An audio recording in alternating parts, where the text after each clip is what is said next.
Okay, I'll pick you up later. I need to get my...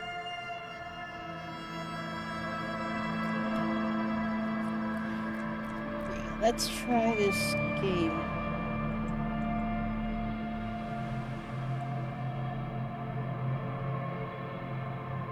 I've actually had this in my Steam library for quite some time, but I've never played it before. So let's see what it's all about.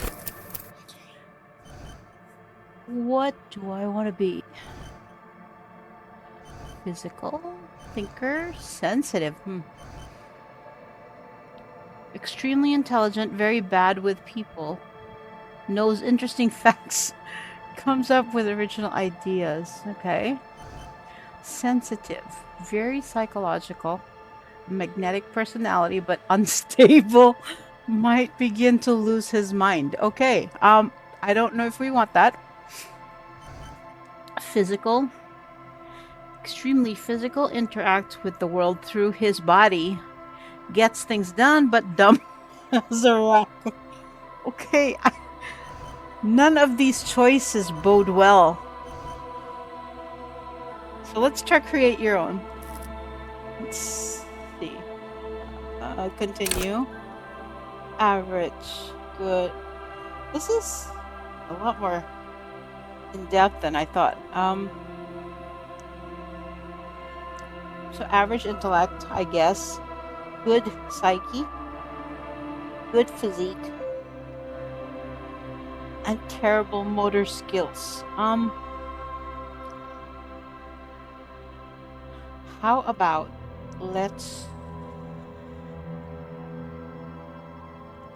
reduce that and give myself that looks a lot more balanced. I think we'll go with that.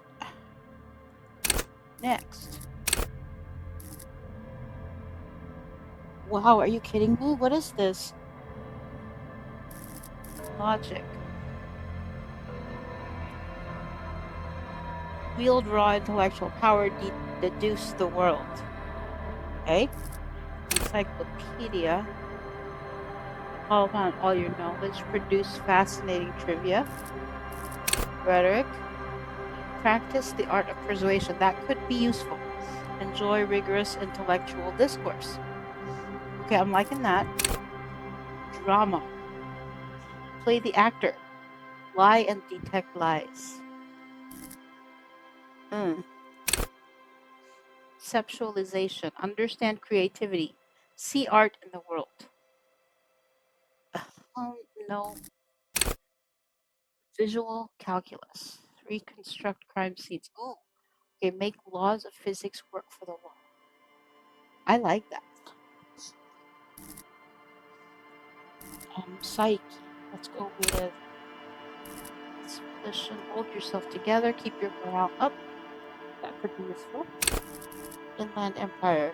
Hunches and gut feelings. Dreams in waking life. Sounds a little bit weird. Empathy. Understand others. Work your mirror neurons. Authority. Intimidate the public. Assert yourself. Esprit de corps. Connect to Station 41. What the hell is Station 41? Understand cop culture. So I am going into this with no knowledge of the game. Zero. I have no idea what I'm even doing here. Suggestion. Charm men and women. Play the puppet master. Sounds a little nefarious. Okay, endurance. Take the blows. Don't let the world kill you. That could be very useful. Pain threshold. Shrug off the pain. It'll have to hurt you more. Kinky. Okay, physical instrument. Flex powerful muscles. Enjoy healthy organs. Electrochemistry. Go to party planet. Love. Ew. Shivers. Raise the hair on your neck. Tune into the city. Half-life. Let the body take control. Threaten people.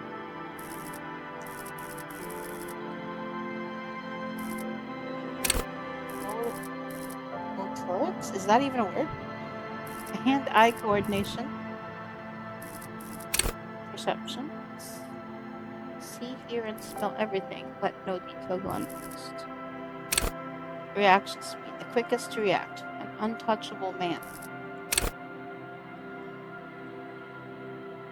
Savoir faire.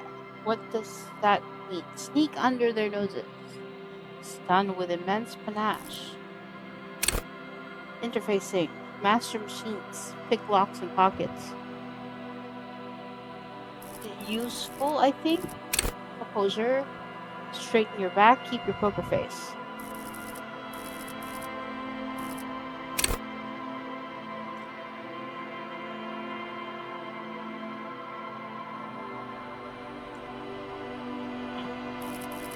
Okay, so how do I set these? I have 3 points. What do I do? Oh, okay. Confirm. Wait, I wasn't done.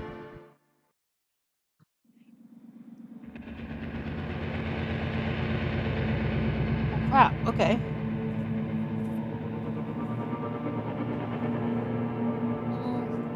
There is nothing. Only warm primordial blackness. You're conscious ferments in it. No larger than a single grain of malt. You don't have to do anything anymore. Ever. Never, ever. Never, ever, ever, baby. An inordinate amount of time passes. It is utterly void of struggle. No ex-wives are contained within it. An awareness creeps up on you. A mass lies hidden in your dead angle, soaking in some lurid acidic sauce. It's bloated and shameful, a ball of meat surrounding you. This is a terrible line of questioning, and it will only lead to more awareness of the meat thing.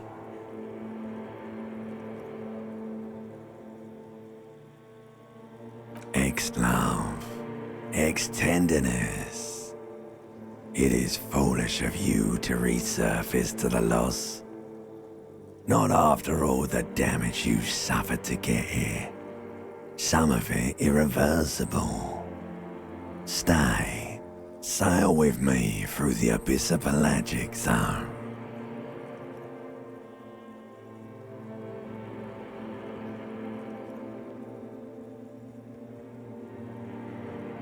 This is really strange, guys. Do you really?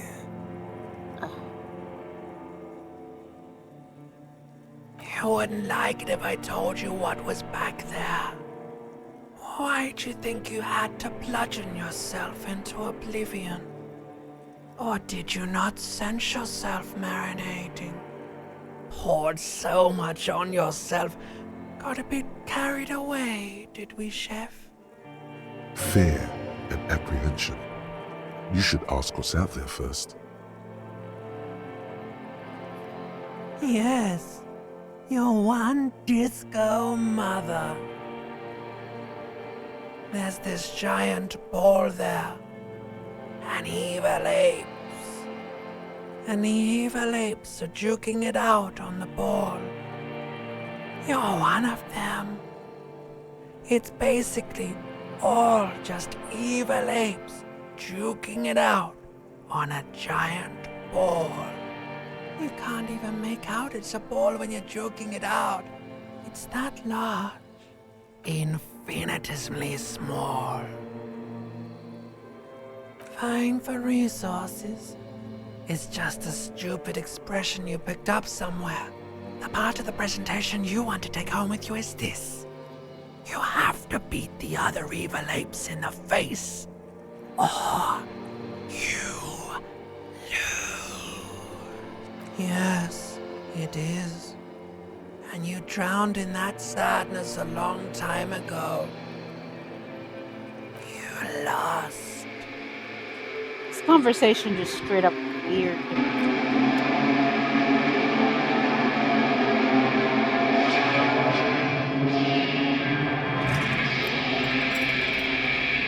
I am naked, apparently. Okay.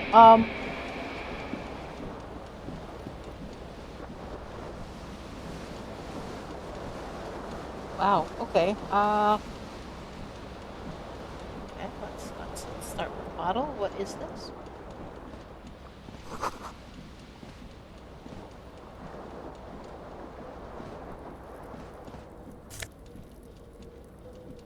Antique set. What tape while the song was playing. This reel-to-reel tape player is still on. Falling empty. Have to hide it. Looks like there is a, what is this, a hole in the wall? A shoe? No, it's a hole. It is a shoe. Let's go in the bathroom. There's something in there. Okay. Dude, believe me, I'm as confused as you are. Bottles in the bathtub.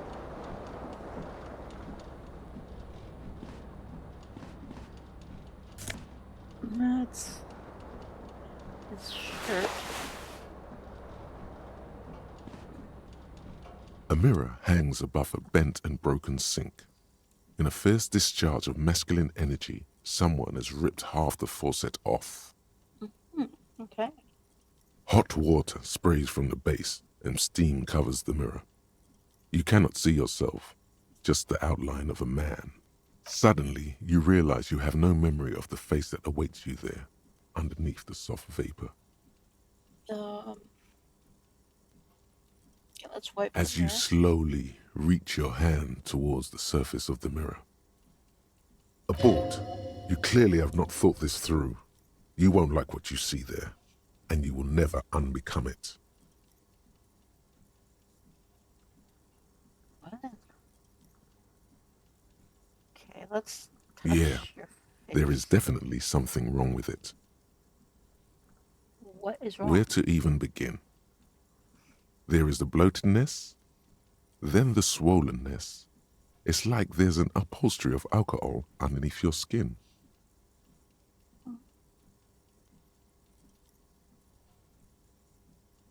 Bet you are. Your nose feels like a small balloon in the middle of your face. It hurts when you honk it. It doesn't appear to be a particularly tiny nose either. Not with all the drinks it's absorbed for you. It's not. It's swollen and snail-like, wriggling between your fingers. Okay. Behold. Strange. Okay. You have no idea who this thing is, do you?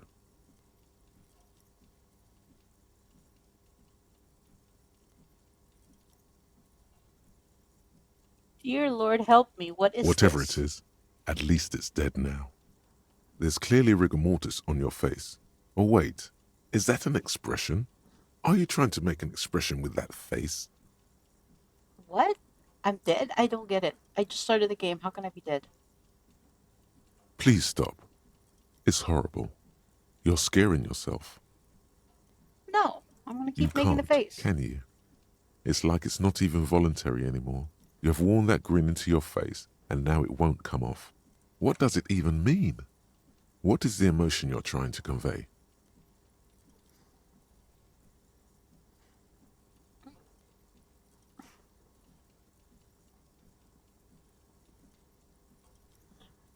Um, let's just go with I don't know. You should check yourself for a pulse, because from here it looks like a cadaverous spasm. Check for You pulse. find no sign of life on your swollen neck. However, putting your hand on your chest reveals an irregular heartbeat. You appear to be alive, for now. I am so confused, y'all. I have no idea what's going on. Okay. Dig deep into your mind to locate the source of the expression or attempt to stop the expression from happening. I have a really low chance of doing either, so let's drop it for a minute. I'm really uncomfortable with all this. What is behind this door? I have a shirt but no pants. We're halfway there. I have one shoe on. We are off to a really great start, guys. Open the door. The door has been locked from the inside. Okay, gotcha. Oh, I think these are our pants. I found my pants. That's good. What's up with the ceiling fan? That's my tie up there. This fan has two chain pull switches.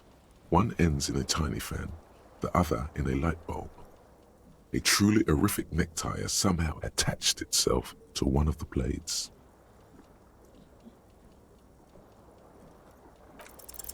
You swoop up and catch the tie. Snap. It's released from the blade. What you have in your hand is a truly hideous necktie with 4 or 5 different patterns. The knot reminds you of a noose. The blades come squeaking to a halt. A terrible mistake. Turn the lights off immediately.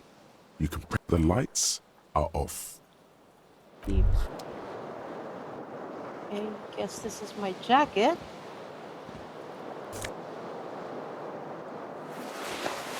Okay, we have clothes. This is good. I don't know what to do now.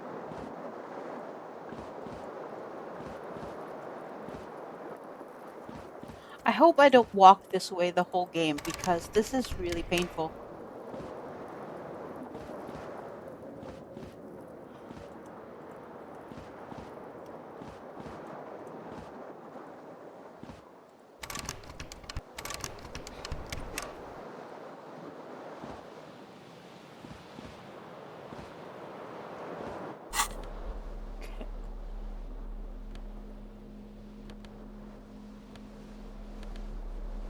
Am I supposed to find my hat and glasses or something? I guess I need another shoe as well. I want to leave the apartment. I don't know how.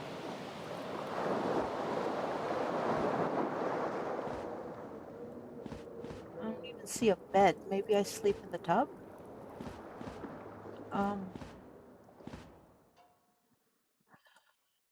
Talk to the mirror again? You hear a jingle. Keys are clinking in the pocket of your flare-cut pants. It says, whirling in rags, on the aluminium key ring. There is a single key on the ring. The number 1 is etched on it. It should open the door. Hey, I guess now we can get out. A mirror hangs on the bathroom wall. In it, your face, adorned. Yeah, let's just leave our face alone for now. I really hope we can move a little faster.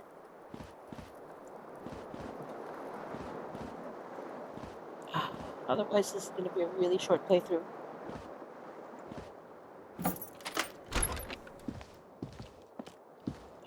He's moving now. Hello, officer. Hello. Can I talk to you? The young woman raises a cigarette to her lips. Her eyes are brown and her face is speckled with birthmarks. She can't be more than 28. Your bloated face away from her beauty and just keep on walking. Let's ask her about... No. Then why did you call Because me you're a officer? police officer, sir. I'm not. Unless you've been shitting us all this time. You've been here for 3 days. On official police business, no less. What business Couldn't is that? say. In truth, so far, mostly drinking. Okay, let's not do that. How about I don't remember being a Could cop. it be because of the drinking?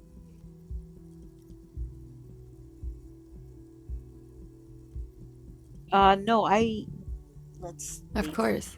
Goodbye. Be careful, officer. Thank you. They don't like the police around here. That could have gotten Something awkward real stirs in quick. you as she's about to go. Call it an instinct, a need. The need to ask questions. It's like you said the words a million times before. She looks back at you, a light glinting off her eyes. Okay, before you go, I have some questions. Yes. Where exactly is here? You're Where in a am I? hostel, sir. Okay, where are we? We are in Revachol. That doesn't answer my question. Revachol is the disgraced former capital of the world, divided into zones of control under foreign occupation. Half a century after a failed world revolution, she is central to our moment in time. Yeah, tell me something else. Yeah? Those words, tell me something else, feel like something you said innumerable times before. Your mouth is the very shape of them. Let's see. Yeah, you know what? Did you hear anything There was last the night? usual ruckus. Loud disco music. Have any visitors? I couldn't say. It's impossible to hear people speaking from over here. Loud disco music. Oh, yes. Various artists. Ostentatious orchestration prime among them. Oh, were huge where I come from. I was very young then, of course. Like 7. Life gets hard, but we go on. I don't know about that. At around 2 o'clock, the disco stopped, and there was a change of pace. A slow, sad song started playing, like organ music on repeat. That went on for quite a while. Some of the time, you were yelling along to it. Yes, there was a church in there, a really small church, like the smallest, saddest church in the whole world. It was about that. And also, that it doesn't matter anymore and that we're alone now. It was difficult to tell. The song itself was very quiet and soft, but you sounded like a winded boar, sir. It was hard to understand what you were singing on top of it. What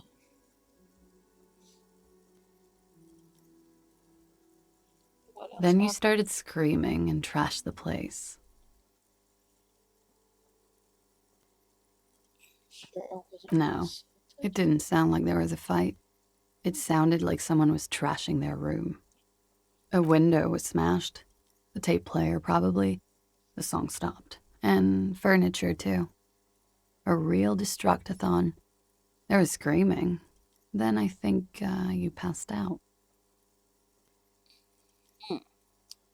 Something else? There was.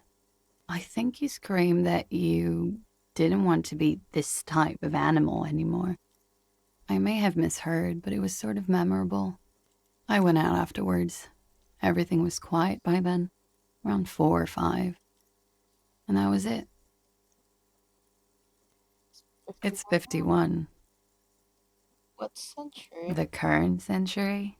And what's that? Centuries don't have numbers, they have names. And this is the current one. How many centuries have there been? Civilization has existed for 8,000 years, sir. Funny. You're right. There is nothing funny about civilization. This conversation is way too strange. What do they have against The the dock police workers are pretty cocky.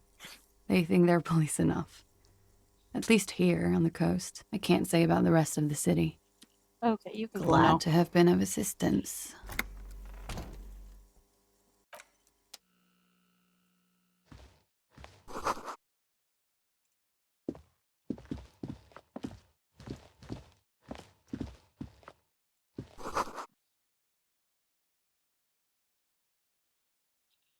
We're not gonna go into our room. That's weird. So let's go down the stairs.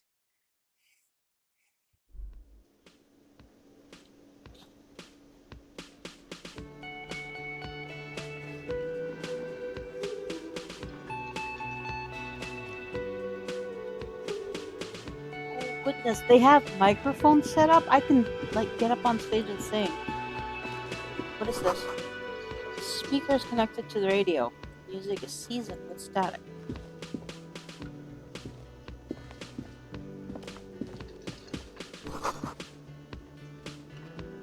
I was right, it was a karaoke mic. Okay, the lyrics. You can do karaoke.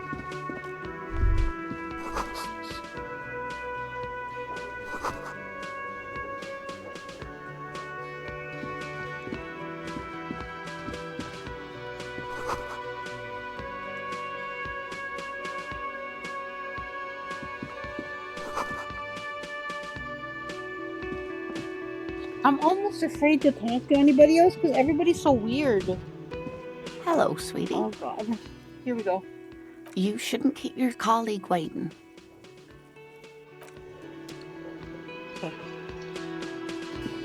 A bespectacled man in an orange bomber jacket is tapping his foot on the floor. Looks like he's waiting for someone. You. I'm here. As you approach, he narrows his eyes and extends his hand in greeting.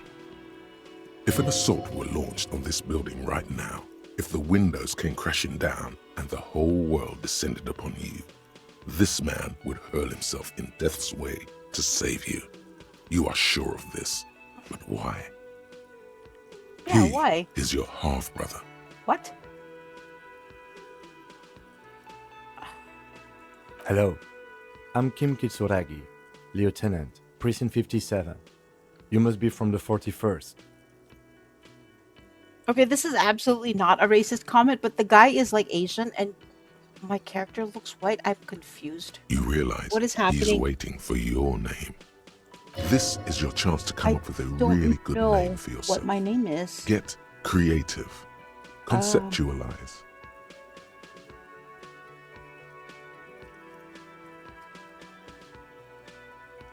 Yeah, let's try it. Raphael Ambrosius Cousteau. What? Okay, yeah, my name is Raphael Ambrosius Cousteau. Yes, well,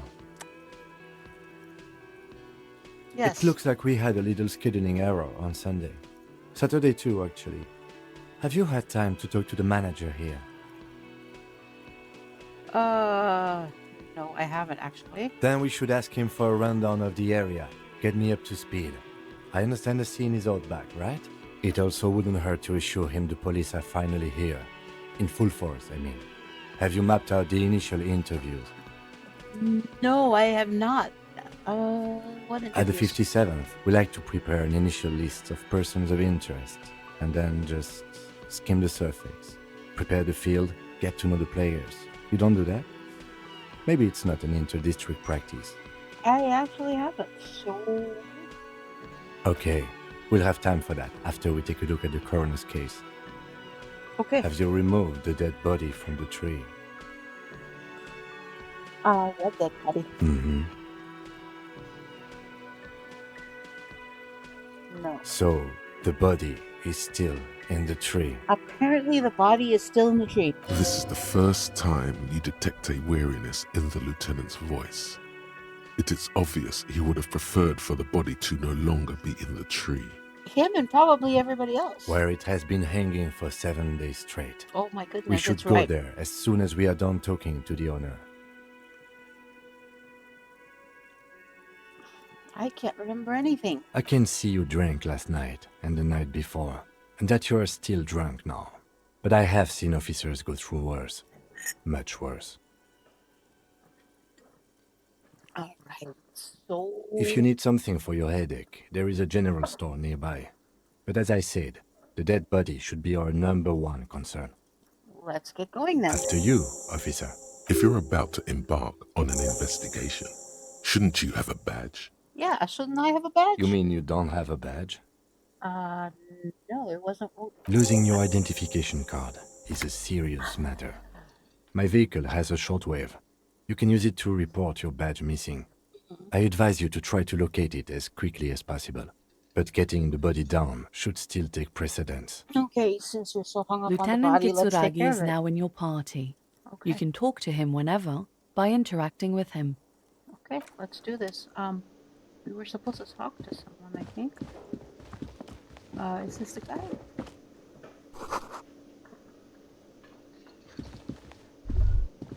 A man in his late 20s with a thin, unimpressive beard notices you approaching. He drops the ledger he was holding and turns to the lieutenant. Mr. Gart, right? You're right. Yes. Yeah. Sorry, didn't mean to click. I am Kim Kitsuragi from Precinct 57. This is an inter-district investigation, so joining me from Precinct 41.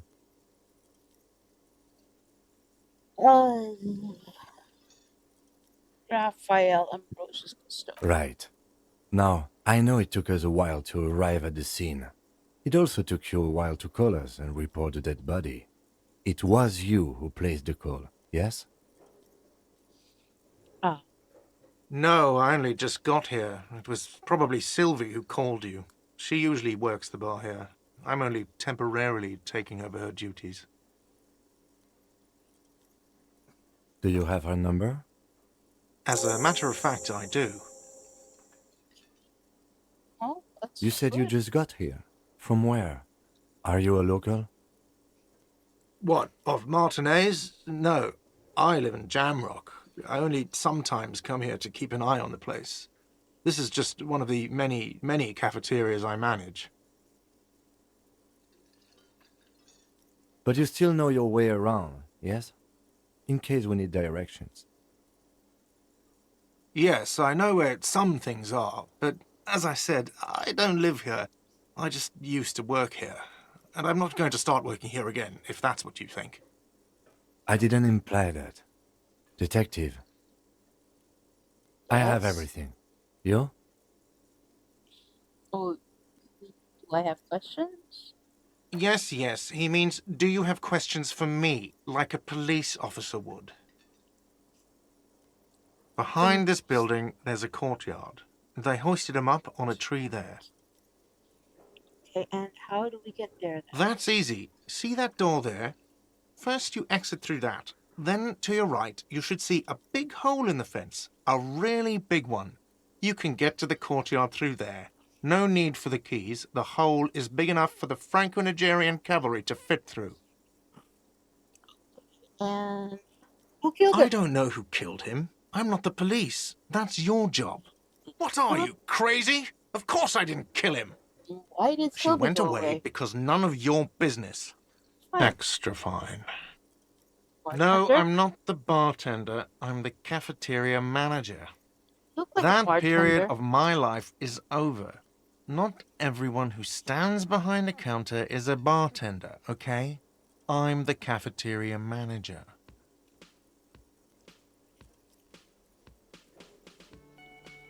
I hope it is.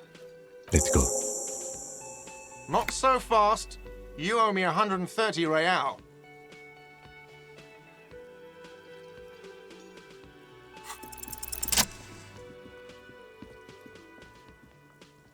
As you blow this joint, behind you, a whiny voice shouts. Real mature, man.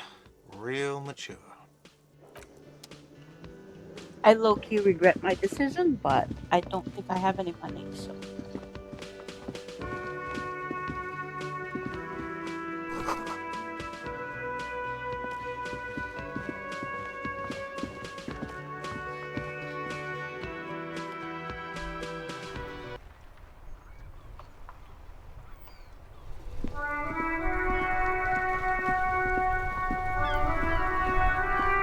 No, it's behind, so let's go this way. This is the hole, I think.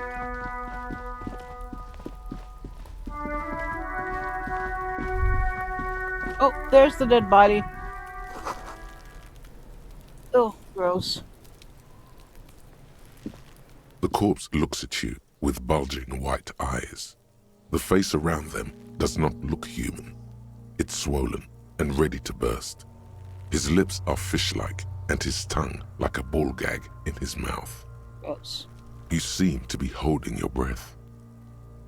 A cargo belt twists his neck at an unnatural angle. The body below appears stiff. It's letting out an ungodly rot. The smell seeps in, even through your clenched nostrils.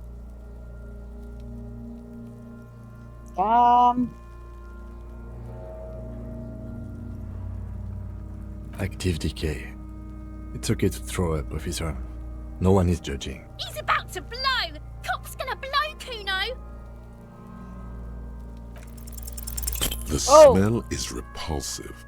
It pushes in from your mouth, more instant and more familiar than anything you'd expected.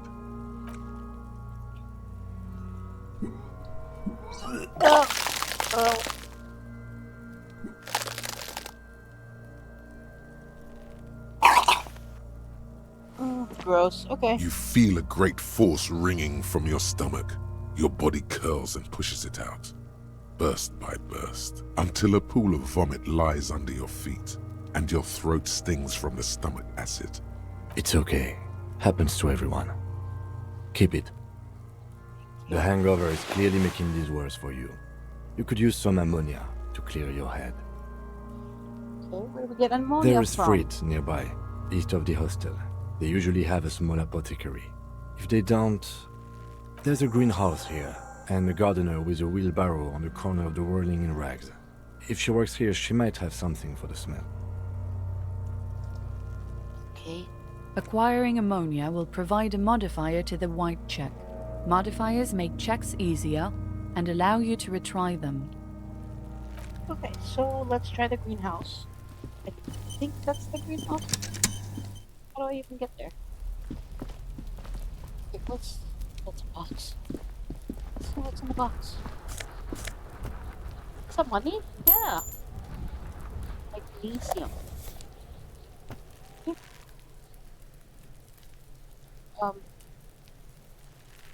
Move again? What's this? Clicky, clicky, hello. Okay. An inconspicuous pile of the roofing material, Eternite. Because it's nice and orderly, well-laid pallets, easy on the eyes. No, there's more to this. You get this strange, hard to say. It's gone now. Feelings pass, you see, especially the small ones.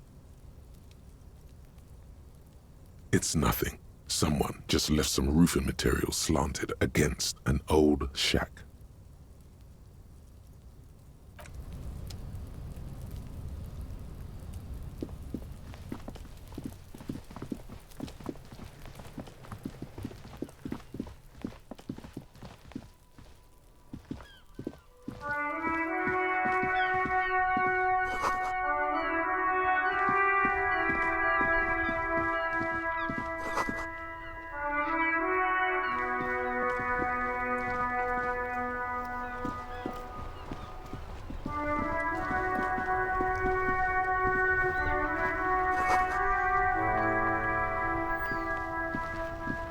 The RCM in Martinez. What can I help you with? Of course. What can I help you with? Sure, I'm done with it. Go easy on that stuff. Of course. Where to? Where am I? What do you mean? I'm a bit disoriented. Yes, sir. District of Martinez. He knows where we are. He just wants directions. There's the pier, the Cape Side apartment buildings, some more tenements. Not a lot, really. What's on the east? The harbor gates. Some kind of commotion, I think. I don't follow the local politics. A fleet store, too. Okay, the store is to the east. Okay, what's Some in the south? shops and a bridge. The canal bridge leads to the coast, but it's broken, I think. Some kind of accident, probably. The other side of Just the coast. canal. There's a little fishing village there, and a fish market. But that got closed down ages ago. It's just water. No, actually, I think they call it the Martinez Inlet. There are some islands in the bay, but they're hard to reach. That's all for now. No problem. Of course. I won't hold you back. Her gloves. You get the feeling that you need them. You have a dead body to deal with after all. One more thing. Can I have your Sure, gloves? keep them. I have another pair. Thank you. Let's go back and deal with his body.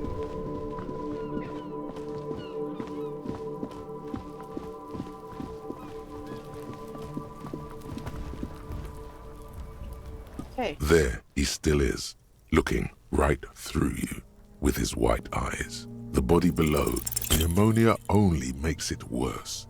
The combination forces tears out of your ducts. The second time, not so much. When the vomiting is done, your cheeks are wet with tears. Okay. That was an epic fail, apparently.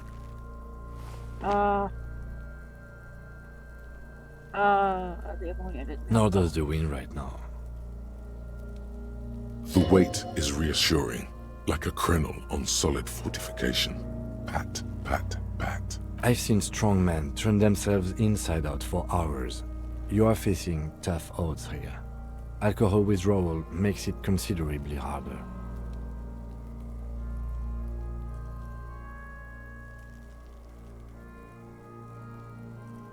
I've seen captains puke their guts out. It never gets easier. You never get used to the smell. Every Monday is cadaver day. Throw up, investigate. Throw up, initial autopsy. Throw up, bag it.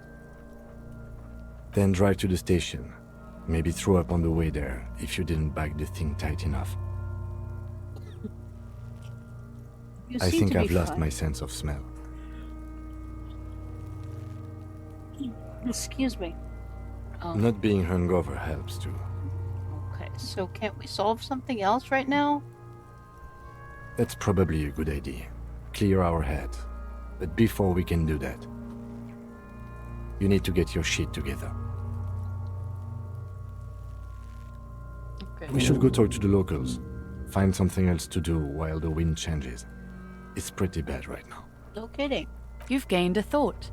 When this dialogue is over, go to your thought cabinet and internalize it with special bonuses and effects.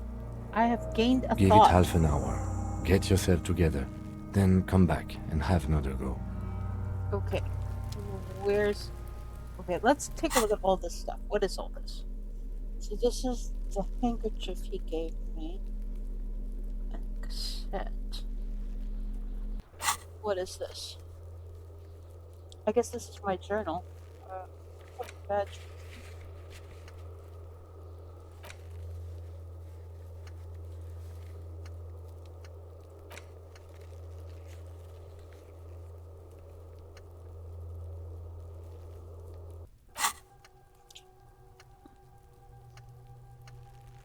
Your shit is art, and it's rather unbecoming for a cop and a human being. It's supposed to be the opposite of that. Together. Compressed in a small area. To achieve a solid level of shit compression, squeeze your cheeks together for 30 minutes. Do something similar with the two hemispheres of your brain. Talk to people, maybe that will help. Okay. So, how do I just click internalize maybe?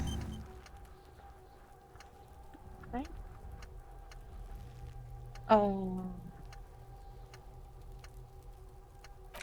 I'm just gonna leave that cooking for a while. Maybe? Or can I not fix it?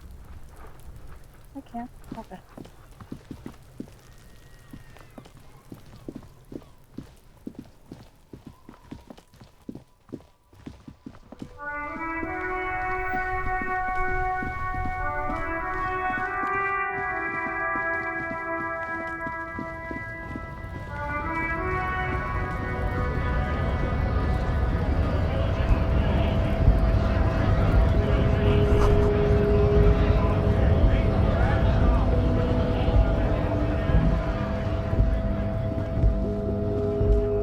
Doesn't really mean anything to me.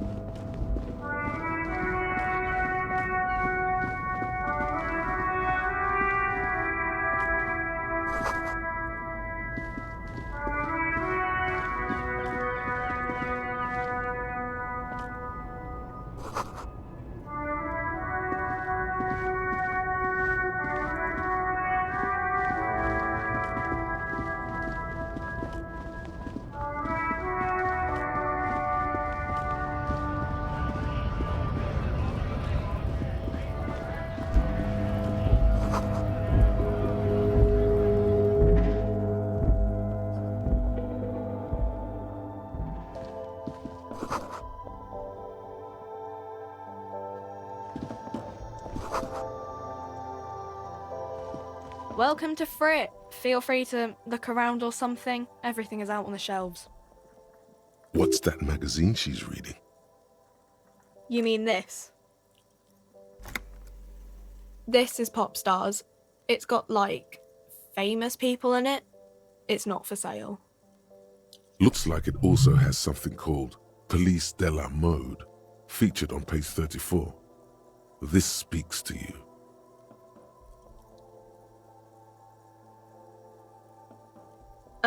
It's where they rate different outfits famous people wear. It's kind of funny. They're kind of mean. It's about who's the most stylish.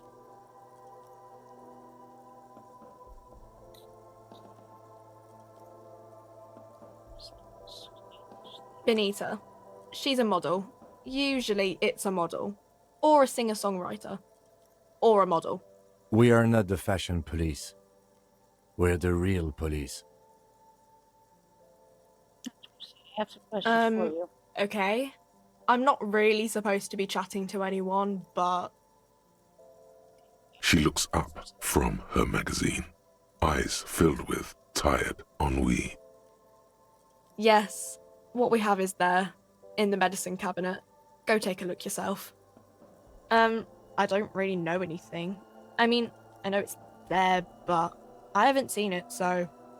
Not really. No. I didn't know him at all. I don't know, really... long? I don't know. No need to worry. It's just standard procedure for us to ask around. If you... Okay. Uh-huh.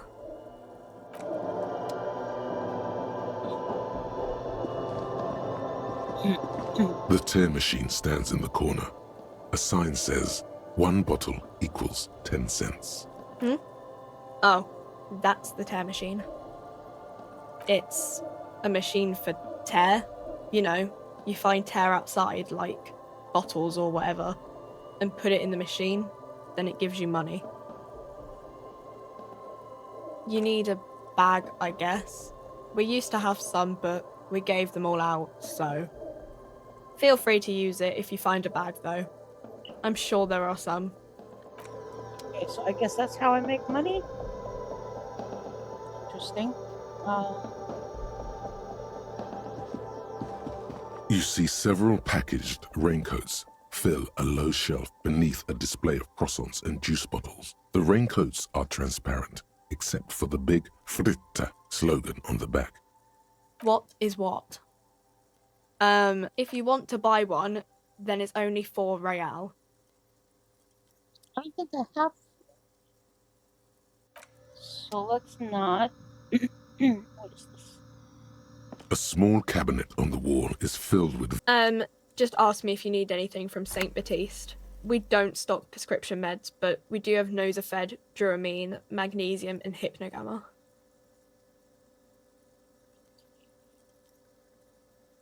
Okay, so these are buffs, I guess. Who is St. Baptiste? St. Baptiste, you know, the pharmaceuticals company. St. Baptiste Pharmaceuticals, the one that sells meds out of St. Baptiste. Okay, let's stop harassing this poor girl and move on. I gotta figure out how to get a bag.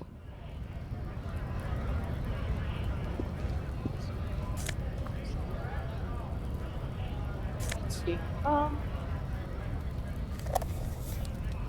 Okay, I'll take that.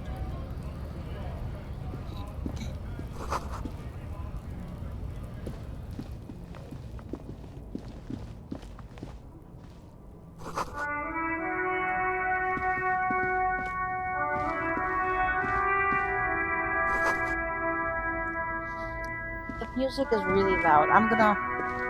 Okay, hold on. Let's save the game real quick. Options. Settings.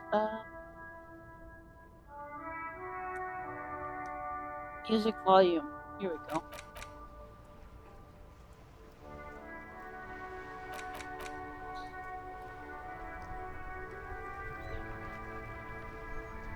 You know what? Let's do this, because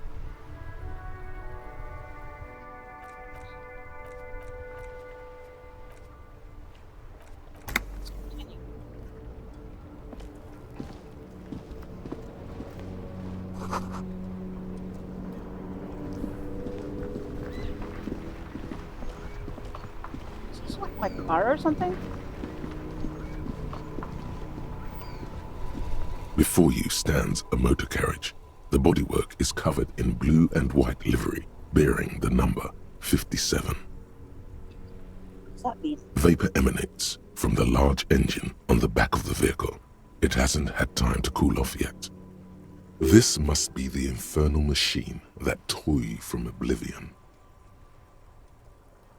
What? In the cabin, you are welcomed by a set of steering levers, a radio microphone on a hook, a pull-out toolbox under the seat, and the soft glow of the fuel preheater gauge. The frequency tableau lights up, and a green button labeled Prime Line glows like a feline eye. And then you hear something, the soft purr of electrical kittens, radio waves cast far and wide over the metropolis. A woman's voice greets you through the static. This is Precinct 57. Hello, Lieutenant. How may I assist you? Hello, Alice. Please assist our colleague from the 41st Precinct here. I'm putting him on.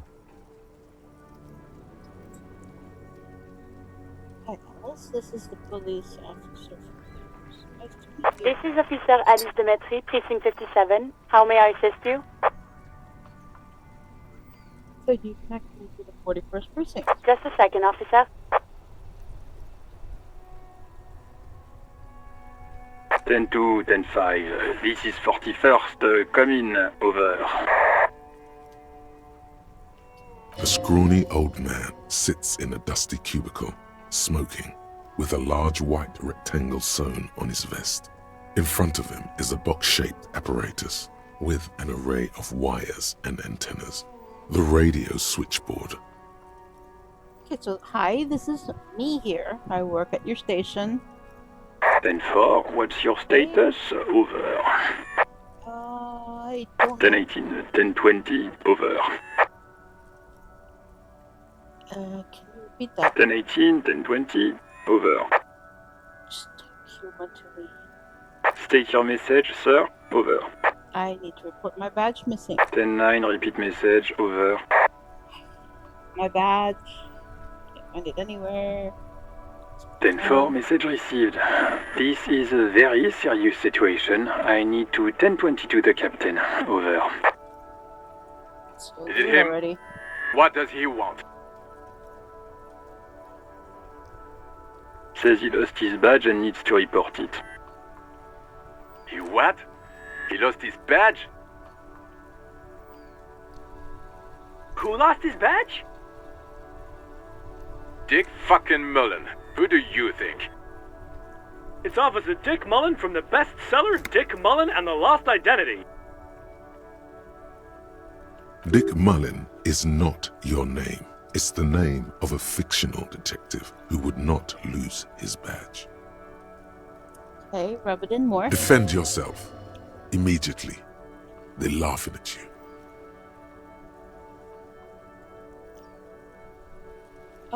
Can't we just move on? 10-4, I hear you, officer. I'm just going to make a note here that you are in pursuit of your misplaced badge. Over. You're an asshole. Fuck me. Mac, come here. You've got to hear this. Dick Mullen lost his badge. God. I should have kept my mouth shut. What's going on? Super Cop here lost his badge. He lost his what now? I'm gonna slap somebody in a minute. His badge. He lost his goddamn fucking badge.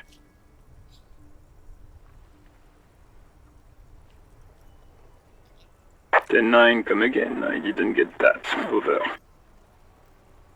New heights even for Captain Sober. Ask him. Ask him if he's lost his gun too. Sergeant Orson wants to know if you lost your gun too. Over. Check your pockets. Check your... Holy fuck. You don't know where it is, do you? Oh, jeez. Okay, I don't have it. Okay, it's gone. Your gun is most definitely gone. This is bad. 10 9, come in, officer. Did you get my question? We were wondering about your gun. Over.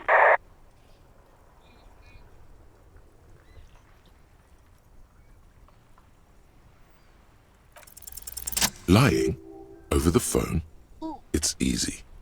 Just say it like it's the truth. And then it becomes it. Of course I didn't. He says he didn't. What are you talking about? Thank God for that. That would have been a nightmare. I don't even want to imagine the poor prick who has to relay that kind of news to the captain.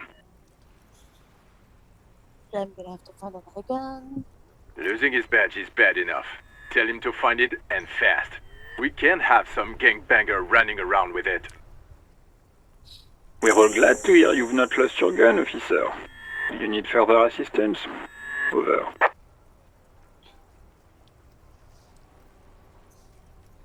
Should I tell them? Should I not tell them?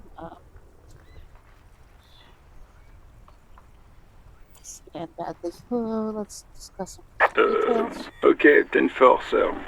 I hear you. Relay your question. Over. Wait. Before you say anything stupid, think it through. I do need information. Be smart about this. Ask if he's there alone. 10-4, sir. I'm not hearing your question.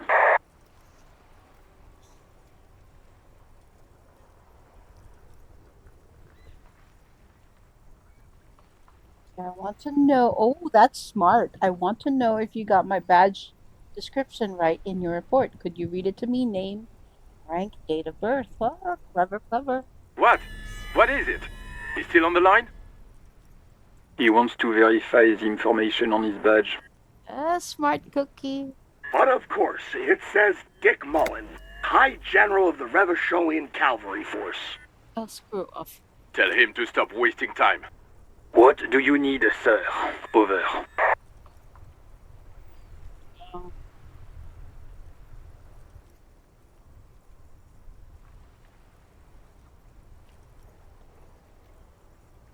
You know, just... Understood, sir. Over. Roger that. 10-10. Over and out. You guys were not helpful at all. A metallic drawer slides out from under the seat and clicks into place. Take what you need, officer. It's going to be a long case. I'm not protective of my tools, like some men are. He's clearly a little protective of his tools. But what can you do? Work is work.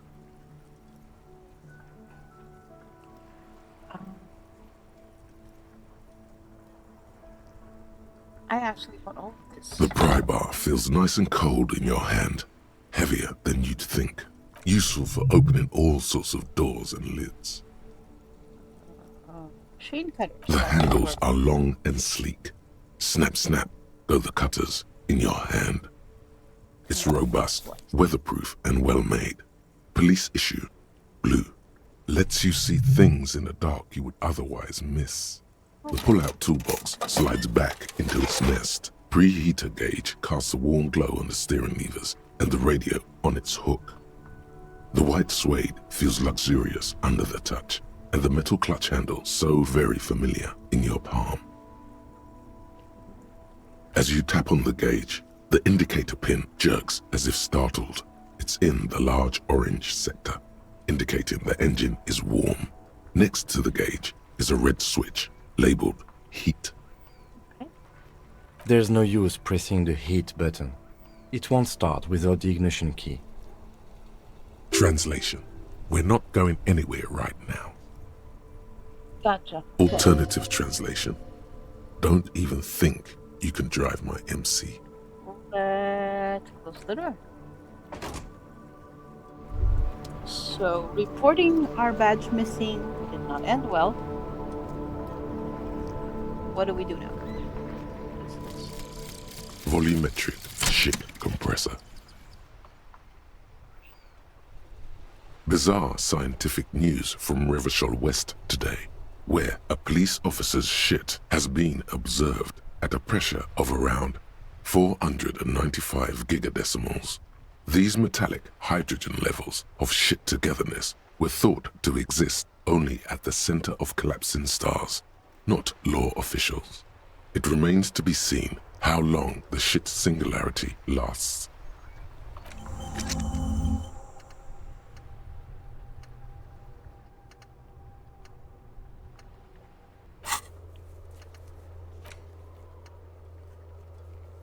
Okay. Yeah, you know, we need to track down our badge.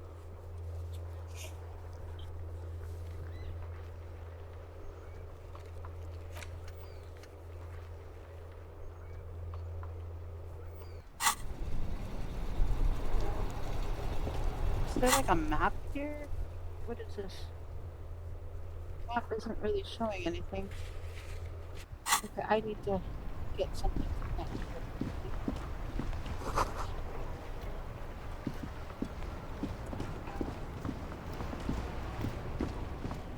Yeah, let's just walk around and see what we find.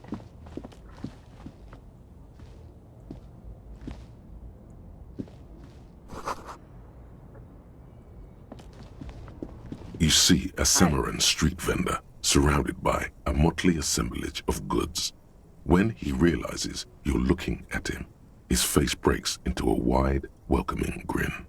The name Sileng is embroidered over his breast pocket. Have a bag. Happy shopping, officer!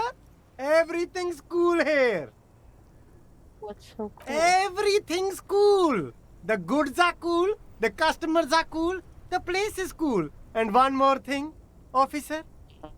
You're very cool. Bang, bang, bang, bang! Okay. You're right, officer. 100%. No playing around then. Strictly business. Maybe I can interest you in some premium menswear instead. Only the coolest goods in Revachol. I've got sneakers, speakers, extremely comfy pants too. Try them on right here. No shame, only freedom. Get these comfy pants. I'm an entrepreneur, officer. I've got sources, buyers, suppliers, distributors, manufacturers, wholesalers, all extremely cool and above board. Okay, do you have a permit? Good joke, officer. Here we don't have permits, just economic freedom. Take a look around.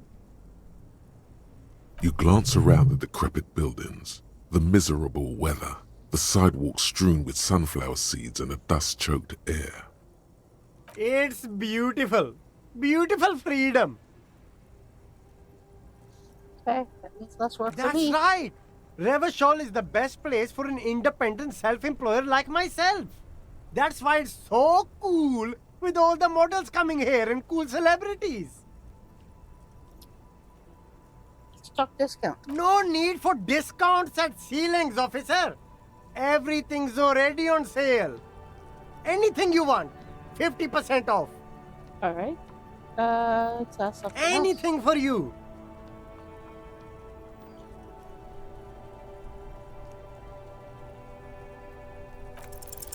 No need to dress this one up. Just tell him what you want.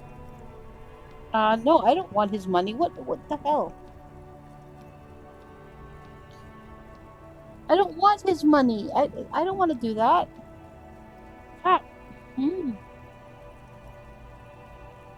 Ah. Oh, okay. But why, officer?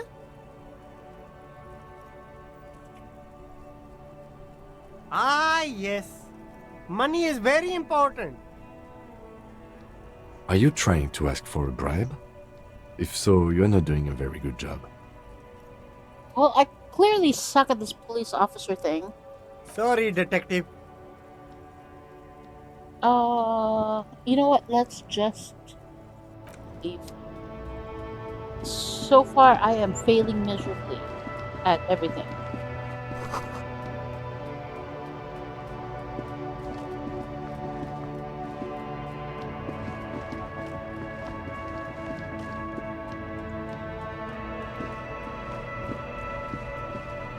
There are clothes inside. Cheap second-hand clothes, smelling of strangers' body odors. Oh, gross. Don't be shy. These are premium class clothes. Good quality fabrics, best retro design. Save the economy with your style, officer. I don't have any You money, find but your let's hands look. deep in tattered and faded garments made from weird polyester blends that make your body itch and sweat in all the wrong places. Economical, but also trendy. Look first hand. Buy second hand. Keep the economy moving. I don't have any money, so let's leave. What's this?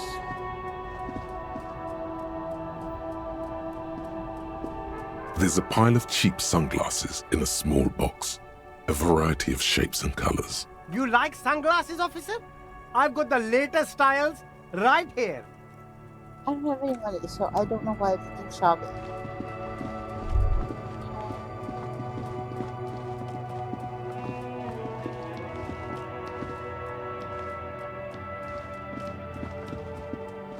Who are you and can you help me?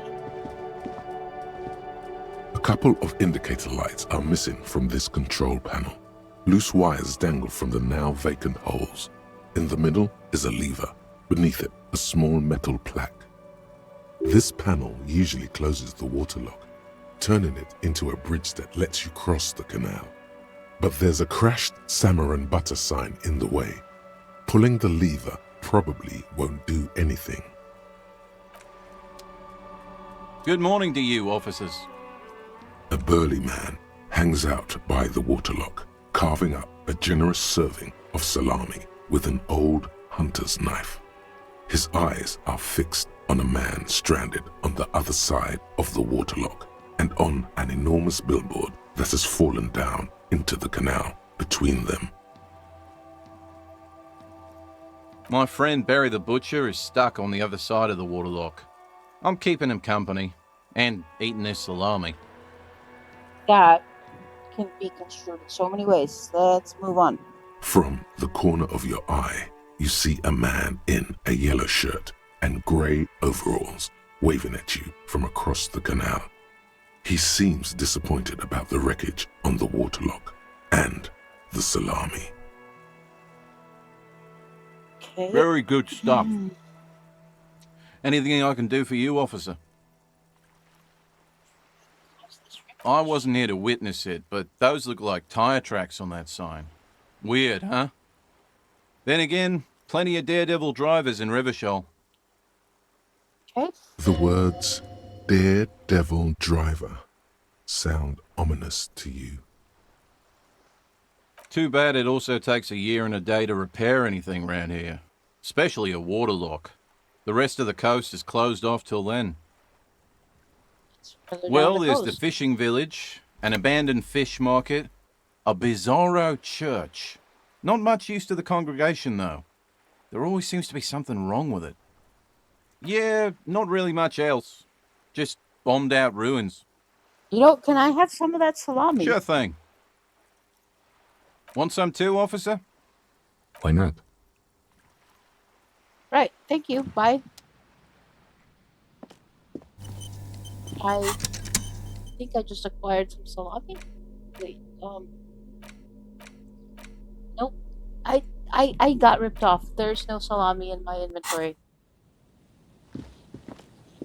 That's really sad.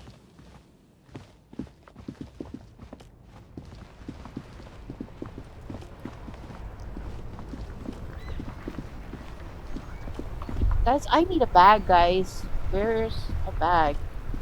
I have to start collecting cans. Can you guys help me? Oh, they're full of Life marbles. doesn't need to be a struggle. Yes?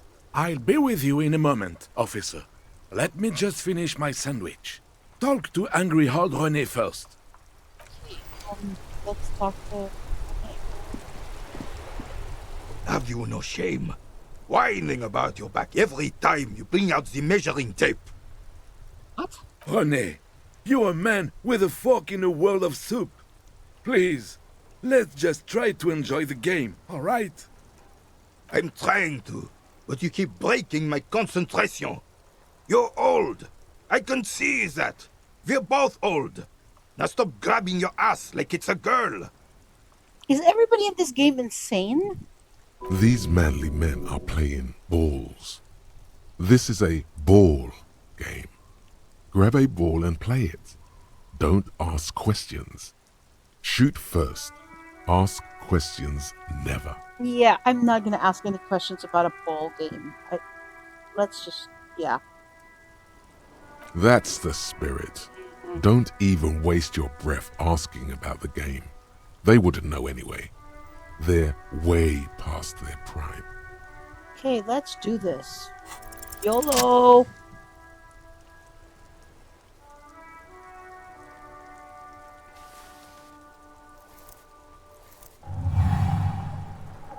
You are immediately surprised by the ball's lack of weight. No matter, you'll make it work. God, this is right. You feel the familiar tremble of excitement and adrenaline that precedes every victory. Time has frozen. Feel the ball. The cold metal ball is surprisingly smooth against your neck. It has a pattern on it. Probably a sponsored ball. Yours would only be covered with bumps of learning and scars of victory. Are we still talking about the ball here? What the hell are we even talking about at this point? Already, your muscles are adjusting to the weight, the nervous system calibrating, until you and the ball have merged into a single entity. The man ball is ready. Take in the surroundings. A chilly breeze ruffles your hair as you stand there, feet firmly planted. All sounds, smells, even the wind, everything fades until the only thing left is the union of man and ball. This is getting very, very strange. There is time for a last glass inward. Who am I? An embodiment of pure motion, a fine-tuned locomotor running at maximum efficiency. Some would still say you're a cop, but I guess we're beyond that now. Yes. The inertia can be contained no more than a bullet leaving a gun. Let go. Be the bullet.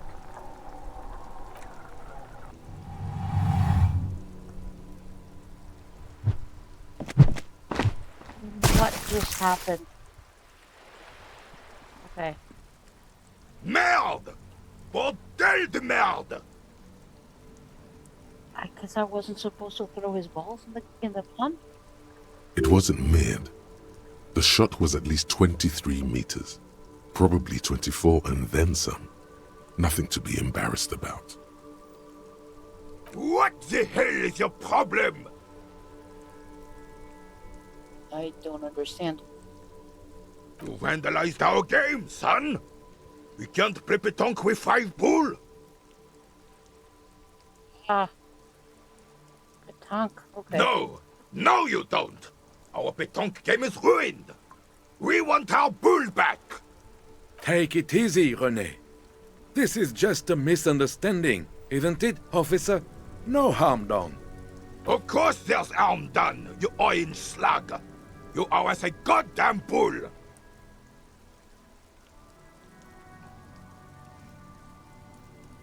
Okay, I'll play along. Good! Mistakes are forgiven, when men at least try to right their wrongs. I believe you will try. Now why did you approach us? Unfortunately, I don't. Unlike most of the locals, I have no qualms about assisting law enforcement. But this affair has passed me by completely. Most of the locals. In Martinez, the union is the law. So can you really blame them? But you don't have a problem with cops. Cop is a pejorative term. I don't have a problem with policemen. On the contrary, I admire the effort to bring order to our streets. Okay, so I guess you don't know anything. If I knew, I would not be afraid to tell you. I simply don't. I'm an old man, not a coward. The daily business of the riffraff no longer concerns me. Okay, and you seem to be playing in a crater. Yes. The terrain here provides an interesting variety to a familiar game. Do you know what created it? I do. Fire from heavy artillery. Really? Why what? Why was heavy artillery used? Because that's what happens when communards hijack your country, execute your supreme leadership, and turn your capital into a slaughterhouse. Okay, that you use escalated heavy quickly. ordnance to clean up your home. Commies, communists, socialists, anarchists, call them what you like. They just chose a name to feel special. Senseless sentimentality. use artillery fire against them? Why do I even care about this? It was the foreigners who brought them to their knees. We fought valiantly. Too valiantly. So valiantly we got licked. Should have fought dirty, like they did with their suicide sex cult propaganda and mad anarchist women strapped to shrapnel bombs. We didn't though, and we lacked caliber. God bless him, but the suzerain's cannons simply weren't big enough. This place is a damn beachhead, son. They had to soften the commies up first. Yes, the military coordinated amphibious landing to take back Revachol. Martinez was used as one of the 3 footholds in Revachol during Operation Deathblow in 08. The other 2 are off in Stella Maris and the Delta. This here is Blood Ground, where Coalition boots first made landfall and cleaned those rabid dogs out. Most likely, we're playing pétanque on their mangled corpses. I really regret asking this question, so can we move on now? Blood ground. You got old René going there. Like he isn't hungry enough already. Damn right, son. They laid the fire of hell on the city before they stormed it. And it worked, too. The rest of the city got cleaned up, but Martinez they keep as a monument. And now the Union Socialists are practically running the place. Well, it's your own damn fault. You, we, the coalition, Revachol, whoever you want to blame, never finished the job. Officially, the party never surrendered. Of course they still hold influence. See, this is what happens when you ask old people about history. You get a lesson. I am regretting my life choices. You don't even Can we begin please to end the truly conversation? understand the players on the table, let alone the specific circumstances surrounding the... What do you think? Thinking men have opinions on these things. Present one.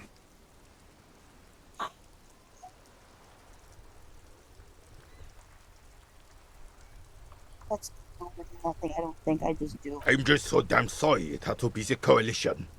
After 8 years of fighting those hyenas, boiling cats for food and drinking piss in the mountains, I would have preferred if the Right Honorable King Guillaume returned through Revachol, or even if that damn clan Frisel had risen from the grave and led us. Sadly, that was not the case. Instead, all that is just, holy, and beautiful in the world was wiped away, and now it's neon signs with toothpaste ads everywhere. Foreign influence peddling garbage and stupid music on the radio. This is just what the commies wanted. This was their plan all along. This is what they wanted to replace the role of the suzerain with. The suzerain is the king! Has everyone forgotten already? They've forgotten already. It's no use talking to you.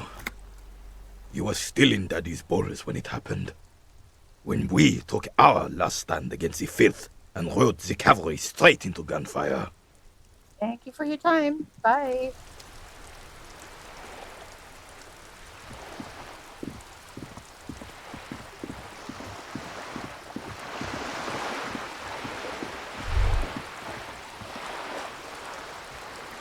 Did I just have like a thought or something? What was that? Ooh, wait. Bag.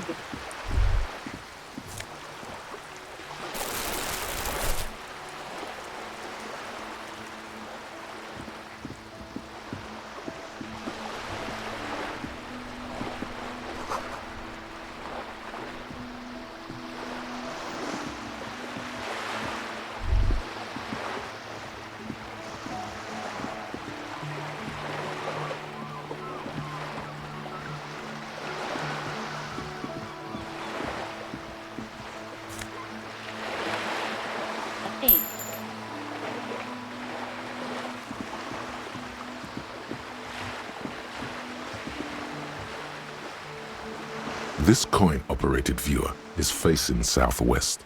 Its coin slot is full of fossilized bubblegum, rendering the machine permanently inaccessible. A thick layer of graffito covers the lenses. You spell out the word Onuk written on the other side, with N and C scribbled backwards. Under the graffito, a sea of blues and greys appear. Behind the water lies a coast studded with concrete and reeds. On it, a church on stilts, lanky weather-worn wooden planks, an X-shaped cross topping its tower. The church looks old and weather-worn. There are no lights in the windows. Around the large wooden building you see chunks of sea ice gathered on the beach, and a small tent set up on the ice.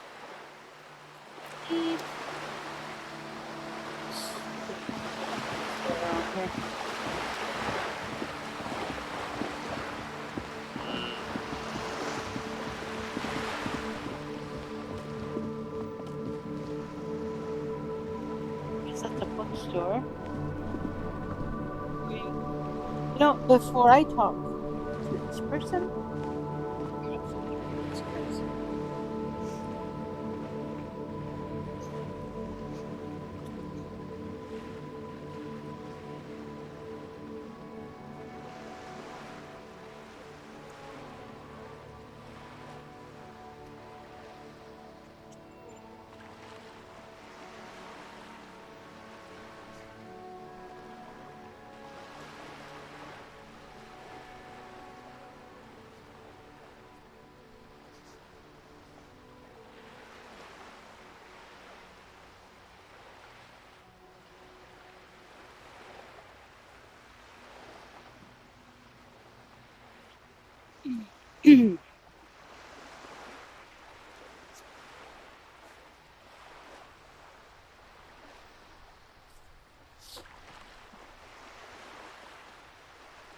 Whew, okay. I'm back. 1 second. Give me just a second.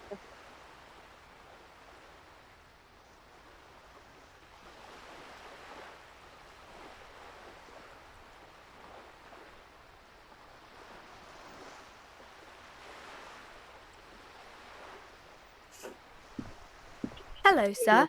Step right in. The store is open.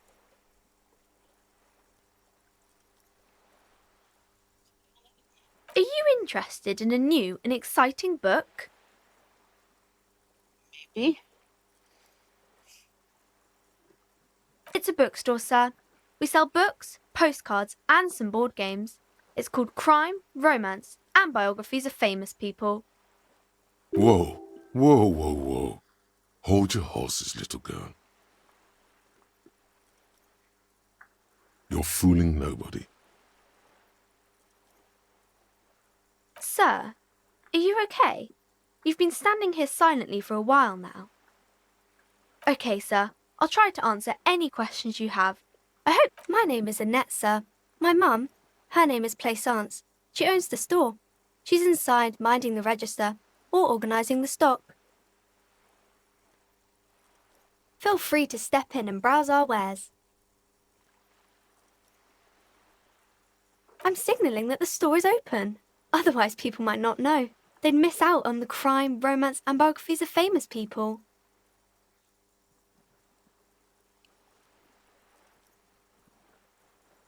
Thank you, sir. I'm happy to help Mum out with the store.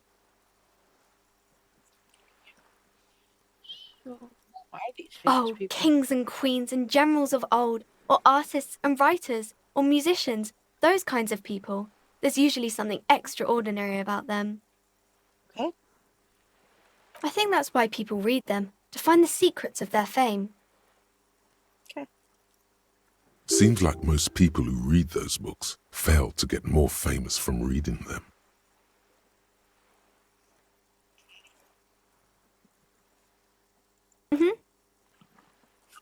I do my studies at home at the moment. I have to help Mum keep this place running. Mum says it's necessary to do both because it builds character. Mum says a proper worker is dutiful. That's how you get ahead in life. You succeed. Mum says it's peachy. She was a little afraid at first. There's talk about this house being cursed. Behind her, the window has been boarded up. You sense the boards creaking, twisting for a second, and some kind of doubt in her tense shoulders. Cursed in what way? Cursed in the way that makes them say that no business has ever really thrived here, sir. That they all go... Bankrupt? Exactly. But we've been doing fine so far.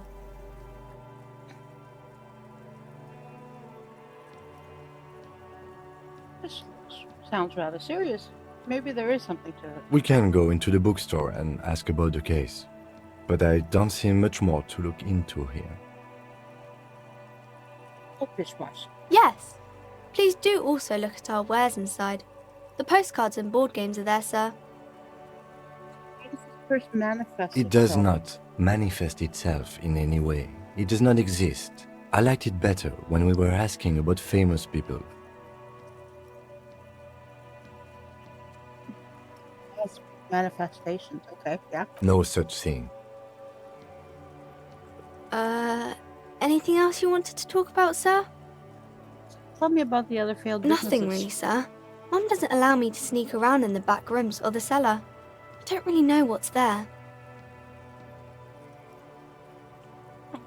Maybe I can tell you about some of our books instead. Well, I'll see you around. I'll come back later. Once I have some bottles to sell. No, we're not going back there yet.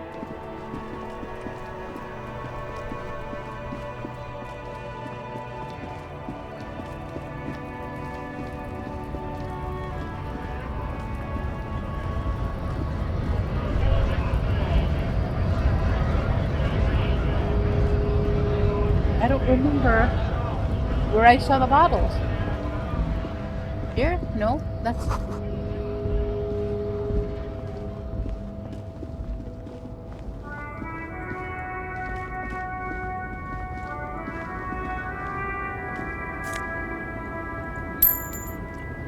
I'll take that, thank you. What is this? A TikTok, okay.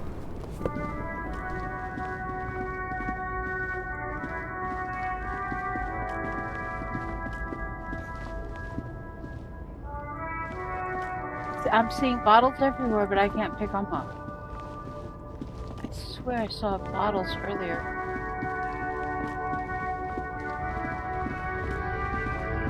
This is like frickin' Bump Simulator. I have to collect bottles.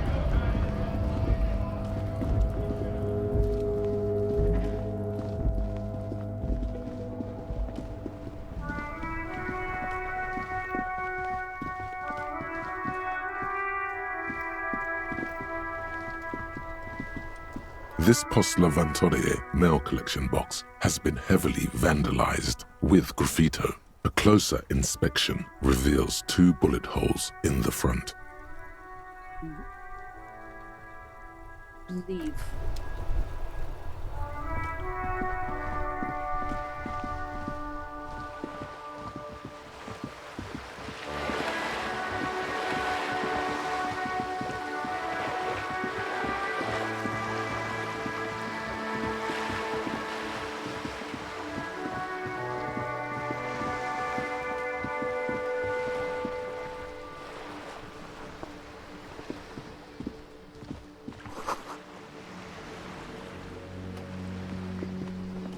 A sturdy metal door guards the southwest entrance to the apartment building.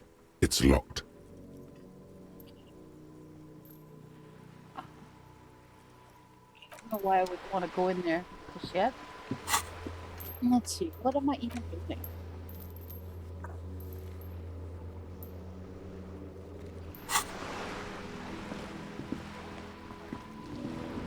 Hey! Up here!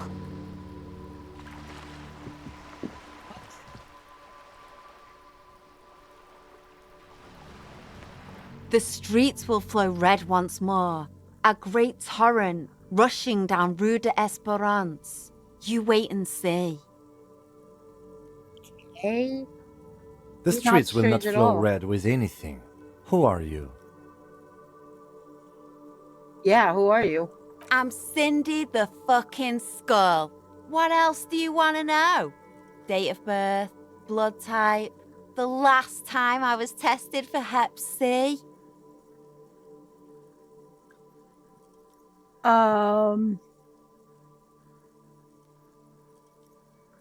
That's cool Ask questions. away, Pigman, but I don't promise to answer.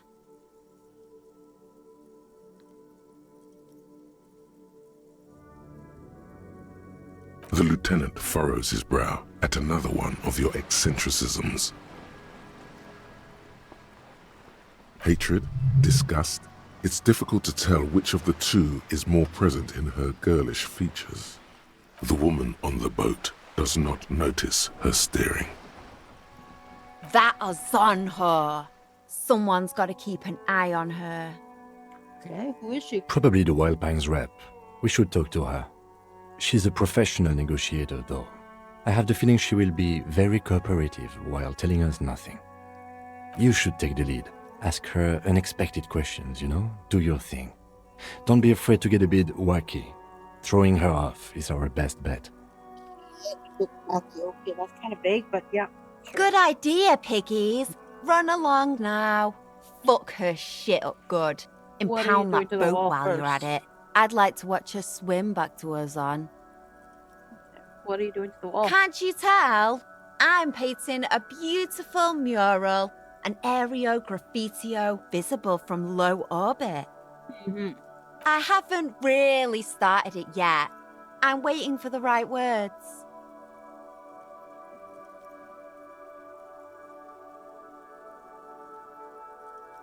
Yeah?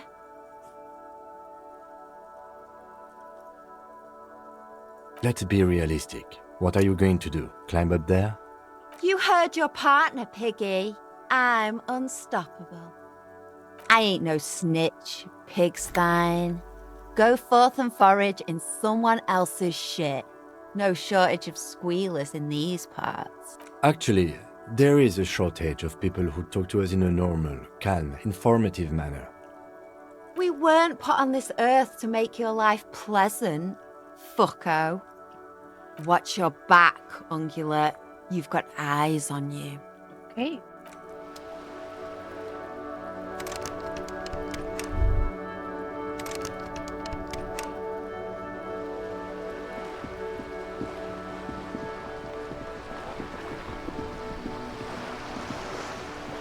Not gonna lie, this game is really strange so far. I have no idea what is going on. I know I'm a cop that's lost his memory, some kind of raging alcoholic or something, but it's still really disorientingly strange.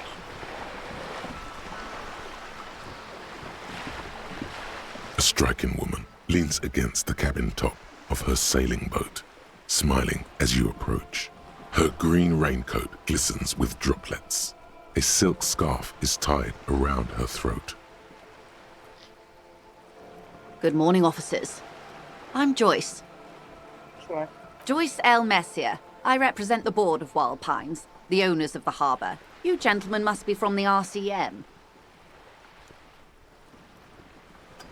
I meant you, the Revachol Citizens Militia, the police. Okay. What gave us Nothing, the- honestly. I've said it to every drunk in town, and you're the first one who's responded. Okay. Relax. She meant it in jest.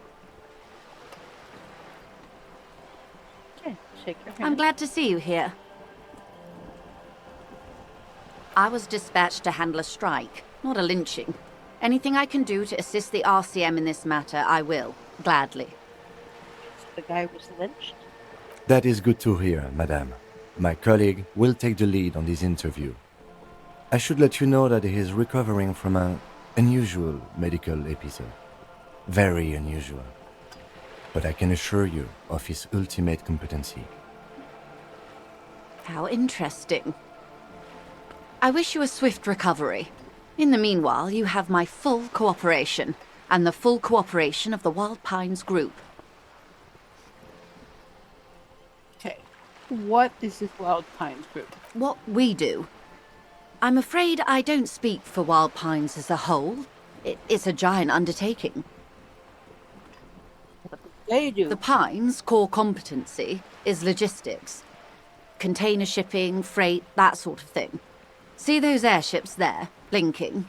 Those are the shipping side of things. Okay. And that is the terminal. Another subdivision deals with energy, oil and gas exploration, offshore platforms. Okay. Next. She nods. What is going on with the strike? Everything. Right up to, but not including, trade secrets.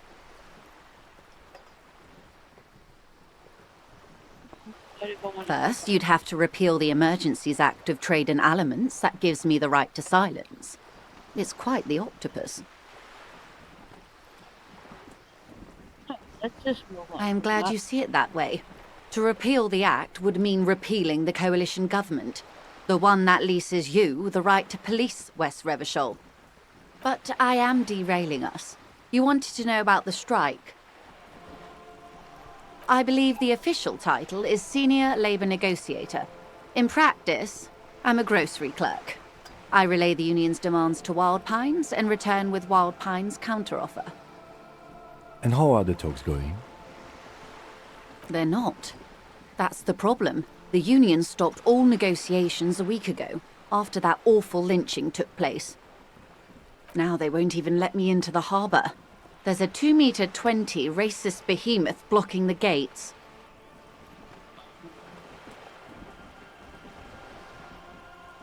What can I say? The union employs a giant covered in tattoos. A racist giant. I guess that's part of their big tent organization now. Let's say I was not making the kind of progress I'd hoped for when I first arrived. And when did you first arrive?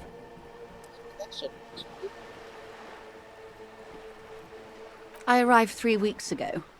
Yes, in the middle of February. The bay was still partially frozen then. I prefer to do these things on site, like the RCM. But the strike began in December. I wasn't the original negotiator here. I took over after Mr. Gaumont hit a wall with Mr. Clare, the union boss. Mr. Clare refused to speak with Gaumont despite concessions he'd granted the union in prior negotiations. This isn't the first time the union has gone on strike? Heavens no. There have been 2 prior strikes. Both times the union won significant concessions, including overtime pay and a medical plan. This time their demands are more, I guess you could say, aggressive.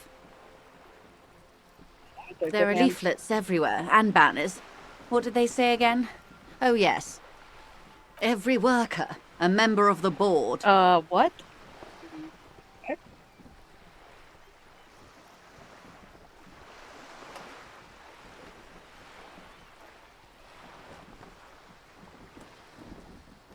Fortunately, they explained it. Every time the Wild Pines group makes a decision about anything, it needs the signature of each of the 2,200 workers in its Martinez terminal.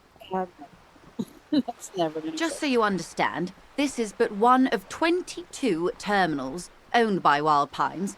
Essentially, not only are they kings of the company, they are also kings of the 72,000 employees of Wild Pines Group.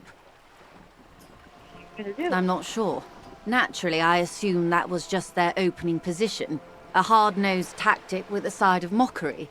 But there's been no follow-up, just the same nonsensical slogan repeated over and over again. And now, people are getting lynched, I hear. Behind the whirling in rags. A disastrous situation if there ever was one. Excuse me, from whom did you hear about this lynching? I first heard it from the bowyer at the gates, the one whose very name advertises his aversion to work. I think he said it was, "Call me mañana."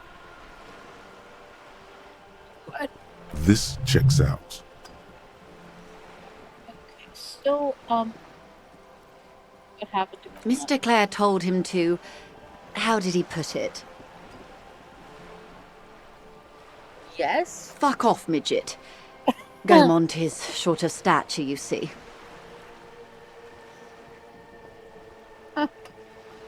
Yes. Keep in mind, this is a negotiator Mr. Clare has worked with before. and who was more than fair with him and the Union.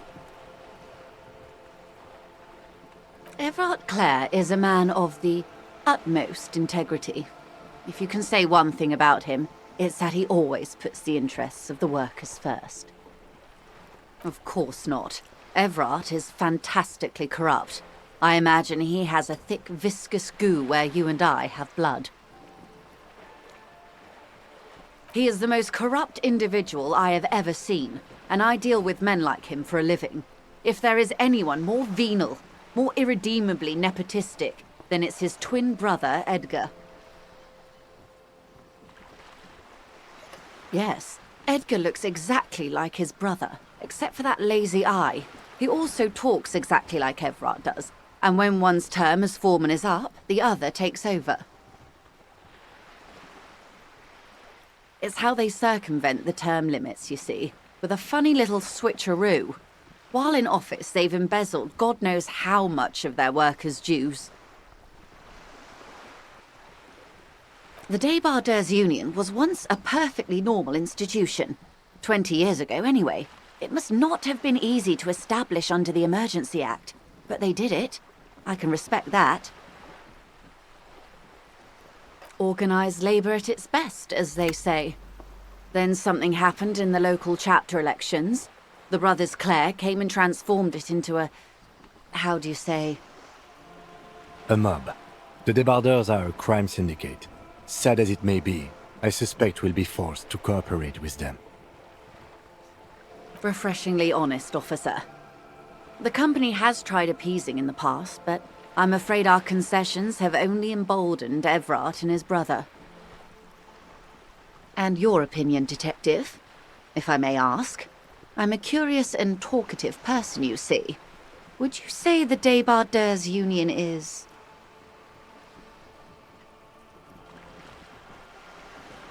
Thank you for being candid.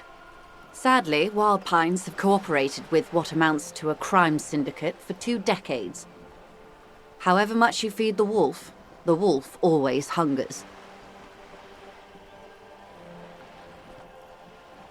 The scabs?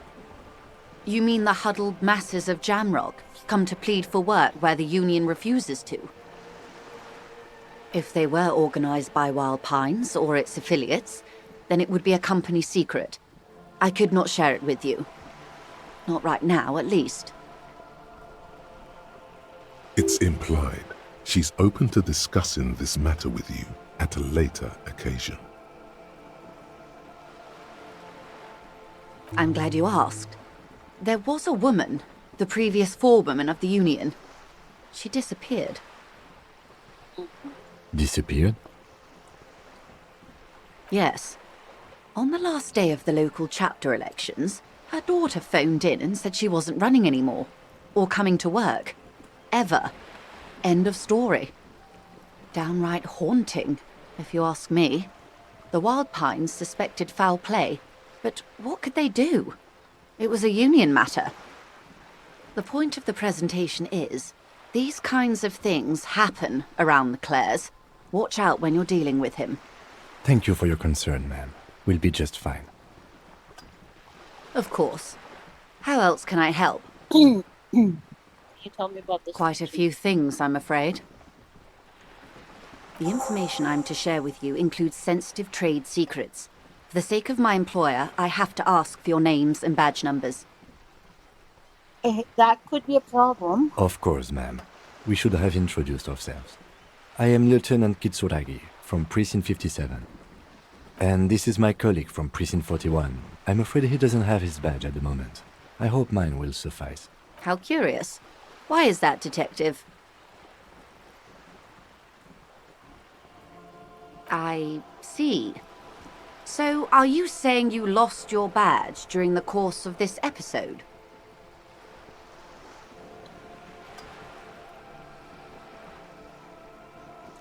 Yeah, I could have eaten it for all I know. I don't remember anything. Oh dear. Some kind of encephalopathic amnesia. I don't even know how to respond. I do believe you, naive as that may sound. I simply can't imagine what you gain by faking such a condition. I'm not trusting. As I said, ma'am, his technique may be very unconventional, but he is an officer of the RCM. Of course, I sympathize, but I'm afraid I simply can't share anything more until I've seen that badge. All right, fine. She's a professional negotiator. She should be open to some sort of mutually beneficial arrangement. Let's try it. Why not? Feelings will guide the way. Yes. I assure you, it is no small matter for me either. We all share the responsibility for disarming this situation. I hope you have a badge for me as soon as possible. She's silent. The wind flaps the sail above her. Officer.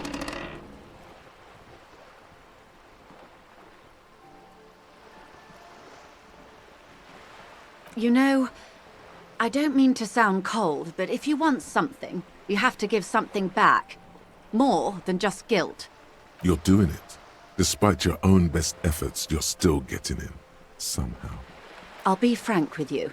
If I'm going to break protocol, I need to be able to justify it to my superiors.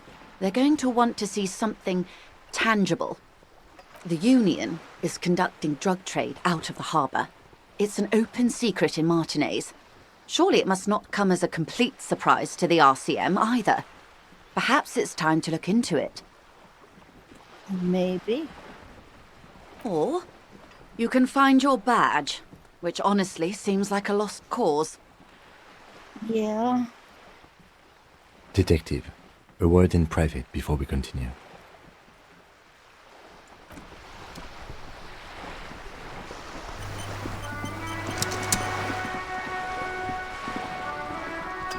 Talk to me, buddy. This is not going quite as I hoped it would, Detective. Honestly, I was expecting you to use your unorthodox technique to keep her off balance, and not volunteer us to be her henchmen. I thought it was going well. This woman is running circles around us. She might have known about your misplaced badge all along, or she's simply an adept improviser. Either way, we've played straight into her hands.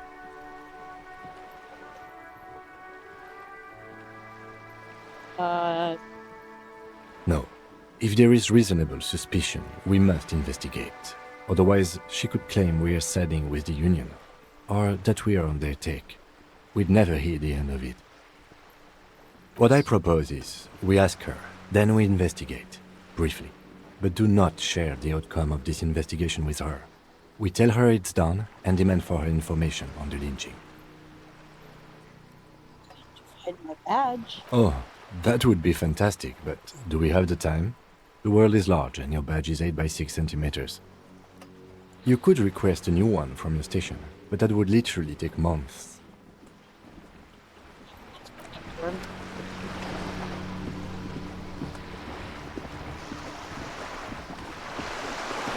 You're back. Good. What can I help you with? It's quite straightforward.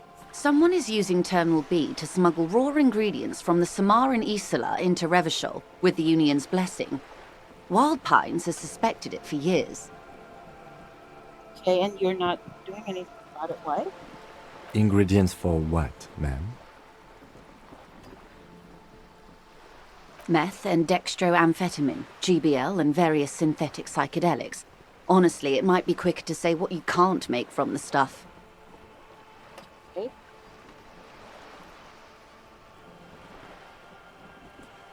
Yes, but you won't get anything out of Evrat and the Dock Workers Union.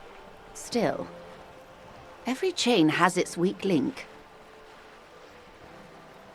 So you basically want us to ask around The lorries. Someone needs to move the ingredients from the harbour into the city. Once they reach Jamrock, they're distributed to a network of local manufacturers, well beyond our grasp. But in transit, they are vulnerable.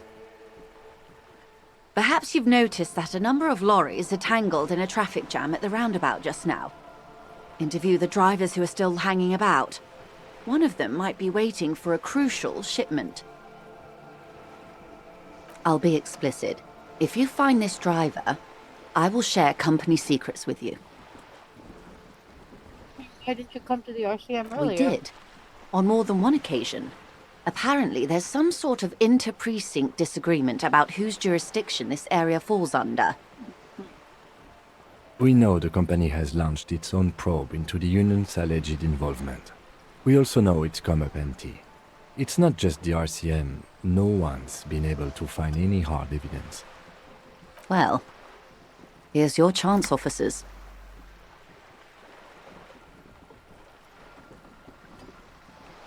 No.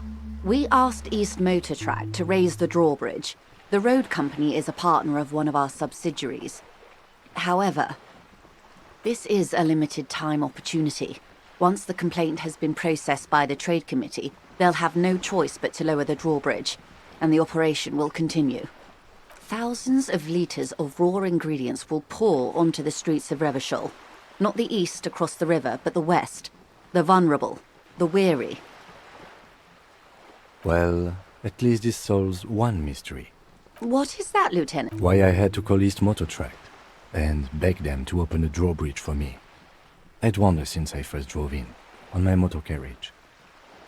I am sorry for the inconvenience, Lieutenant Kisaragi, but we need them trapped here. This is a unique opportunity. I'm sure you understand. Okay. Yes? Let's go. Excellent.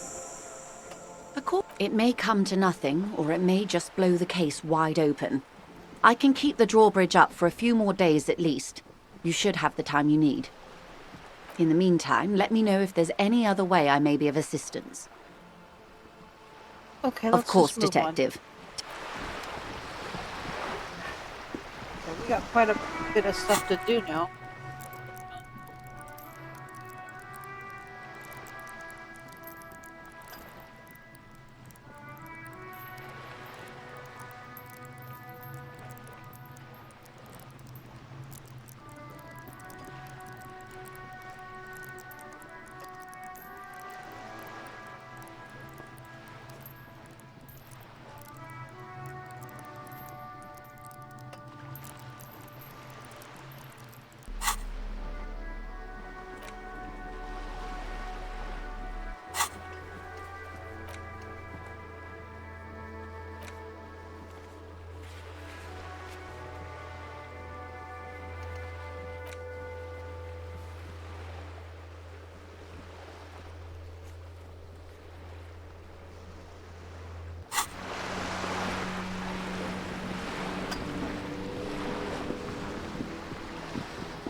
I am a gander and a hunter and a gatherer.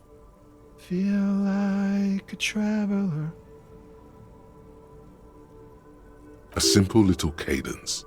He seems to be making it up as he goes. It's the jam, my man. It's a traffic jam for the ages. Harbor gates up the street are shut tight, no explanation given. Workers on strike, scabs agitating, an all-around clusterfuck. Meanwhile, we're all stuck here in long-haul limbo for days upon days upon days. Feels like forever. Like I was born on this here roundabout and this was all I ever knew.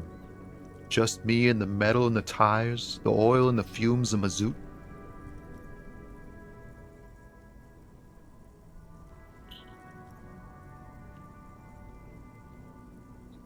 Everyone's a critic, man. It's okay.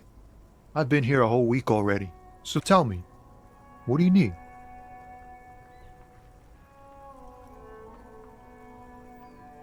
It's like, whatever's going on over at the docks. Workers got a blockade set up, making demands, no way in or out. Some pretty wild stuff, I hear. Like a giant new power crane in half the company? I forget what exactly. Good on them, I guess. I've heard talk there's a company rep in town, too. Like a strike negotiator type. They'd know what's up. Precise demands and so on. Anything else? Yeah, this ain't really my area of expertise. I just do my job and get paid. I have things to do and places to be. All of us do. Us lorry drivers. Camionneurs. You still hang around here waiting for this mess to end. Most have scurried off somewhere to get drunk or high. Or laid. Not that I blame them, really. Not my thing. Chasing transient pleasures is a drag these days. I prefer the examined life now. Thinking, reflecting, observing.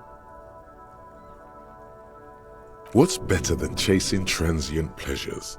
The more transient, the better. When one's ended, you can get onto the next one. Oh, high-grade narcotics, illegal firearms, stuff like that. Can't even get a few jokes past you, my man.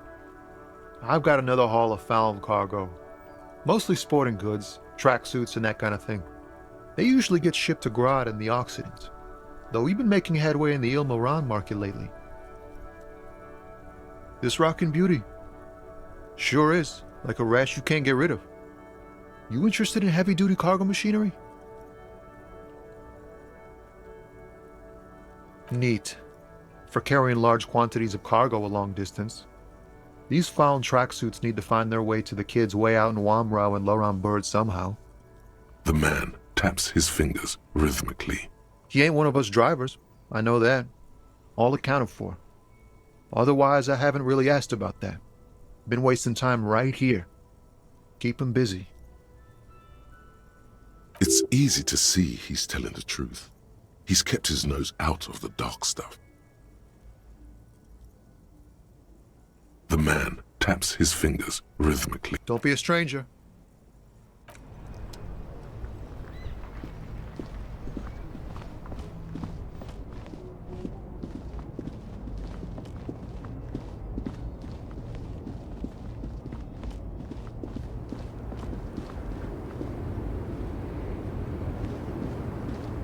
The small, wrinkled woman does not greet you.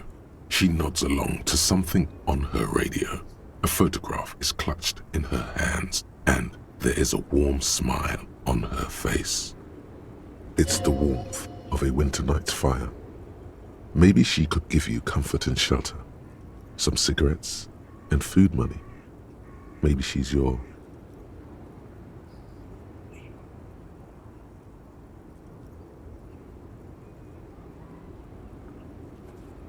Nothing. Her smile just keeps widening. Her hair is gray like lead. If you want her attention, you may need to be more forceful. No response. Wherever this woman is, your words fail to reach her. Where am I? Who are you?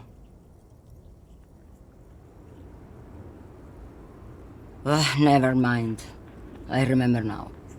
I'm still stuck in that traffic jam in the 50s. Back in Mefka, during the time of the revolution, the sidewalks and cafes are filled with the young people. I was on my way to see a new Boyadero picture starring Gabriel Buendero. Until you came along, that is.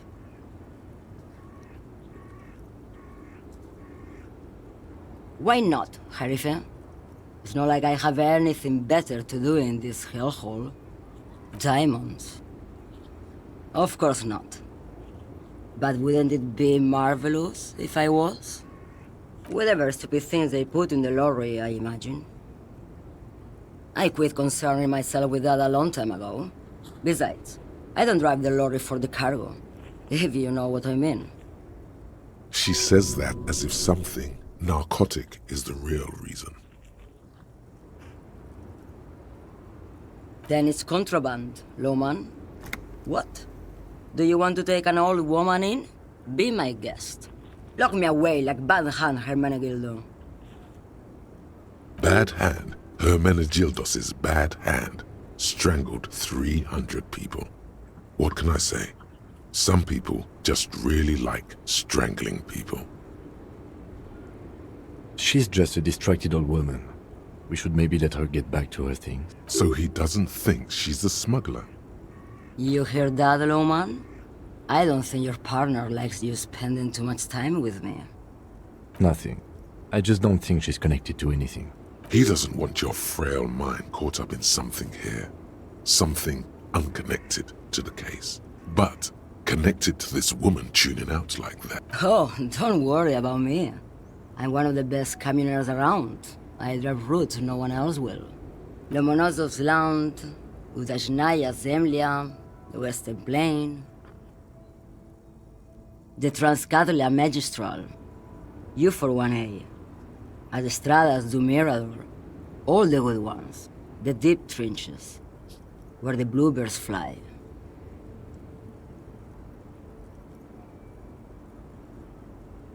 You're right, Lowman. I'm the one who should take my health more seriously. Thank you for looking out for me. A correct appraisal. You're quite shabby. Is that all you woke me up to say? Yes, go. Enough jamboree. I need to get back to Mesky.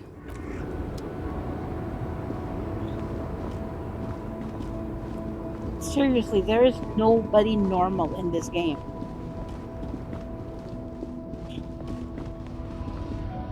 They are all weirdos.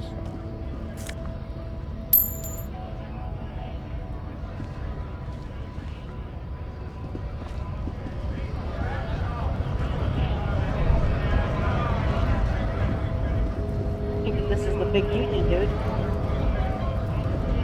Bastards!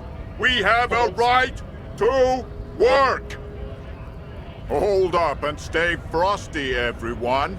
Cops are here. You here to fuck with us? Beat the honest worker down. We're here to fight for a cause. Stripes usually have problems with people who have causes.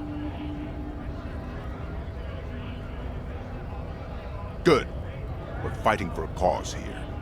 Right to work! Besides, we're not that different.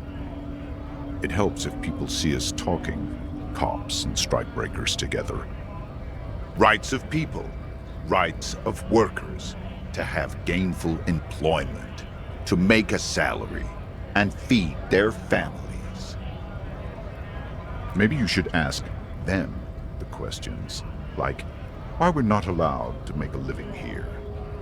Shame on you! We have families to feed, you piece of shit. So do we, Scab.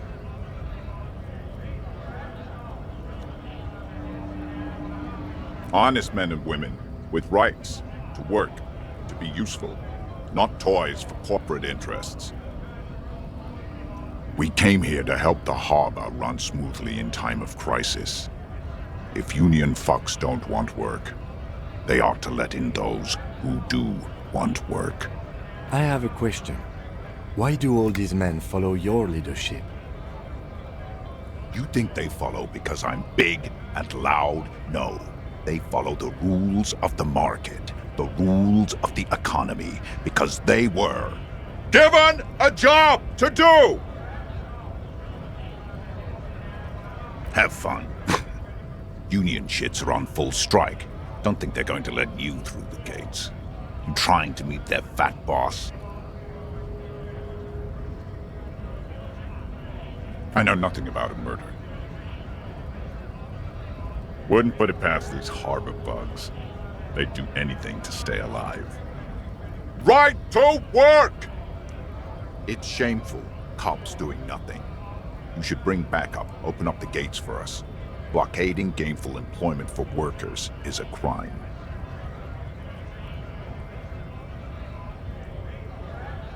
Why not? I see numerous reasons not to pick a side in this local matter. Pity.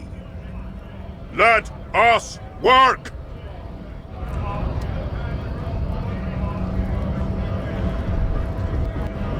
Scab?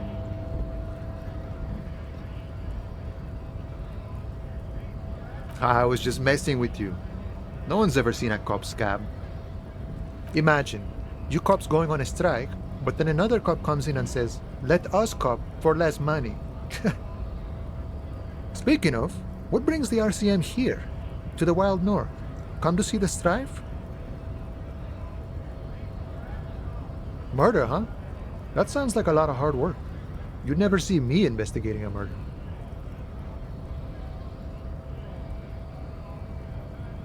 Of course, Policia.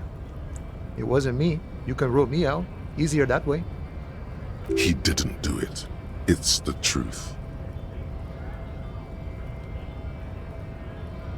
You know, serious business. I'm sure the big boss will be glad to tell you. You'll have to ask him first. He's a chatty guy. Wants to talk about the strike. Return once you've met the union boss and are on a better footing with the organization. My friend, I respect the right to roam. The open range awaits. I don't operate in that capacity. I'm not a granter of passage. The passage grants itself. I walk right past Measurehead and go in. Yeah, the 2.5-meter tall Semini Supremus is there. Walk right past him, then press the button to unlock the door, then go past him again, and you enter the arbor through the office. Está. Don't worry, I'm sure it's not completely impossible. For example, you could best Measurehead in a physical confrontation, or you could convert to a Semini Supremacist worldview. Or, maybe it actually is completely impossible. Not yet, no. He's incredibly strong. Sure.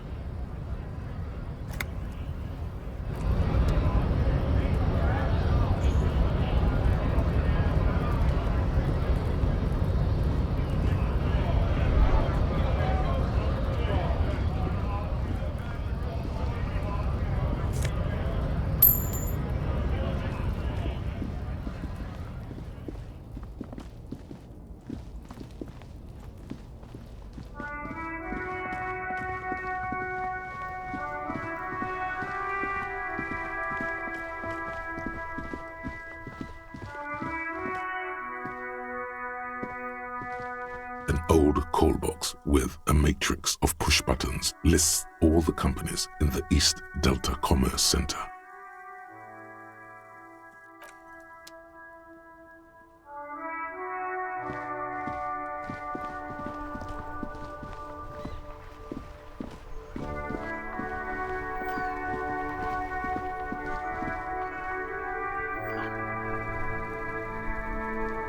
I kind of have no idea how to do this now. I don't know where to go or what to do. I don't think I can get past this gate to talk to the union guy. I don't see any other lorry drivers.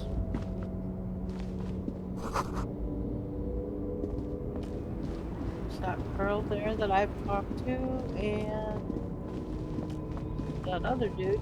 That's it.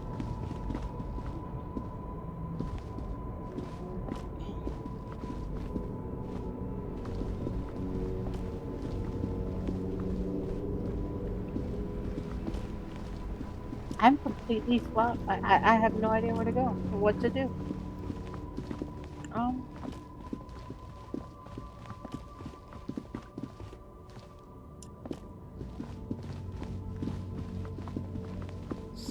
Just running around like crazy here. Oops. Okay. What's in here? What's up? Let's check it out. What is this?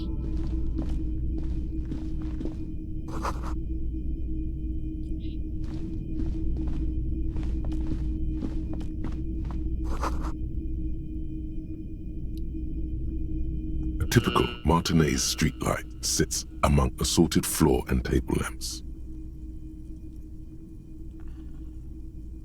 The light pole has been carefully cut, and the wiring has been redone and attached to a standard indoor plug The light buzzes faintly, but persistently. This would make quite a statement in your living room.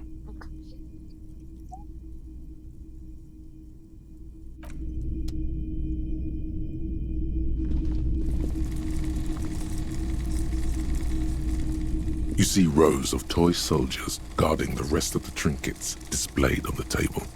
Some on horseback, others in rags, others yet in bright blue uniforms. All are stern and unyielding in their duty.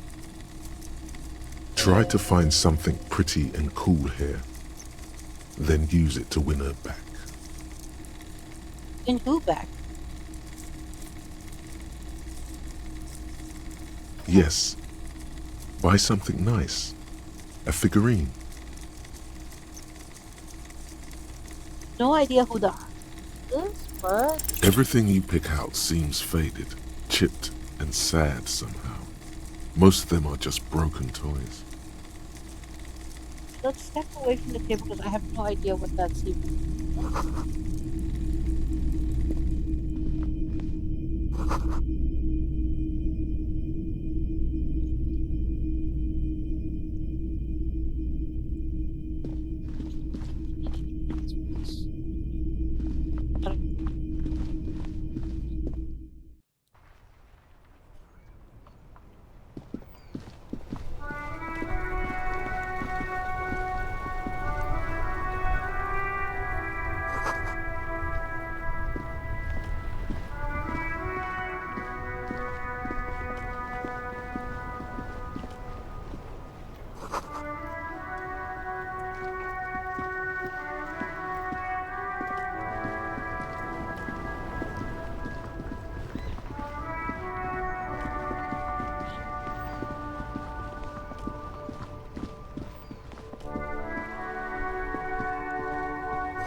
Clicky, what is this? There are several footprints in the mud, left by work boots. Anywhere from 6 to 12 pairs have walked here. Maybe more than 12. No, 8 pairs of boots have shuffled back and forth in the mud. 1. Standard work boot, steel reinforced toes, number 46. 2. Standard work boot, steel reinforced toes, number 44. 3. Hobnailed work boot, steel reinforced toes, number 43. Do I really have to go through all 12 boots? 4. Standard work boot, number 45 or 46? You don't know. It's a miracle you can tell the prints apart as it is. The cold must have preserved them. 5. Another standard work boot, steel reinforced toes, number 44. 6. An aberration, light as air, even pace, same make of boot, but number 41. Impossible to tell. Could also have been an adolescent. The gait is undeveloped. You're not bad. It's as if the whole world darkens. Everything else has a thin film of unimportance on it, and the tracks burn in the middle of it, in a strange, beautiful way. 7. The glowing outline of a standard work boot, number 46, but the imprints are twice as deep as the others. The weight exceeds 200 kilograms. 8. And yet another standard work boot, number 44. There's an aberration in the pattern of the sole, however. The right sole is smoother, more worn. How many? 8. I was pretty off then. I counted 20.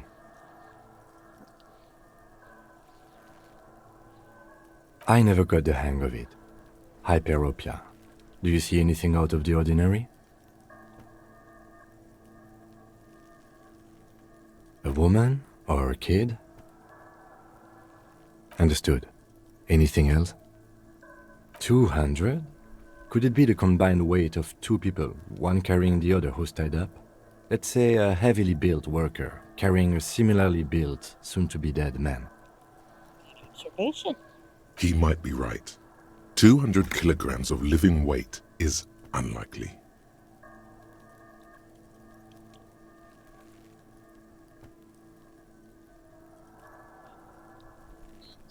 Possibly, yes. Interesting. Let's name it the Old Soul. Yes. Someone operating a workbench with a pedal? Like a joiner at the harbor. Or maybe a drummer? A drummer only uses the right foot for the kick drum. You're right, it's stupid. Perhaps it could be a driver. A driver would wear the right shoe before the left. The accelerator is on the right. We should keep our eyes open around the traffic jam, see whether anyone strikes out as a potential suspect. Seems prudent, no? Mm-hmm. A week, maybe? 7 days would fit the time frame provided to us by the caller, who reported the hanging. It is not impossible. I pulled last week's forecast for coastal Revachol. 7 days below freezing. The day before, the day of his hanging, was the last warm day. Correct again. Sub-zero temperatures would preserve the tracks in a good state. The commotion here could have taken place a week ago. What do I think? A mob of people brought something heavy to the tree. One of them was carrying the victim. They shuffled around, especially under the tree. Then, after hoisting him up, they stood in a semicircle facing his direction. At first glance, this appears to be a lynching. Indeed, they all stood in a row here and looked at the tree. Observation.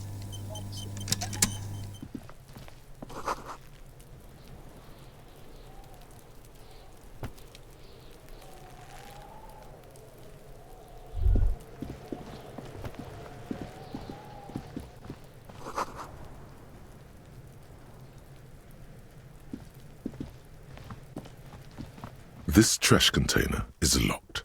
The sliding lid has a padlock that says, "There's something in there, not necessarily connected to the case, but still." The body is downwind from here. Maybe you prefer the smell of garbage to the smell of death. Trash, food waste from the cafeteria. They lock these containers to keep the derelicts from flocking in. Could be evidence too. What do you mean, feel?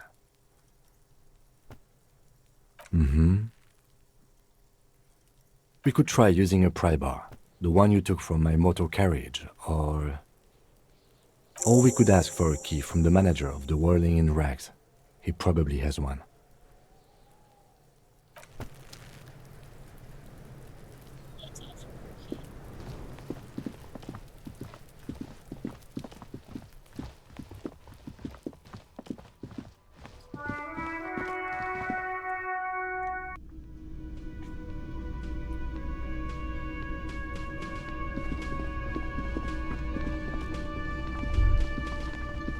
Hello, it's me again. I need a key. Real mature, man. What exactly were you trying to accomplish? You do understand you still owe me money, right? Crap, I forgot about that. Damn, your feet thought we got away. What are you, brain damaged? Actually, I might be. Money is what grown-up people use to pay for things. Things like this hostel room, or 8 bottles of potent blend and 9 packs of Royal Extra. We use it for everything, really. Okay. There's a shuffle of nylon as Lieutenant Kitsuragi looks for some. That's Cop 4.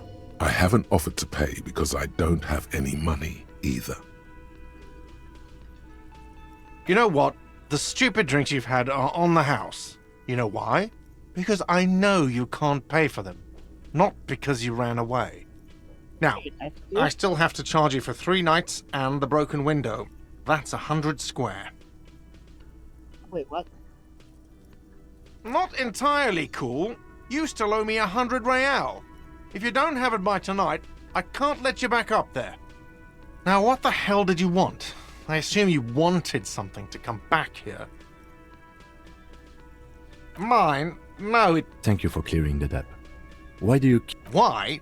To keep the hobos and drunks out. That's why. And the neighbors too.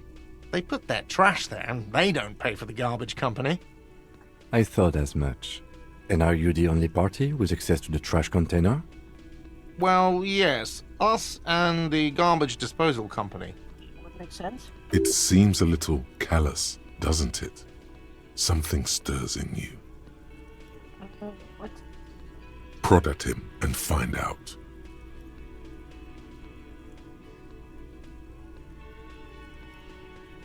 Callous? What are you, Kras Mazov? Almost all establishments in Revachol keep their trash locked. The whirling in rags is not special in that regard. Krasmazov, nom de guerre, was an economist and a historical materialist. He was a leading figure on the Grad side of the Centennial Revolution, where he headed the 9-day government. Mazov is considered the father of scientific communism, Mazovian thought, or Mazovianism. No one was implying you were, officer. Where were we? What do you need them for? It concerns the case. Please cooperate. Just bring them back once you're done, please.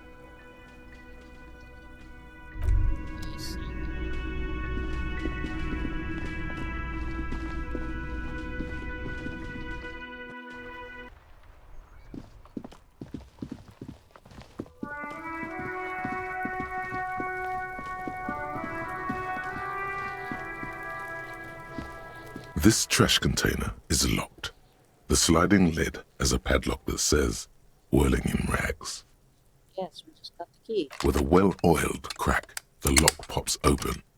It should now be possible to simply raise the lid. Don't.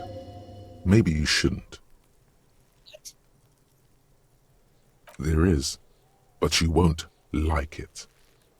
Sweat forms on your brow. Your hand is still on the lid. The smell of rotten food rises to greet you. You see soggy cartons, dirty rags, and organic waste. We're just in time. This hasn't been emptied for over a week.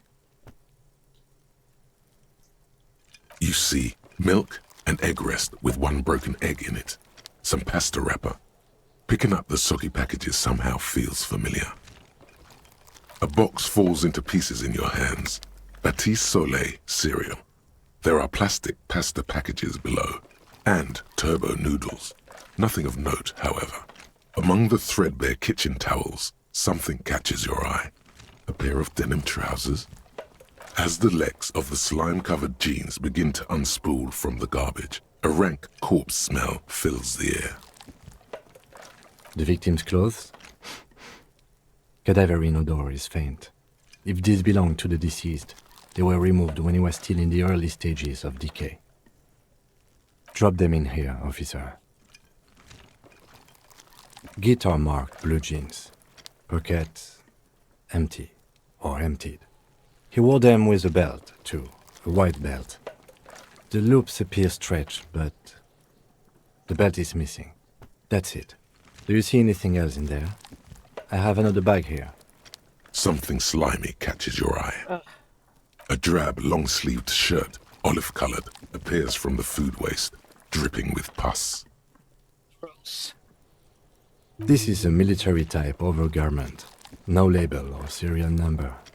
This is the kind of rib-knit shirt that's worn over light armor to conceal it in an urban scenario. Anything more? The rest of the rags are just kitchen variety waste. A yellow old mug that catches your eye. But other than that... All right. We should go to Gart again and ask if he knows who put the clothes in the trash. It could be as simple as someone from the hostel cleaning the yard. Or that one. I'd advise against confronting that force.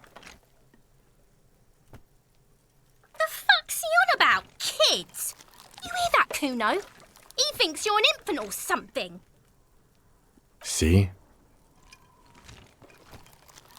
Not really. All we know is the victim's clothes are in the trash, the lid was locked, and his establishment had the key. It's just a small loose thread. Okay, you say his name is Kuno. Isn't that the guy who vandalized the The lieutenant nods, then looks binoculars back into the at the trash dock? container. Let's search the food waste. We're already here. It's just organic waste, cold and slimy on your hands. Apple and potato peels, mostly. Unidentified sludge, and the occasional chicken bone thrown in for good measure. Oh, this But sounds hey, gross. nothing. It's nothing. Nothing more to see here.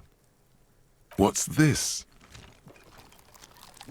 What? A blue piece of plastic sticks out from the apple peels. It's shiny. Looks like the corner of something. It's my badge. Something larger. A clipboard.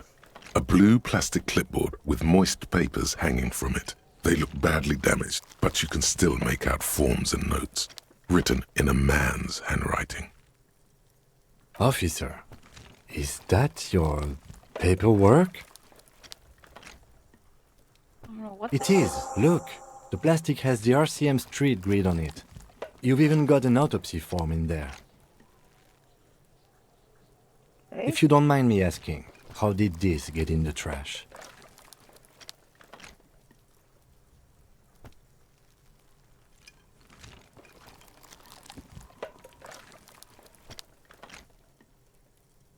Boring. Try dangerous. You should do a thorough inventory of that. Be sure some has not fallen into the hands of the RCM's enemies, organized crime or worse. Official notes sometimes contain informants' names, even undercover operatives. It would also not hurt to start taking notes on the case. Now, tell me what your eagle eyes see. Or are we finished? Some items, such as the ledger you found, are interactable.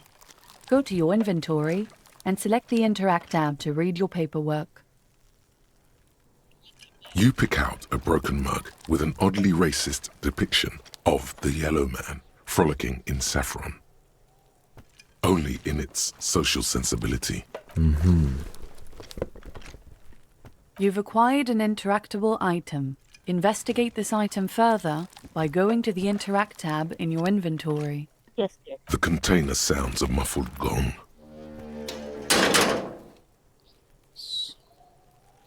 That's one thing off the list. I think we got it all. Check inventory.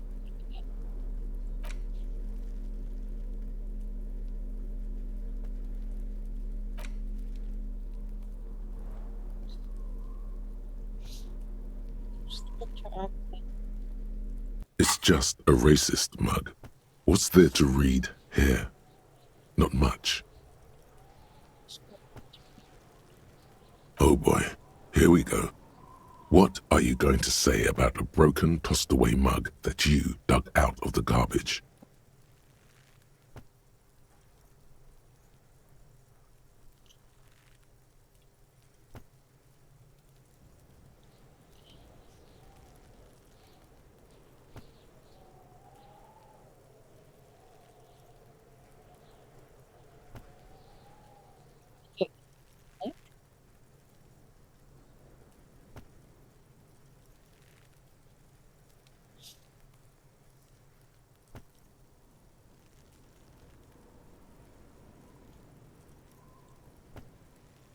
Understood. You're that kind of detective. Whatever. No idea what that was. Anyway, It's the ledger you found in the trash. A pitiful cabbage of white and yellow papers hanging from plastic board, barely held together by a metal clip. This sad display is made complete by the faint smell of urinal cleaner. okay, There's a piece of toilet paper, or is it cleaning tissue? No, it's toilet paper, desperately sticking to the back of the blue plastic clipboard. It's a metaphor for you. Below the pathetics, terror. Do not look into its blue heart. okay, why do I want to Check the toilet. What the hell? It's just toilet paper sticking to the back of the plastic clipboard. You can take it off if you want. Take it off. Still wet, the toilet paper peels off the plastic easily. All you have to do is shake it off with your finger and voila! The ledger now looks marginally better. Why is this even a thing? An aluminium block runs the width of the board, biting down on the paperwork. Its crocodile teeth are the only thing keeping the papers together. A regular pencil, the tip worn down to nothing, has been attached to the clip. The surface is interrupted by a silvery sticker. It's rectangular, sparkling with iridescence. You don't know how you didn't notice it before. What? That thing. It's a halogen watermark. We use it for adding information to RCM property. What? It depends. Aside from an anti-counterfeiting stamp, mine has my station number and address. The information varies by date of issue. How many years you've been on the force, he's thinking. It'll have that. Any capable light with the right wavelength will do. All RCM vehicles have had lights designed to reveal halogen watermarks. Mine too. This means you can read the watermarks if you just turn the lights on. Okay. While a bunch of sodden papers sag from the clipboard in your hand, it's a sorry sight. They're not exactly white. They're yellowed in patches by sunlight and alcohol and covered in dense blue handwriting. Ink escapes into watercolor patterns, reaching its tendrils across entire pages. The paper itself is checkered with faint red lines, forming short paragraphs. Once in a while, there's a red stamp that exclaims, "Case files commit to paper." The case files themselves are plenty. You count more than 100 sodden, crumpled up, earmarked pages falling apart in your hands. They appear to be sufficiently organized and extremely dense, if mostly illegible. Work, strife, poverty, the Jamrock Quarter. These are handwritten logs of investigations dating back to January 51, this year. The exact number is hard to estimate due to missing pages and an odd naming convention. But there are at least 20, maybe 30 cases undertaken, not completed, mind you. It's the middle of March. You have attempted 2 cases a week on average. Huh?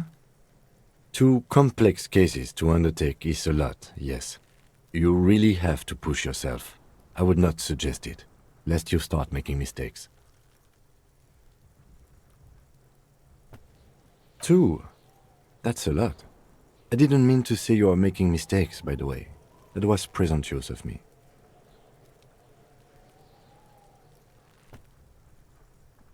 I prefer a normal caseload. It's a matter of method. Like a fan of gills, the checkered papers dry in your hand. The handwriting is extremely dense, if mostly illegible. Yes, it appears you employ a, shall we say, robust yet literary system. Each investigation has its case number written on the margins. Yet, still more tellingly, most are accompanied by a name. A title, one might say even. One that draws inspiration from snoop fiction and vespertine cop show staples. Yes, all caps. One is called The Next World Mural. Another, The Square Bullet Hole Murders. Another yet, The Unsolvable Case. Others appear more light-hearted. The guys on a couch in an unexpected location, and The Murder at the Hookah Parlor. Even the rare article-free collapsing tenement. Murder features prominently throughout. It's going to take an effort to piece these case files together, but it can be done. Once you're done inspecting them up close. You mean the alphanumeric? Officer, precinct, time of arrival at the scene? Oh, you mean the titular? Yes, well, so do I. In our defense, almost everyone in the RCM does. It's a holdover from the early days of the RCM, right after the revolution, when the organization had little idea how to do things. It persists in an unofficial capacity. Officers use these titles to refer to their work among themselves. Again, in your defense, I seem to have named one the man with the hole in his head. That was a real person. His death was real. Still, I named it that, to amuse myself. I pray his loved ones never find out. Rail spiked through the head. He died. It was a workplace accident.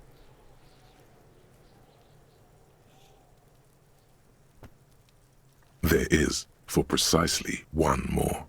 15 pages near the end remain untouched by the damage. The checkered grid forms a structure of passages, breaking the case into subtasks to accomplish. Sadly, the ledger only comes with an old, worn-down lead pencil. It's unfitting of this monumental event. The lieutenant looks at his blue notebook. 2 fat, shiny pens hang from the binder, like large-caliber bullets on an ammo belt. He is not really saying anything, just standing there, looking at them. Know that I give this to you with resentment. The tasks you've completed flow out of the blue oblong pen in a brash freehand uncannily similar to the rest of the letters. The wording comes easily. It's almost robotically simple, a language developed for mental rigor and simplicity. Inspect the victim's body. Interview the cafeteria manager. It's not exactly poetry, but poetry would be out of place. A satisfying slash sounds across the paper. You're done, it seems to say. And you, and you. Things to be done and things already done. The composition of reality. This is an extremely useful tool for a detective of the citizens' militia. Now all that remains is to name the case. No, actually. Any ideas? Great. That's great. That's actually what I was thinking too. The Hanged Man. Good, strong name. We have a very good name for the case now. I'm going to start calling it the Hanged Man. It's good we sorted this out. I guess I'm done inspecting. You don't exactly close them, so much as distance yourself from the smelly papers. They're a little further from your nose now. Can I read the case files now? Yes, you can piece them together using the alphanumeric code on the margin.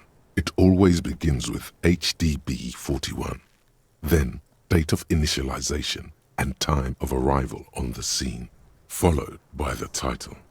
For example, HDB 41120111700, the Next World Mural. Why, yes, your precinct number is 41. HDB. Every last alphanumeric in the files begins with it. And these are your case files. It's safe to say HDB are your initials.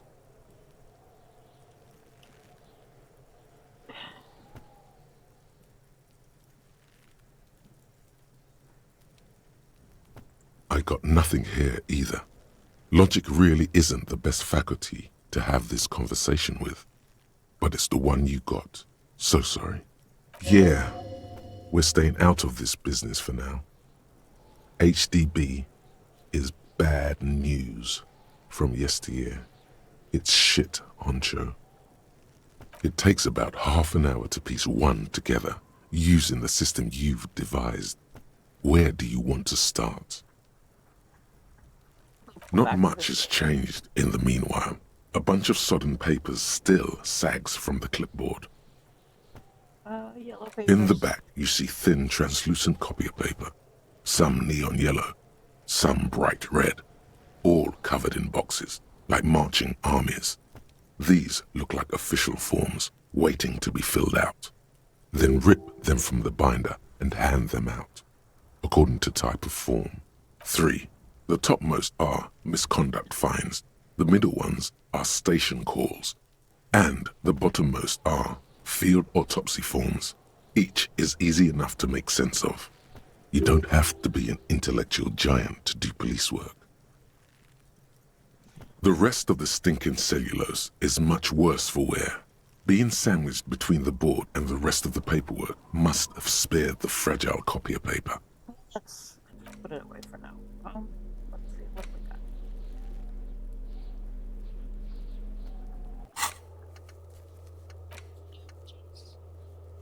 I gotta raise $100.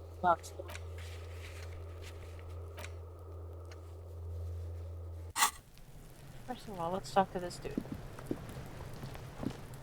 Kuno's got this. Talk to me. If there ever was such a thing as an ugly kid, then this is it. Yeah. He's almost exquisite in his ugliness, like a gremlin.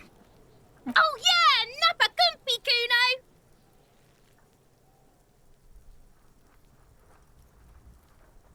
Kuno! Right in the dick, Kuno! Get him right in the dick! It's love it in the dick. The boy is sweating profusely. His eyes are like two black holes and his jaw is twitching as if trying to break free from the empire of his body.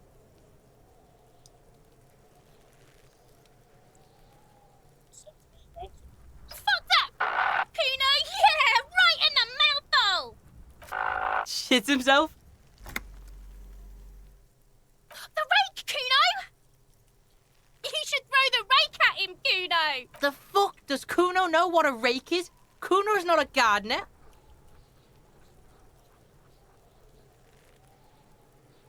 Alright, entertain the Kuno. Show me what you got. What you got there? What you got, huh? Show me what you got. Right, pig. This is where Kuno plays with his little wooden choo-choo. What do you want with it? Yeah, Kuno doesn't know shit about that. That shit is beneath Kuno. Listen, listen. Kuno doesn't care about this small-time shit. Just listen. Kuno saw what you did there, dumpster diving. Sad shit. Kuno could hook you up with some sweet rags. Shit like Kuno's wearing. Your size, good price. 500 real.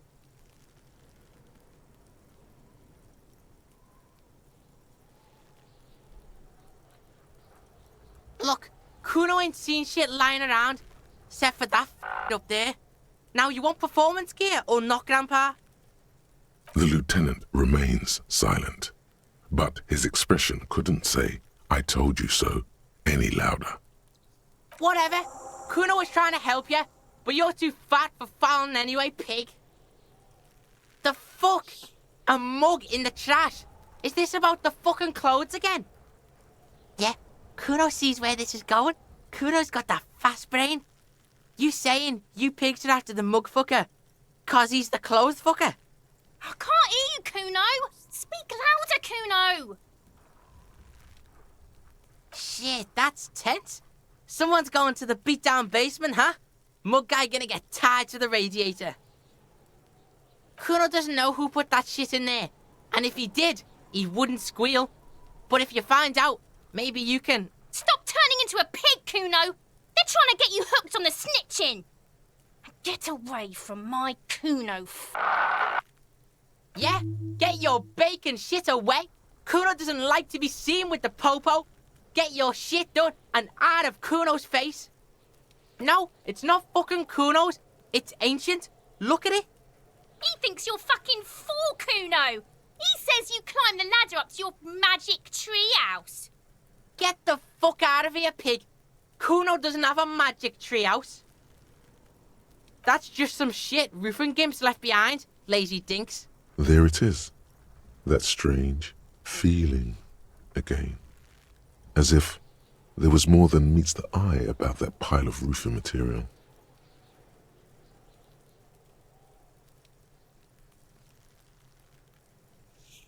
We are way beyond normal already.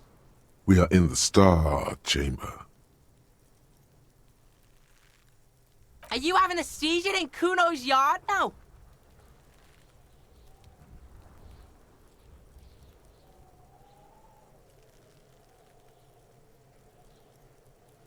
The fuck are you talking about? Kuno doesn't know what handed gimps they wear. Trying to get you to talk gimp, Kuno. Don't talk.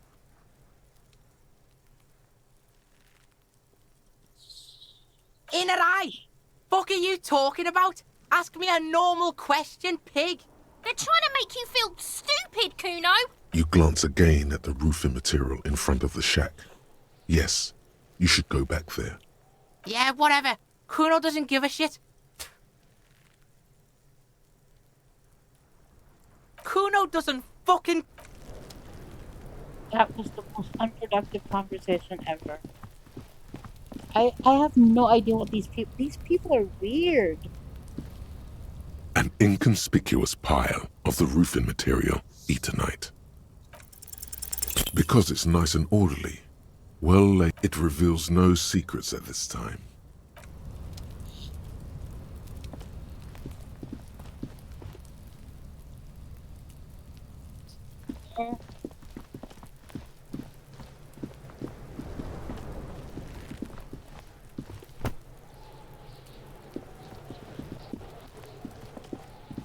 I have no idea what I'm doing or where I'm going.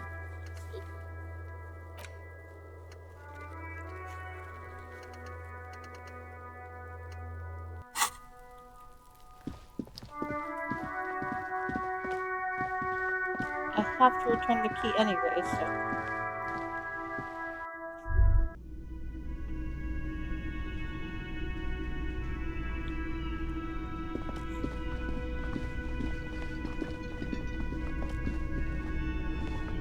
Can I help you?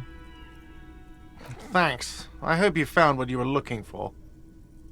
As it should be. Anyway, thank you for returning my...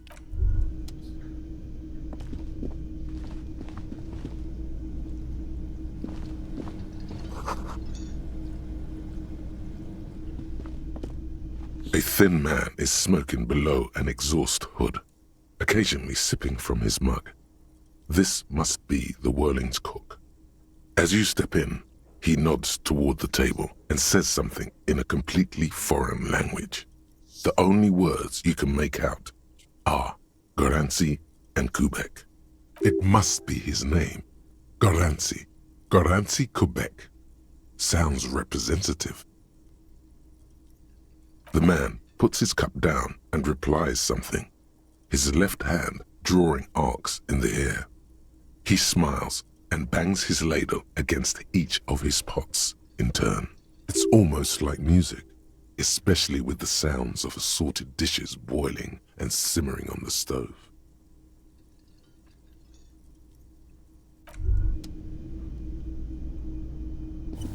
You see a heavy steel door with a prominent dimple lock. It's painted blue. You immediately feel drawn to the color. Blue is for mystery. You do? It's a door in the back of the kitchen. Why do you care where it leads?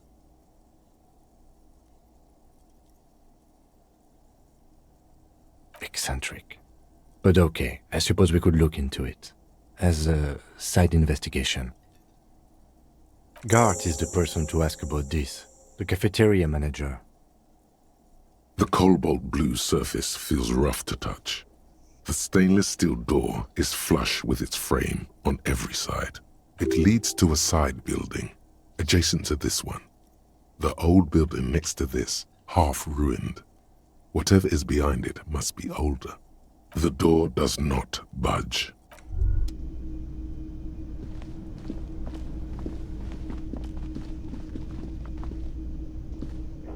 Can I help you?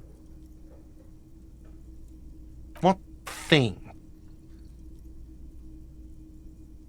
Oh, yes, that door, sure. There's nothing... No, I don't have a key. I don't know how to get there. And I don't care either. It's not like I've been wondering about it for 10 years. It's just a frit warehouse, probably. Or some boring storage space with a bunch of old junk and dust. Junk and dust. He's attempting to maintain an air of indifference. It's absolutely not convincing. Fine, okay, a little.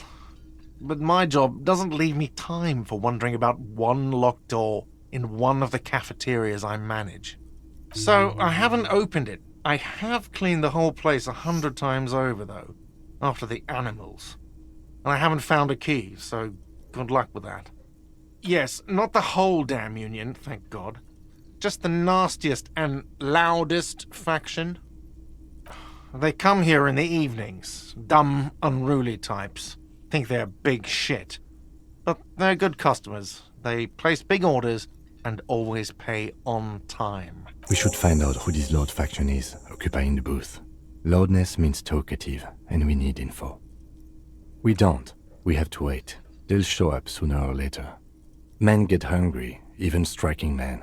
If not today, then they'll be here tomorrow. What? By the way, you should come back to this thing-based questionnaire if you see anything interesting in the whirling later. Yes, have you got it? A lot. For the room and broken window, 100 real. Like what? See you later.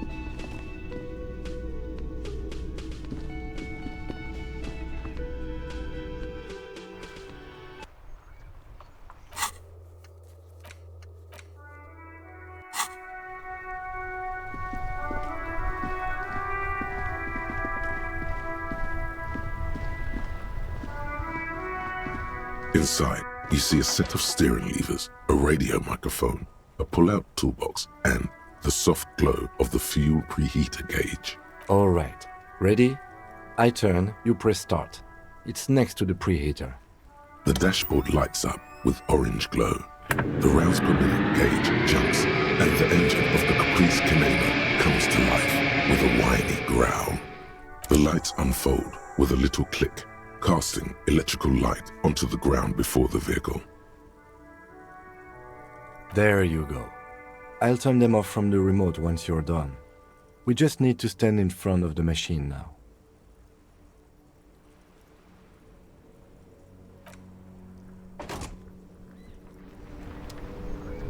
Are you sure this is the front?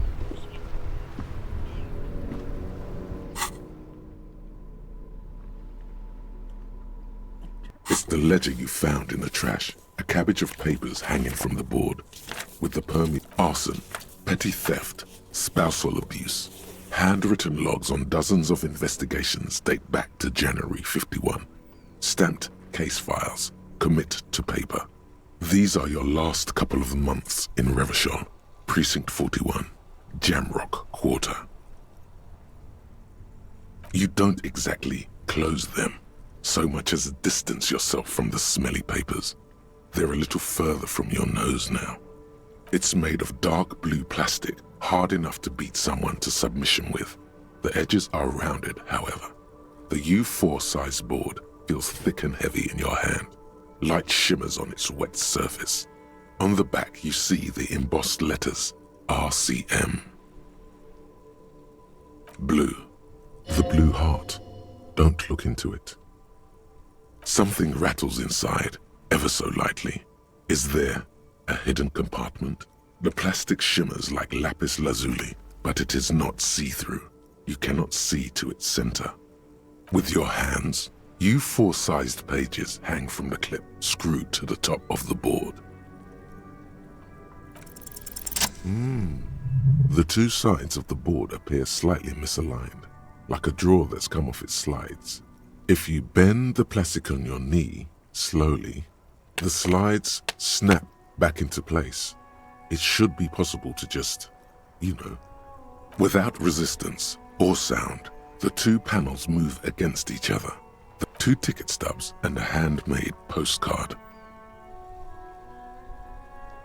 Two octopuses are smiling, reaching their tentacles toward each other in the colored pencil drawings. The tickets permit access to the zoo in Revachol East. The aquarium costs extra. These let you go there too. Two octopuses are smiling. Thin wax paper has been glued to a piece of cardboard. Sounds like leaves rustling when you pick it up. You see violet flowers, floral patterns, patches of glue. Familiar handwriting lines the inside of the card. Looped, round letters in a woman's hand. A young woman in her 20s, There is care, effort, and a smile, you think, although that is not something you can read from someone's handwriting. Harry, it begins. You're already reading. I wanted to write you a letter so you can read it when you wake up. Maybe it will make you happy. Throw it away, please. Wait. Your hand shakes holding the card. Every morning when I step out and you're asleep behind me, it says, I find a little piece of sadness in me. I carry it in my chest, down Voyager Road. Every step I take, it grows. By the time I reach the fuel station, it has filled me entirely. I step onto the light rail and look back.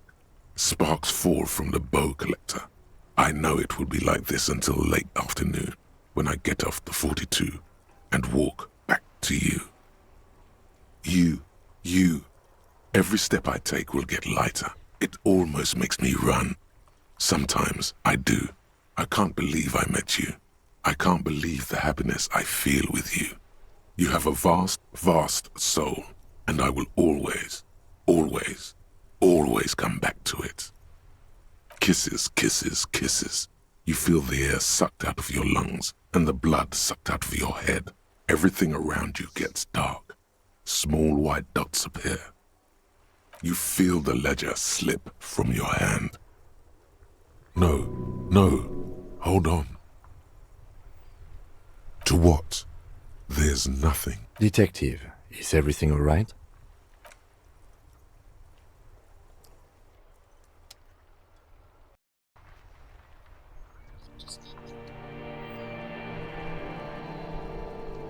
Did I just die? What just happened?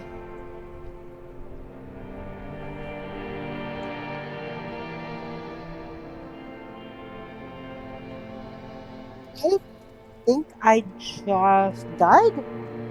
There is nothing. Okay, I think I'm done for the day. I don't want to start over right now.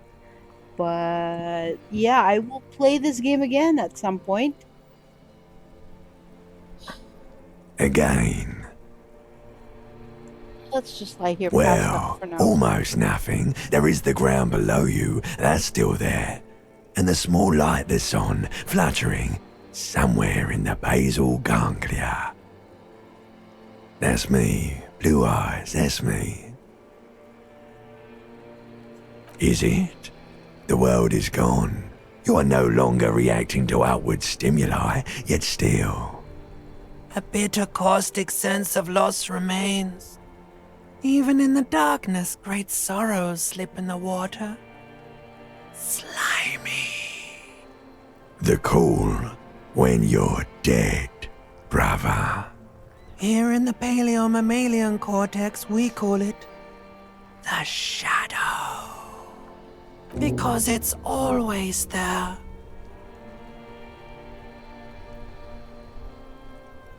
Okay, that was the X something? Bloated corpse of the past resurfacing. Beautiful. Believe me, stupid ape, its lack of beauty was not the problem. There is no Voyager Road. There are no roads, no houses, no lights in the windows. It's all on pause. You think they would let you? Until you disintegrate into biomolecules? No. Someone is breathing on your face now, inspecting your pupils, stupid idiot. Okay, it's my partner. Yes, they're pouring something on you. It's in you. And it's... Butter? It's delicious. Glowing lights on a dashboard emerge out of nothingness.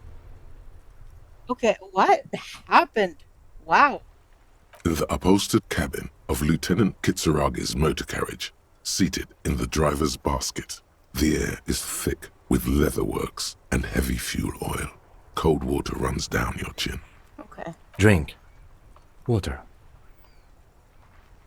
The water is cold, silvery, the stuff of life itself. As it pours down your parched throat, the pounding in your head recedes.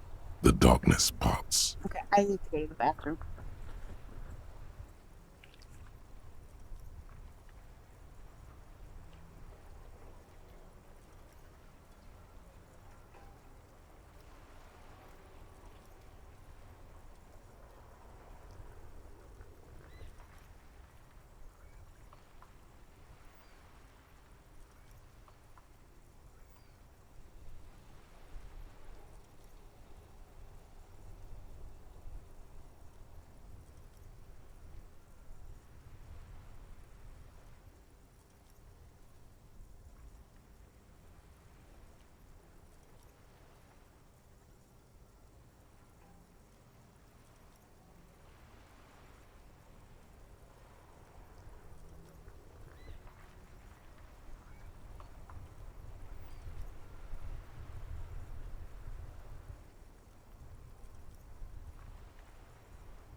Okay, well, I'm glad that I don't have to start over because I wasn't really prepared to do that. But I am going to make myself a pot of coffee before we keep going with this. The game is very strange. Not sure how I feel about it yet, but I guess I'm going to keep going and give it a chance.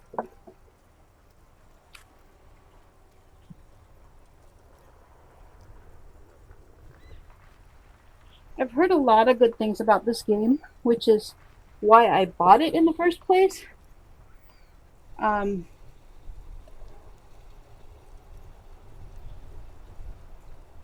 heard good things about it, but I didn't read anything about the actual story. So I am going into this completely blind. Translation, I have no idea what the hell is going on right now. But let's just go with it.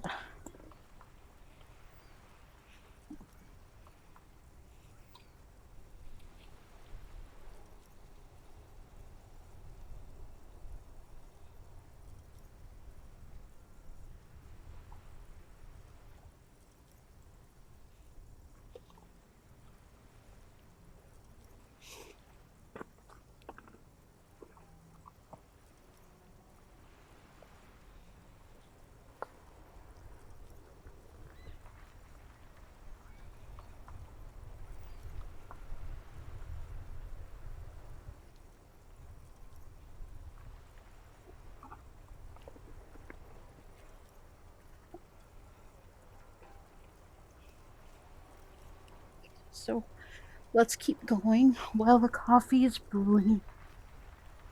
Alright. So the water is cold, silvery, blah blah blah. Okay. Drink.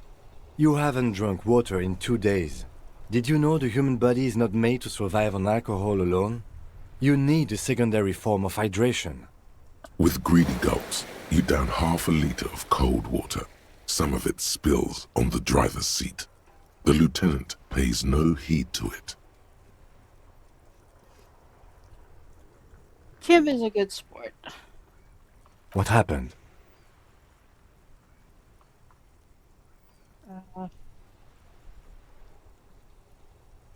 was dehydrated, I guess.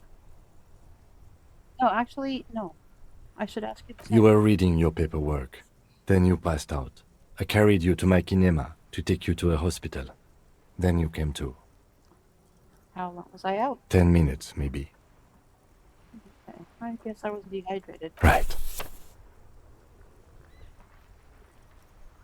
You dropped these. Are you okay to proceed? Yes, let's solve this case. Good. The Ledger of Failure and Hatred is a special item that can be used both as an interactable and a tool equipped in your held slot for skill bonuses. Find it under the Tools tab in your inventory. It's like I have one of these things.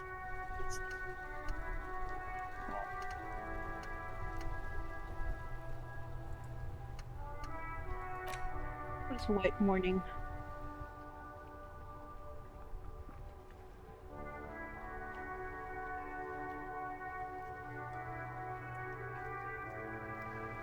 What is this?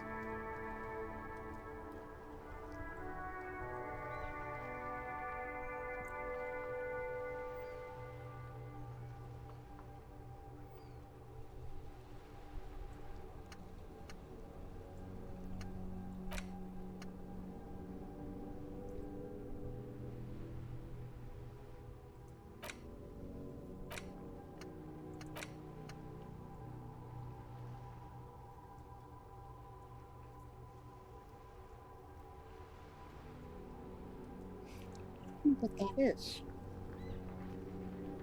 Yeah.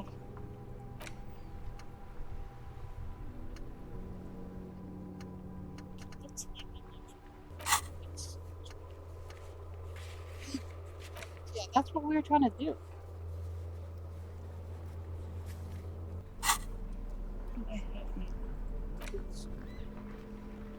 Your failure and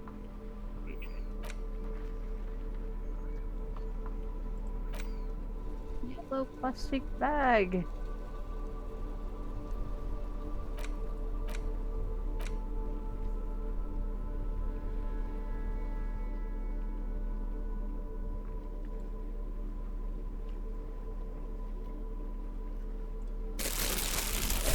Oh my gosh, I can actually equip it. Yikes.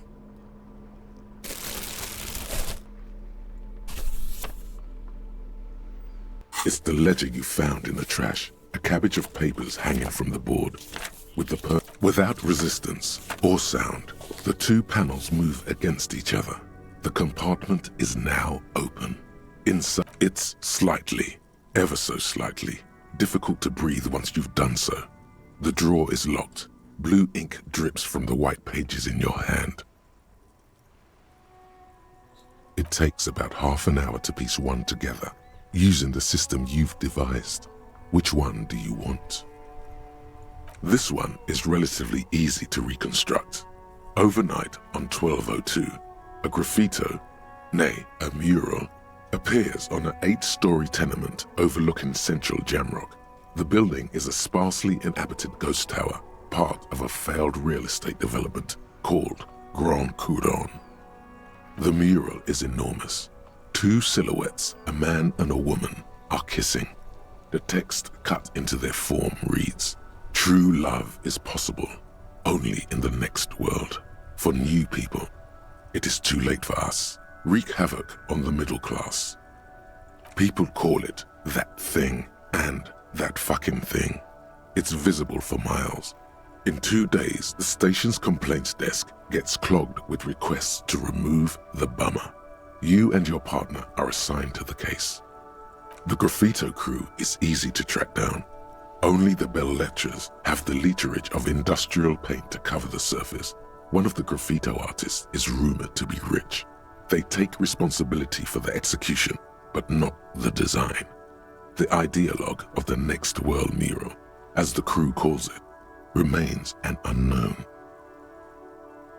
The crew agrees to clean up after themselves. However, your partner, JV, is against the removal, citing public support for conservation. This leads to a debate in Precinct 41, which then spreads to the streets of Jamrock. ending in a rare plebiscite organized by you and the rest of Row 3. The 9,000 people subjected to the mural's message, all of Lakeside, Central Jamrock, and Villalobos, plus half of the eminent domain, participate in the vote. Although the case begins with what appears to be a lot of rambling on the streets as to how juvenile and stupid the mural is, given a choice between two options.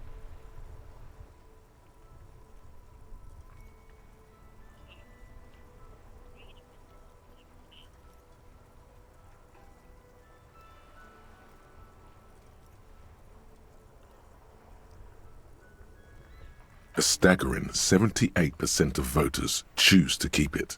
Turns out the opposition were a loud minority, and that love truly is possible in the next world for new people, and it is too late for us.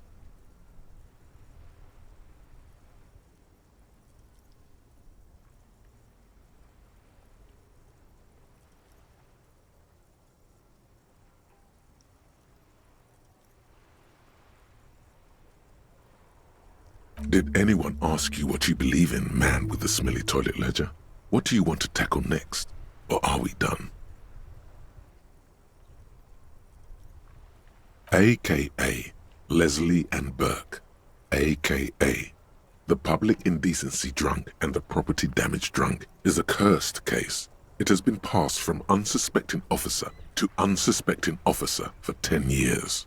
On January 29, the unsolvable case made its way to you. Why you accepted it, it is unclear.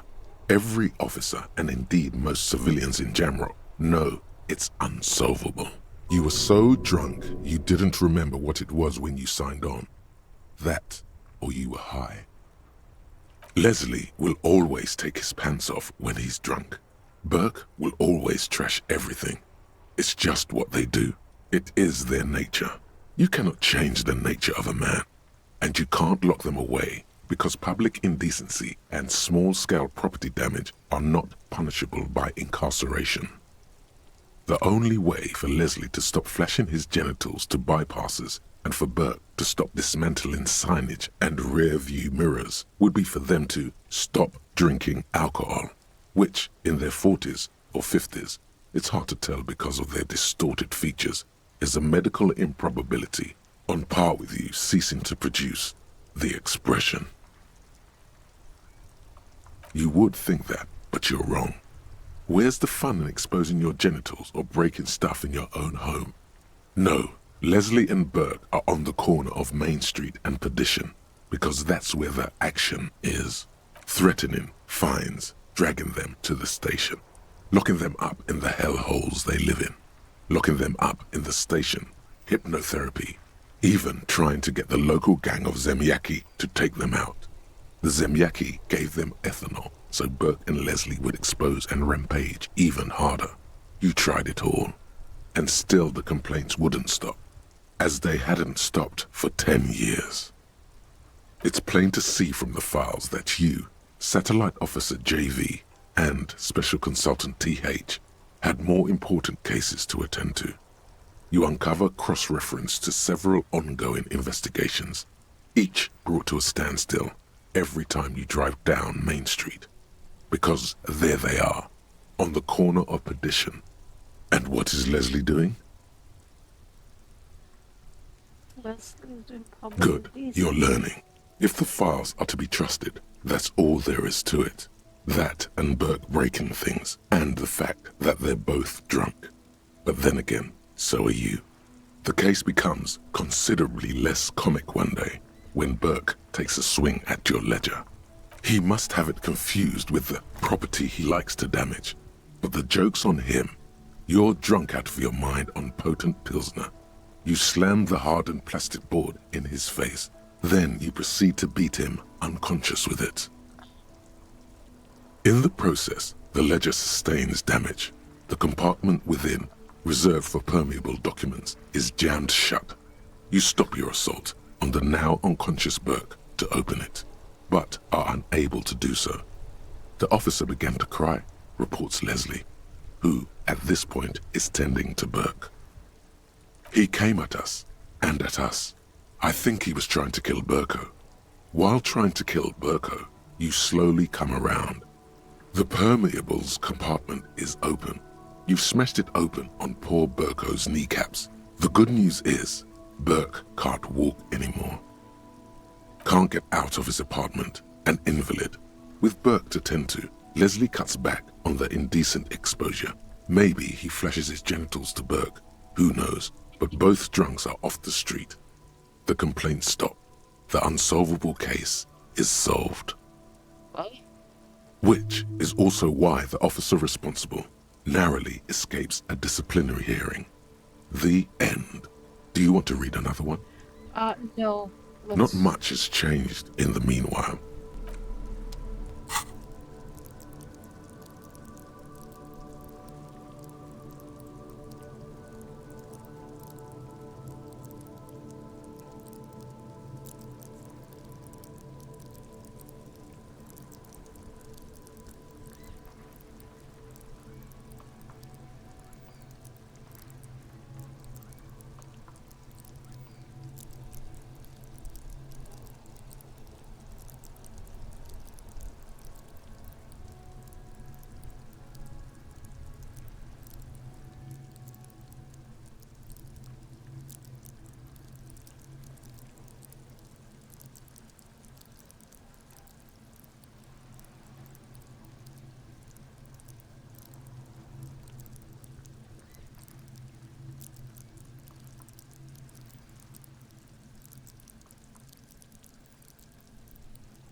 A bunch of stuff here.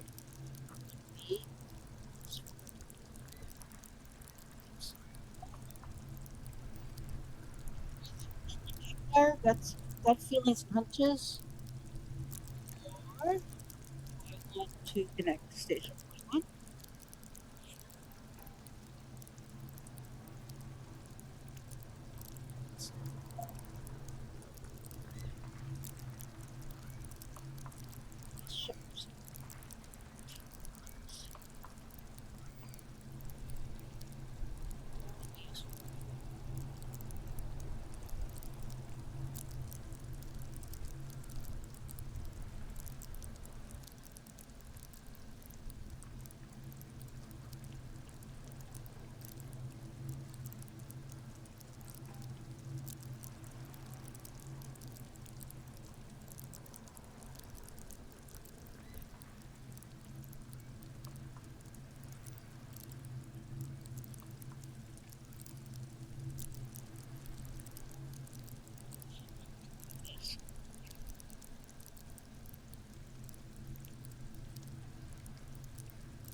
Did I ever read that before? As you hold your ledger's clip under the headlamp, an iridescent hologram appears. A street grid and the veins of a great river. A familiar sensation washes over you. There she is. Revachol West. Around the borders of the watermark are dozens, no, hundreds of micro-perforations. There are many of them, and they are divided into 3 separate rows. The first row has 18 dots. The next is the longest. It runs all the way around the border, and then some. You count 216 perforations. Considering that nice, large number, a wave of pride washes over you. Though you can't say why, precisely. The last row has 3 perforations. That's it. Those are perforations. They represent your record as an officer of the RCM. They are your statistics, as it were. I should have guessed you'd keep a record. Officers often do. Let's take a look. The first row represents your years of service. 18 years. Okay, not bad at all. What did you do before you volunteered? That's what it says. I might have guessed even longer based on your age. What did you do all those blissful years of your youth?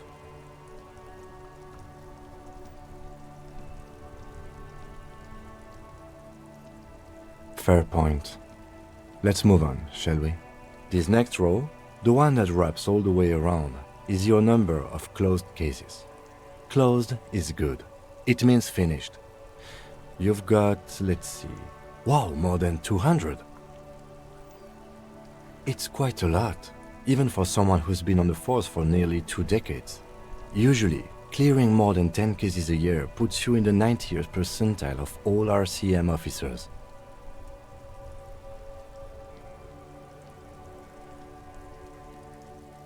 Right. Those are your confirmed kills.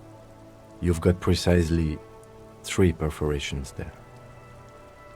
For an RCM officer, especially Precinct 41, which is in the Jamrock Quarter, it's rather tame. I mean that in a good way. There are certain officers who treat their kills like some kind of ghoulish game. If they do happen to solve a case, it's usually by accident. But it seems as though you are, or at least were, one of the good ones. So we have that to be thankful for. Yes. It's not a problem for him to state it, however. Everyone has their own method of coping. Some more effective or self-destructive than others.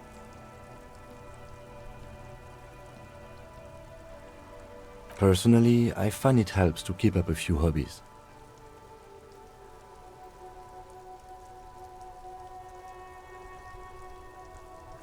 Why not gardening? You've already got the yellow gloves. It's meant in earnest. Please don't mistake it for a jab. The lieutenant nods.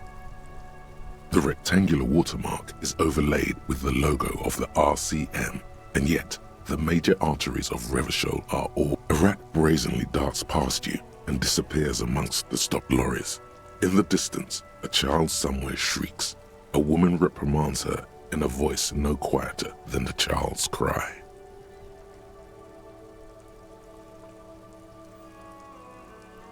Ah, Martinez. Let me see. Right here.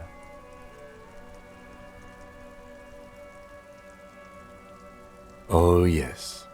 Coal City. Le Royaume. The burnt-out quarter. Right. I'll go turn off the lights. You can now see your statistics on your journal page, to the right of the task description.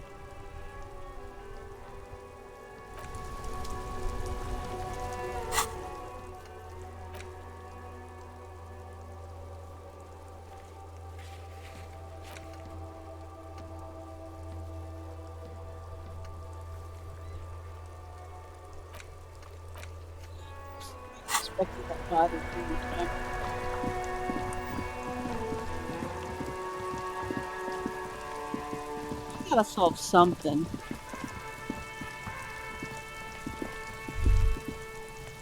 There he still is, looking right through you with his white eyes. The body below is it ha ha ha.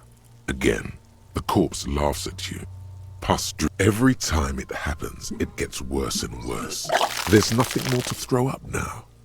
All that's left is crying and convulsing dryly at the same time.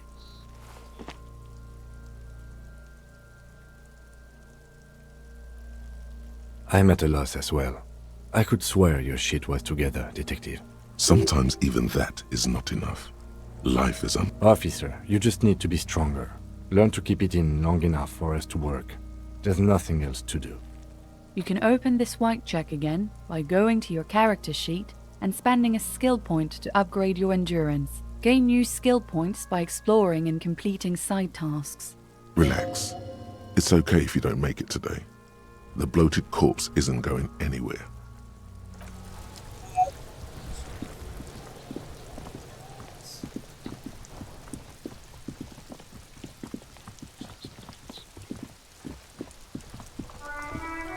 I know what that is.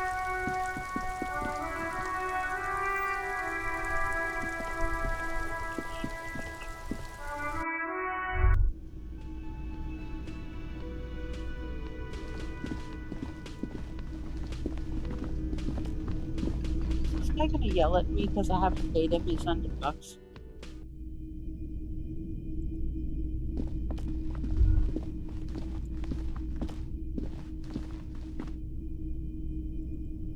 What is this?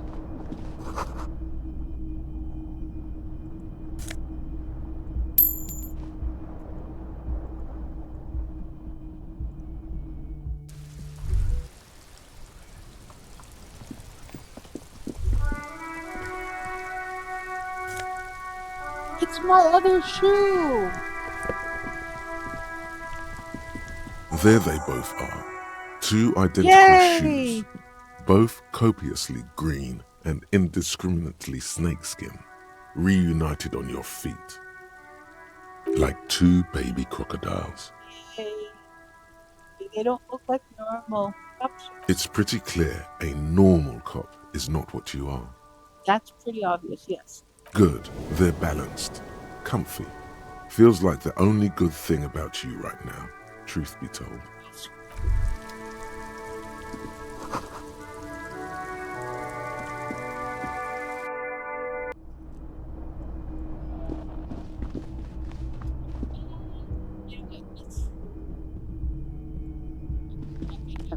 Let's see if there's anything to do right here.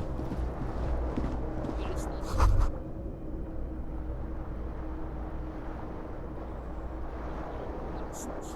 The bed is cold and not particularly inviting, but it's yours. The sheets look awful. The option to go to sleep becomes available every night after 9 p.m.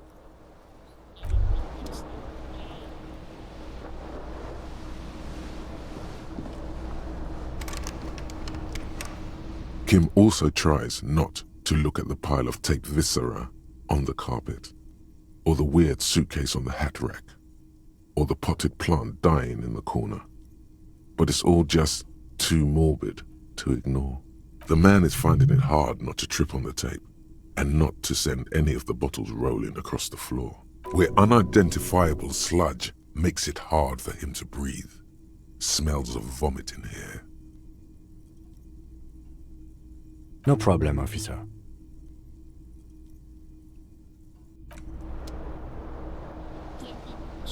There's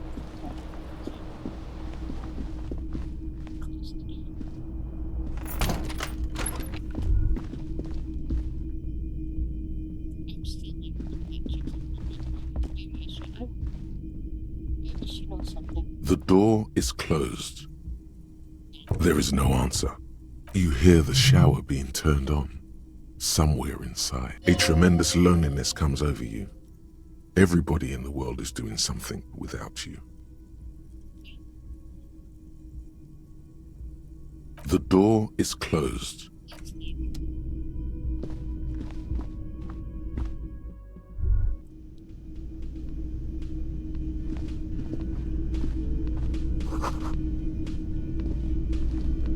Summer door closed for the winter. Sounds legit. Why am I building this ledger?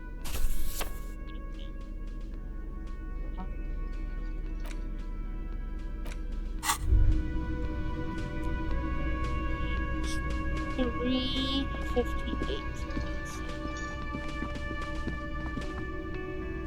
I could totally buy a pair of glasses for that.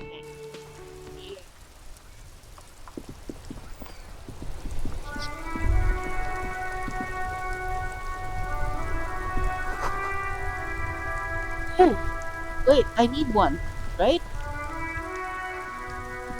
How do I take that? The worn and beaten wooden planks of the bench do not look. We can sit on benches after we've solved the murder. You can revisit the bench if you ever need to pass the time when Lieutenant Kitsuragi is gone.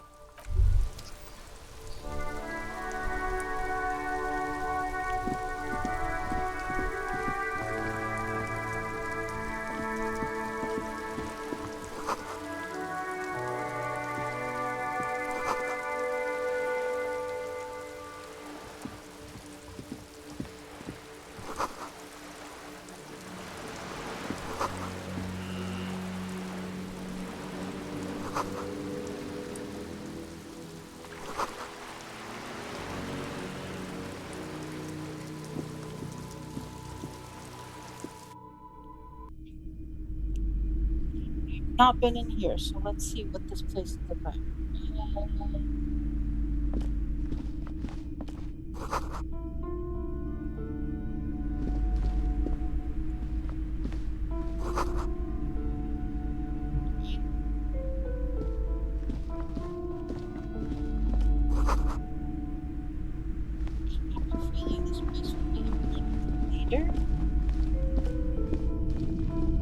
You see a set of tattered curtains blocking the way to another room.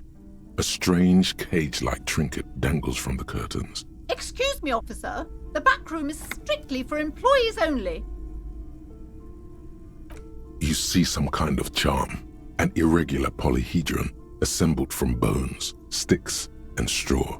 Inside, a disturbing fish head with empty eye sockets stares at you. Aside from poking at it suspiciously, there is nothing else to do with the fish head charm at this time.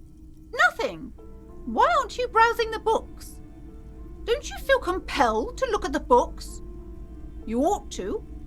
She speaks almost as if she's trying to put a spell on you, urging you to buy more books. Oddly enough, the more she tries to draw you away from the curtains, the more alluring they become. Just as you're about to pull apart the curtains, the petrified voice of the shop owner cries out once more. Sir, don't touch that. I told you it's off limits for the customers. Parapsychologically speaking, we're done if you decide to open them. I won't be held responsible for the consequences. It's too dangerous. She looks away, mumbling. Why is everyone always messing with the curtains? Why can't they just buy books like normal people? Why? It's not like anyone was killed there. Really? I'm sorry. I don't mean to be so impolite. Just please don't go there. I can't allow that. You'll only make things worse and unleash the powers. No, it's just a storeroom for the employees, I told you. Now please step away from the curtains. Thank you. There is something mysterious about the curtains. The curtains, tattered with age and covered in dust, hang before you, as if taunting you.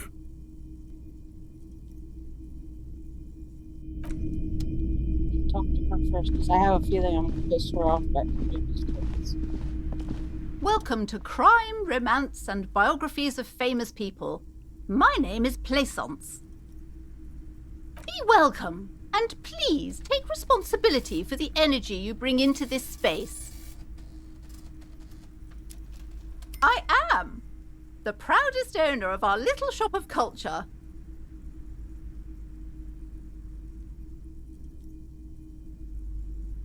Cursed? Who said that?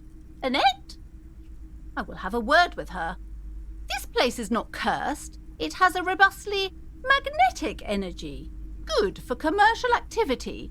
My business is thriving, sir. I already told you, it's just a storage room for employees. I don't understand why it's so important to you. Just let it go, officer. Go buy some goddamn books. You're supposed to be drawn to the books. No! Okay, fine. It's because this place is cursed. Just like Annette said, they don't call it the doomed commercial area for nothing. Are you happy now, officer? Happy that you've ruined everything? It's not good to talk about the curse, not in detail. The negativism, it's dangerous. Talking about the void wraiths angers them. Wow. Void raves. You have new words. The curse is so much worse than you could imagine. It's a disease, eating at the very foundation. It's the curse of financial distress, of ruin and bankruptcy. Didn't that curtain just move?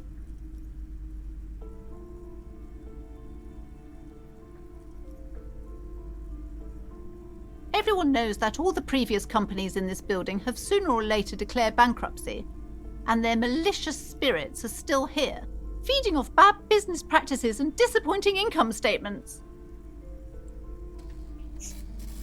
There's something wrong with this building, I can tell you.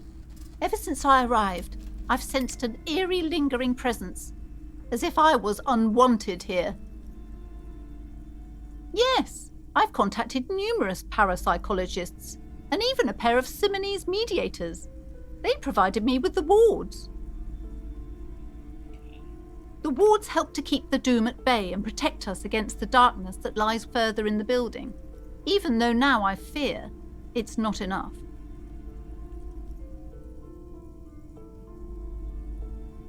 Oh, this! No, it's a special Himian amulet, blessed by desert pygmy shamans, with a spell of compulsion. It's to compel people to buy books. Okay. There are numerous spells cast throughout the store. I had the books anointed with a different inducement spell, for example. It's guaranteed to boost sales 15%.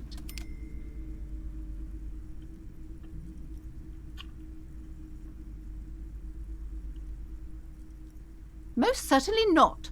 I don't want anyone who's not familiar with the psychic arts to get involved in this mess. Stay away. Leave the spirits be, so they can return to their slumber.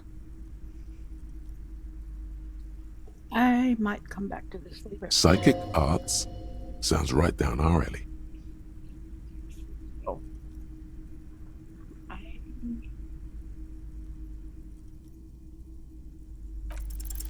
Slither up to her, you silver-tongued fiend.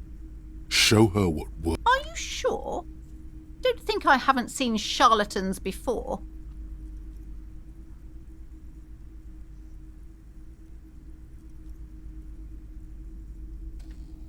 You're no paradetective. You look nothing like one. And you're clearly a drinker. Pardon me for being so blunt, but... Hey now, hey. You need the booze to focus, all right? The lieutenant keeps his usual stony calm. He silently picks out his notebook. Go ahead then, rock her world, he thinks. I'll compose some notes.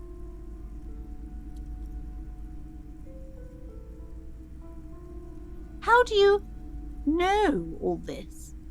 Here we go.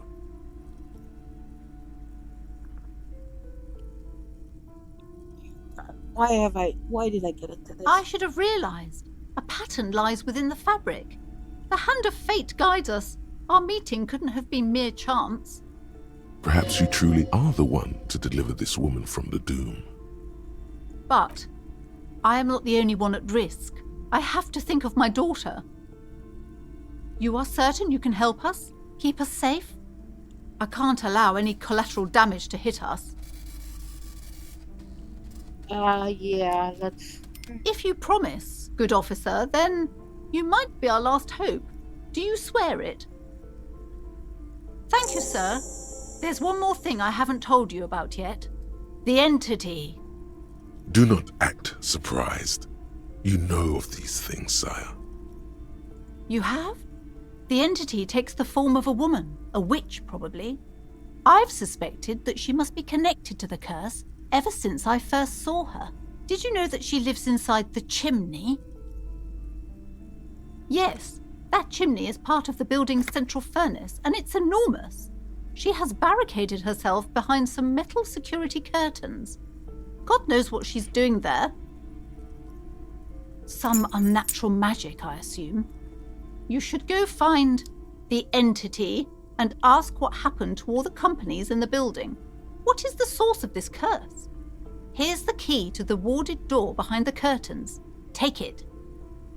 Oh, and please do return to me after you've looked round. I'm quite anxious to know what she has to say about the curse. What you discover in there. Unbelievable darkness and ruin.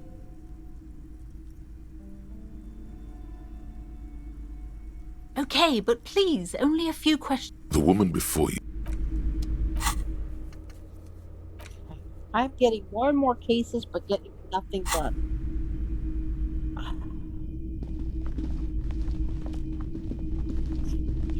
You see a set of tattered curtains blocking the way to another room. A strange cage-like trinket dangles from the curtains. This. You see a dimly lit room full of dusty furniture and trash. A doorway stands in the back, covered in dozens of scary little cage-like trinkets, your shadow looming over it like an omen. Oh!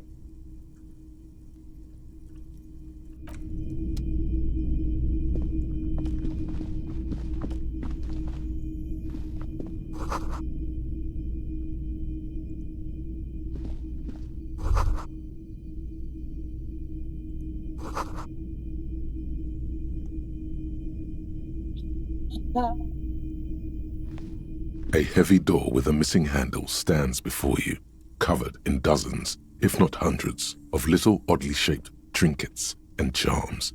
It appears to be locked. After exerting some force, you manage to turn the key. It's eerily silent. The door slides slightly open, letting a draft of cold air into the room.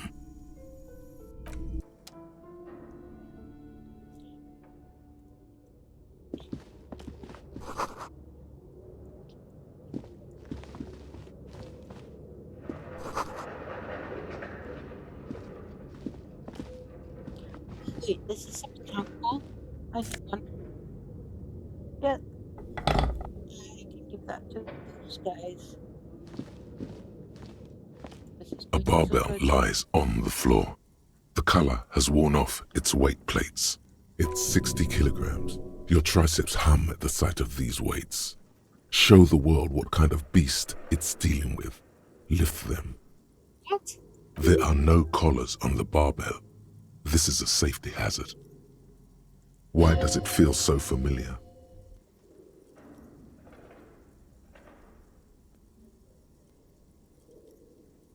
You're right. The weight may fall off. Better not touch it then. It would be a violation of EPIS safety regulations if the gym was still operating, but it isn't. No one's supposed to come here anymore.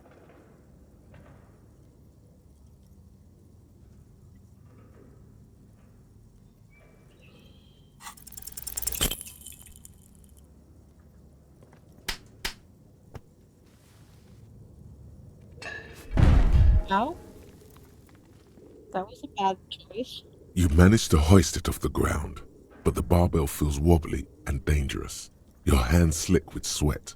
See? See? This place is cursed. Wearing gloves would definitely make it easier.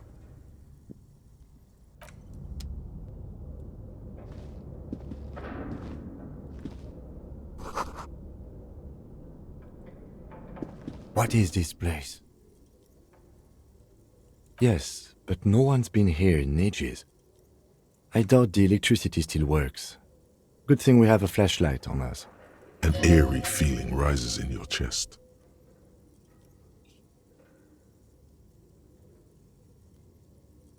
Sounds good.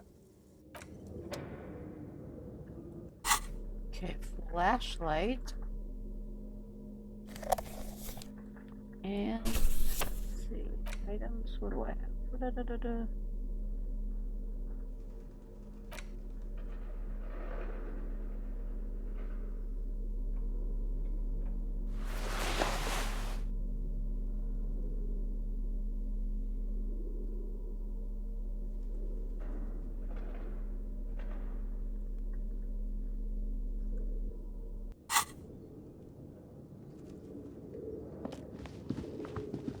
The barbell waits patiently on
Looks like someone tried to reconceptualize their business here. Look, the skis and rotor blades both bear the same Slipstream logo. It seems likely that they started out making one, failed to turn a profit, and then pivoted to producing the other. Making coffee. 1 second.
You're right. So I got some coffee conducive to investigation. Just trying to figure out what's going on. Hate to admit it, but I'm starting to get into this game now that I kind of have an idea of what is happening to do stuff. I don't feel so lost anymore.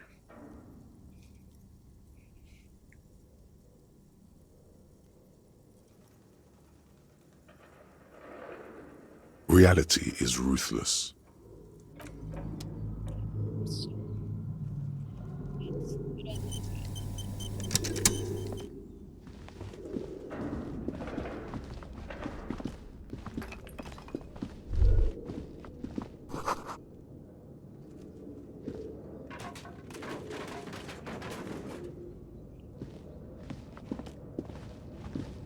Your flashlight slides over an old green chalkboard covered in scribbles, sketches, and schemes.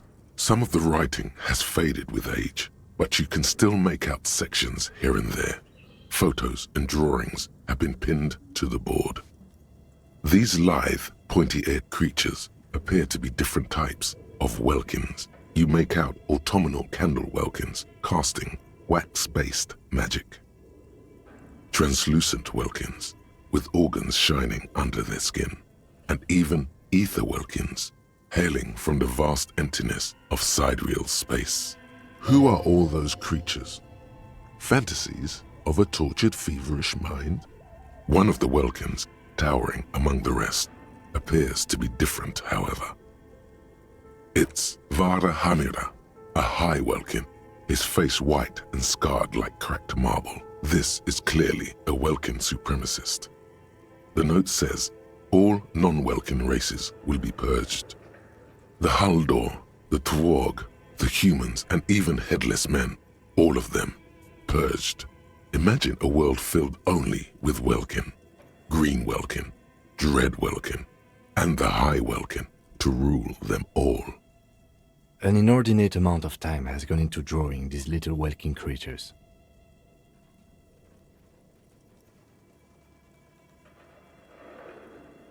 Some people really like building a world, I think, even if it's just for a game. This looks like concept art for a project. It's not really real. Political commentary. That one has a great beard, too. Just look at those details. So much effort. The photo collage depicts barren, icy landscapes wrapped in perpetual night. You see permafrost and glacial landforms, dead trees grown in under the snow. Entire oceans have been frozen from shore to shore. There are pictures of settlements on dried up riverbeds, abandoned in a storm. Animal corpses in the dark, carcasses and bones. You see primitive oil rigs built into glaciers, boreal dvorg, yurts under the snow, great mammoth-like beasts of burden. Albeit dark and cold, this vision also feels cozy in its own way, like eggnog or morphine, a much-needed respite from our own world. A pinned postcard reads, "The heat death scenario. A desperate fight for geothermal energy engulfs the world as Wirral becomes untethered from its sun, drifting through the universe." This is a monthly calendar from the year 50. Cryptic words like sprint, daily minimi, and GPI span the marker-drawn grid, the grand scheme of production and money. As time goes on, the numbers in the boxes grow rarer and rarer. The board becomes an empty snowfield in the final days. Only failure and regret dwell in this region. Looks like they didn't make it. A note in the bottom left corner of the chalkboard says, "See the prod schedule filament for details." The handwriting is only partly legible, but you can still make out 3 slogans: "Call in, tune out," "Wirral untethered," and "Heat death of the universe."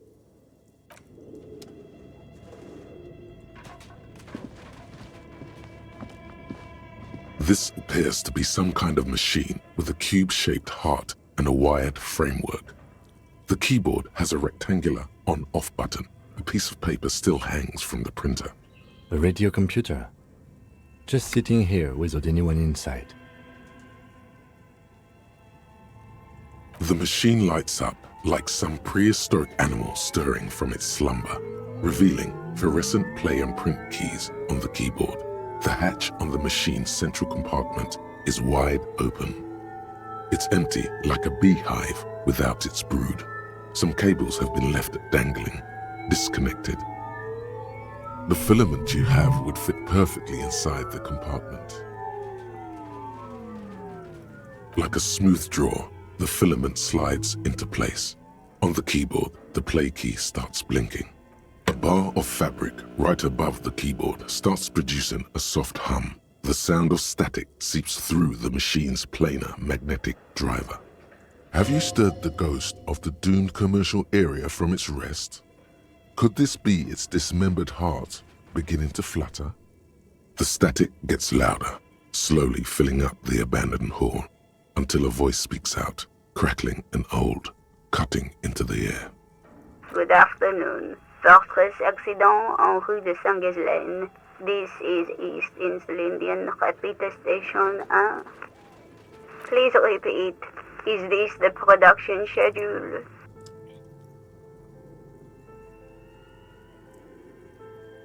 The filament you have inserted into the reader. That was a question. Have you inserted it into the core? Good. Please repeat the password. No.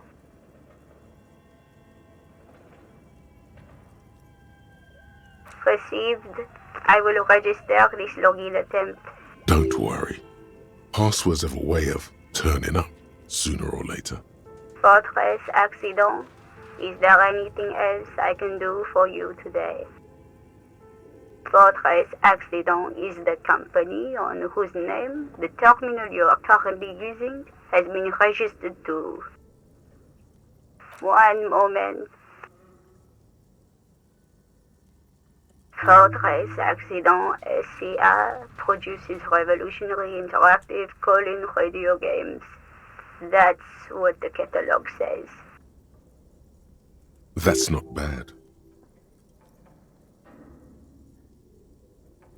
Any other questions?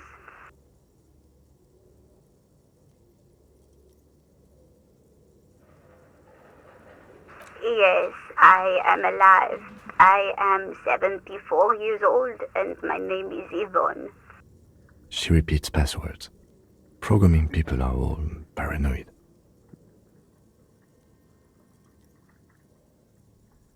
I work as a repeater at the East Insulindian repeater station. It's my job to know where you are, Fortress Accident. As for me, well, I am sitting in my cubicle, surrounded by a wall of radios. Now, please tell me if there's anything else I can do, Fortress Accident. Thank you, and goodbye. Tiles on the cube are still smoldering, casting the framework in a soft glow. Veressa, nothing happens. The filament slides out of its glowing nest.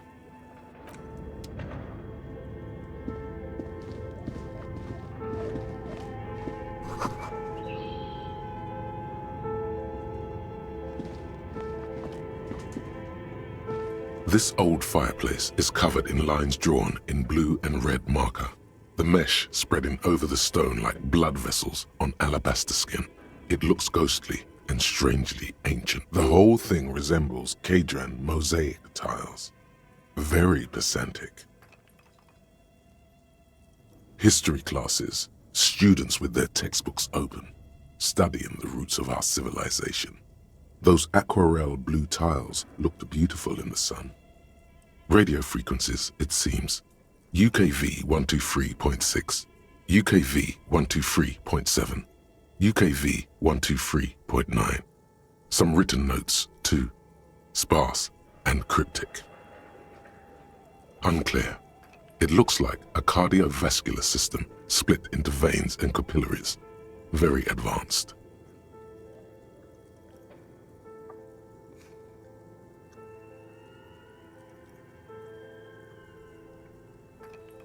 Perhaps the web is comprised of radio stations, all lead back to one red heart, titled the Game Master Frequency.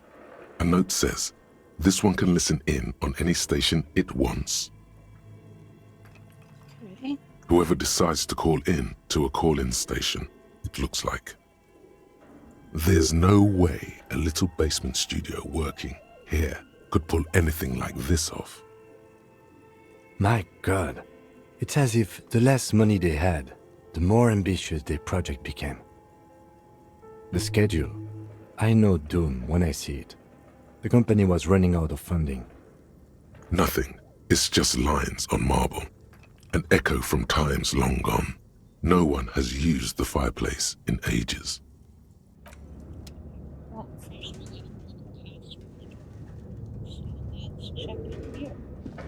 Okay. What do you think is going on with that computer, chalkboard, and fireplace?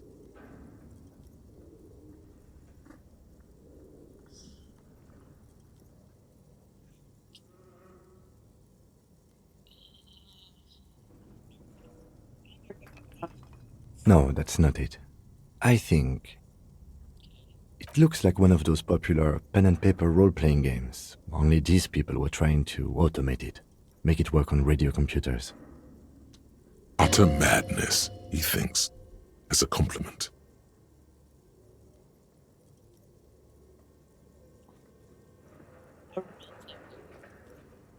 Indeed, those Welkins are a dead giveaway. Role-playing people love that stuff. The world looks like a modified version of the WeWorld board game, with hit death thrown in. Super cool. Someone should give them millions of real immediately. This game is too good to be left unfinished. What do you think happened to the company? No idea. They stopped filling out the schedule on the chalkboard. You've done this before? Not to my knowledge. They make automated games in Graz, Messina, Königstein. You know, places with industry. But I don't think anyone has attempted to create an interisolary game before. We just don't have the technology. They find Through call-in stations, none of the players have to be physically present. Anyone in the world can participate in the game, as long as they have a two-way radio. Then there's the Game Master frequency that listens in on the smaller call-in stations. I think that was supposed to coordinate the stories, functioning as a master of ceremonies of sorts. So they were playing D&D. His fascination has swept aside other concerns for the moment. He's a little hooked. Okay. Wow. Indeed, It's ambitious and untethered from reality, but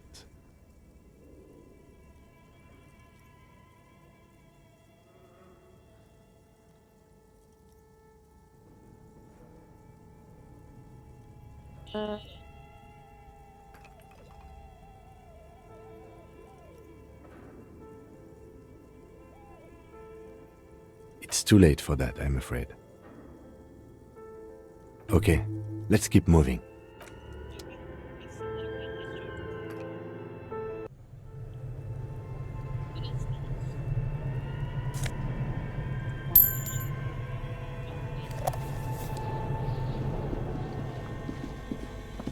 A bear fridge. You see a terrifying ice bear with a strange compartment in its belly. The door is covered in frost and the bear's eyes are glowing red. The bear looks oddly realistic. Is it taxidermy? The lieutenant doesn't answer. His eyes are glued to the animal. A sharp slice of light shines out from its mysterious belly door. A gust of freezing cold air rushes to greet you. You hear a low grumble as the bear regulates itself. This is the inside of a refrigerator. Yeah. The lieutenant takes a peek inside. His hand has found the holster of his gun. The shelves are empty. All you see are crumpled ice cream wrappers with the brand name, Revachol Ice City. A handwritten note has been attached to the door. The fridge is huge. You pocket the note and the little fridge magnets keeping it on the door. A friendly cartoon bear smiles back at you from a glossy cellophane wrapper. It looks nothing like the fridge. Good question. It looks like an ice cream fridge. I know. What an unfortunate marketing choice. What is even worse, the bear is still costing them money to this day. The fridge buzzes with energy. The electricity bill on this thing must be catastrophic.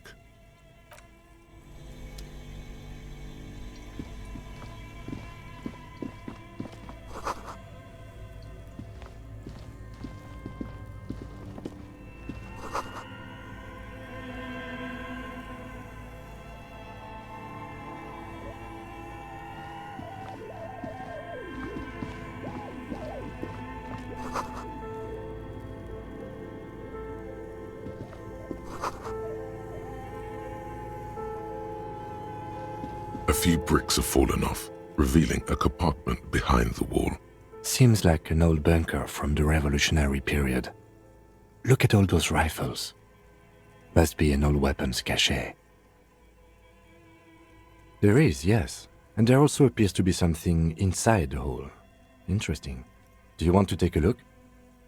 Your hand reaches deep into darkness and spiderwebs. Rummaging around, you find rusty rifles hidden away. Are these any good? Most of them are rusty and inoperable, like the rest, but one catches your eye. A bolt-action model with a fine wood stock, in better cosmetic order than the others. That's a rare sight.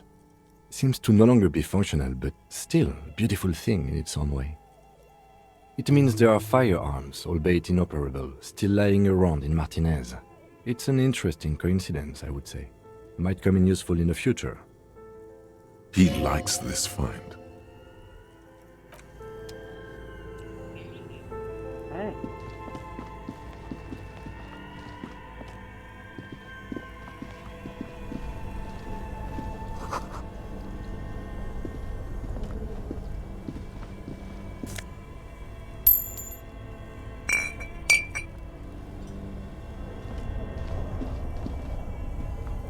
Two cables are plugged into the breaker box. The red one leads to the ice bear fridge and the black one to the ice cream maker nearby.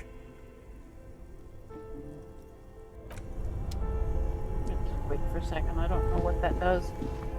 Wait.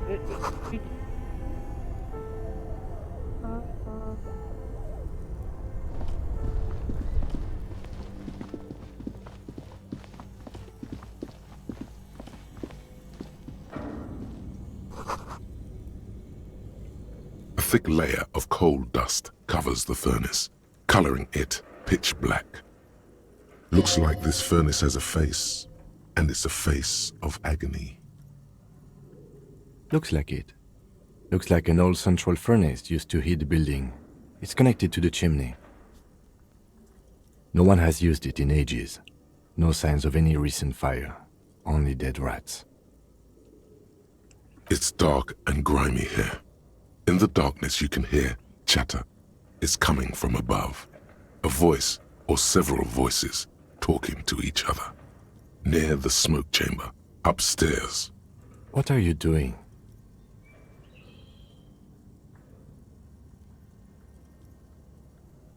Wait, really?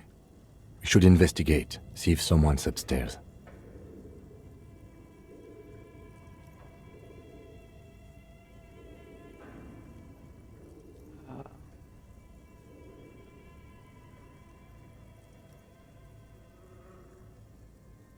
You're right. The rooms do look like they're connected. But malignant entities don't exist. At least not the supernatural kind. Let's leave for a second. I'm not sure what.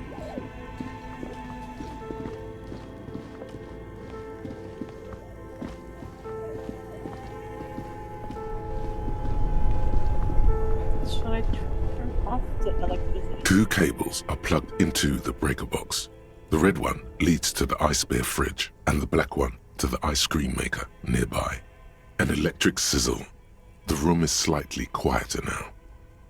Something close to you dies with a soft electric purr. Why did you do that?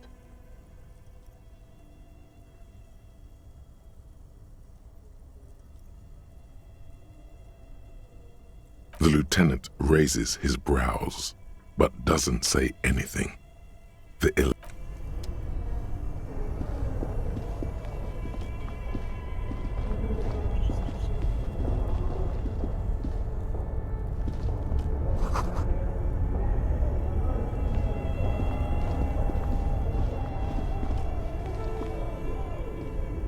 Both cables are unplugged from the breaker box.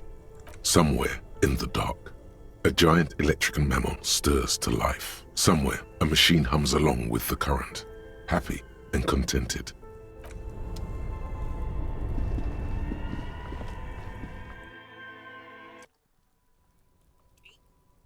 Hey.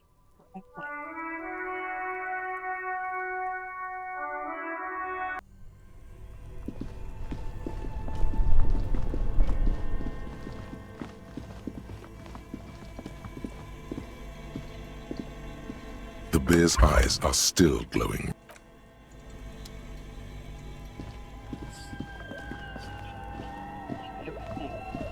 See if it changes anything. 2 cables up, an electric Yeah. sizzle. Something close to you. Why did you do that? The lieutenant raises his brow. Oh, the ice cream in the fridge.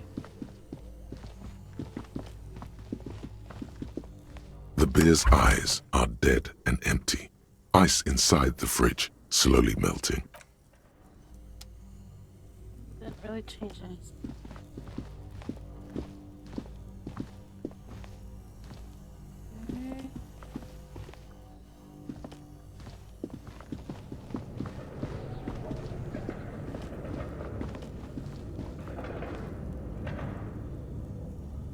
A thick layer of coal dust covers the furnace, coloring it pitch black.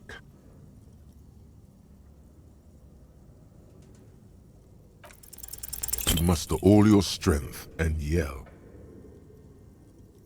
Your dehydrated, hungover throat can a lifetime of smoking and drinking will do that to you. The chatter from the chimney continues on as before. You seem to have made no impression on whatever's up there. Then again, maybe it's worth actually trying something up there. Maybe you should let your voice rest, officer. Try again later. What do I have? Items. Well, we want to keep that production skill.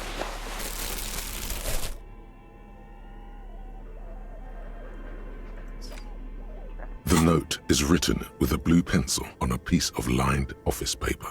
The kitchen magnets have left spots on its surface. Does it say anything interesting?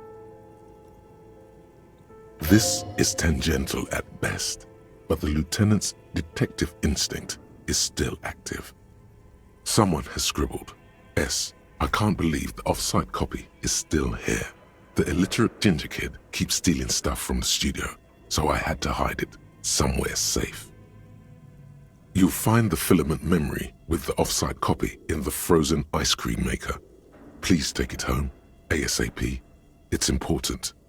I'd do it myself if I lived in a civilized place with a freezer. Take care, Sully Swaff.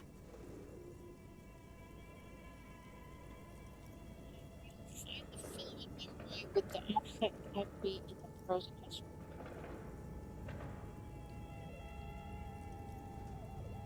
Looks like someone from that radio game company upstairs. I'm a little surprised they just left their property lying here. That's a plausible hypothesis. I don't know. I assume it's somewhere close to the ice bear fridge. Didn't you see one right next to the breaker box? Really? You don't have a single guess? Oh, I'm sure that child would love to get his hands on a filament memory. Even if he doesn't know what to do with it, he'd probably try to pawn it for speed, based on our encounter.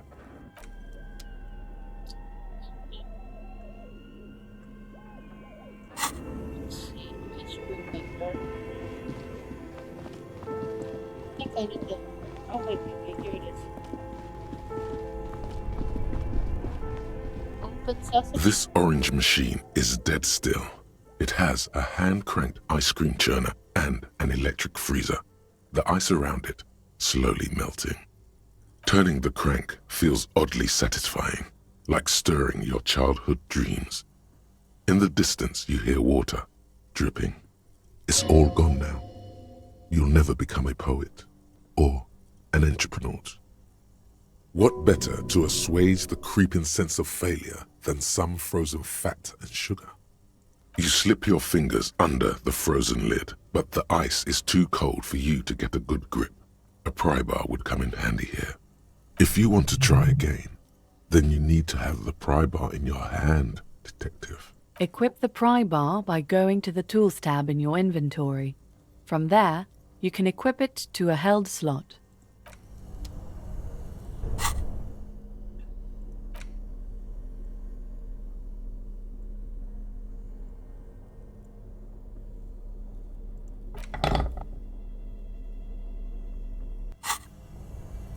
This orange machine is dead still. It has a hand-cranked ice cream churner and an electric freezer. The ice around it slowly melting.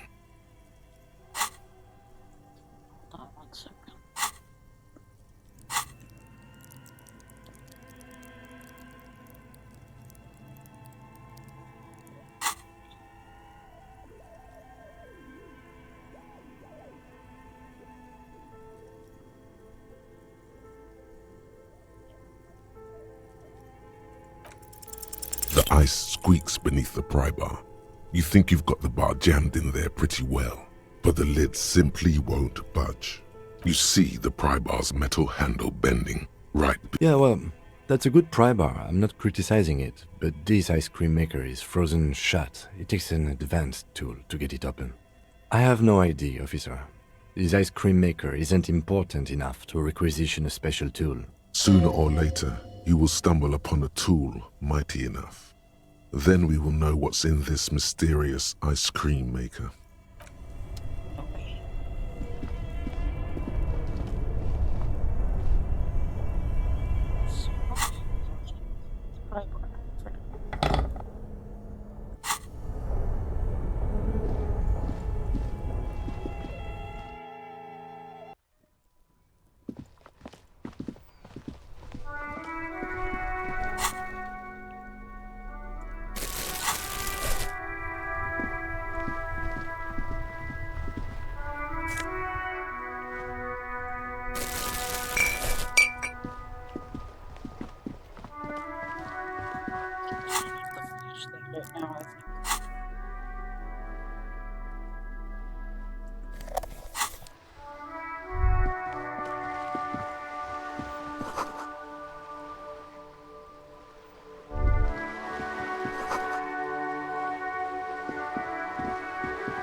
A sturdy metal door guards the southwest entrance to the apartment building. It's locked. The door rattles against your knuckles, but there's no response. The door rattles again, but this time you hear an elderly woman's voice calling out from inside. Stop banging on the door!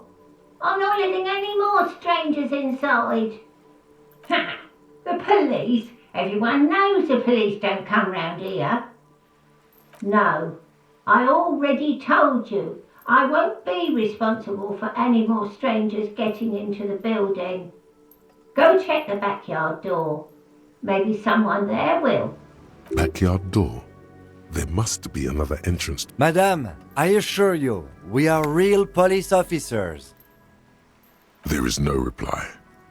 Just faint, sweeping sounds inside.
This is a wall on the side of an apartment building.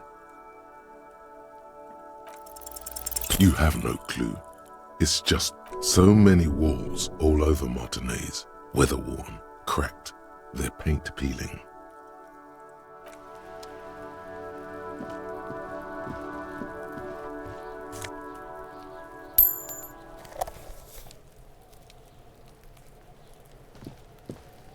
Are you trying to sneak up on me? Come to pigs come to take me out? Trying to snuff me out? Then why are you sneaking up on me like that? It's not a good idea to scare me, pig. Not a good idea at all.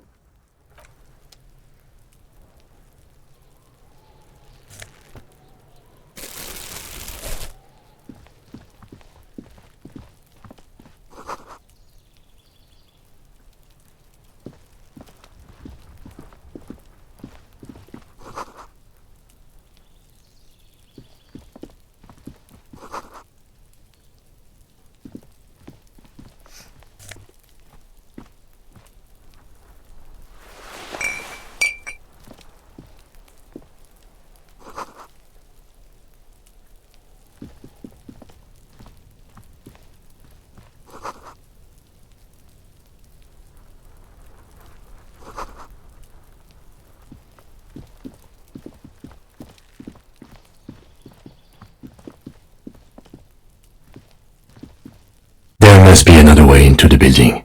Holy shit, that scared me.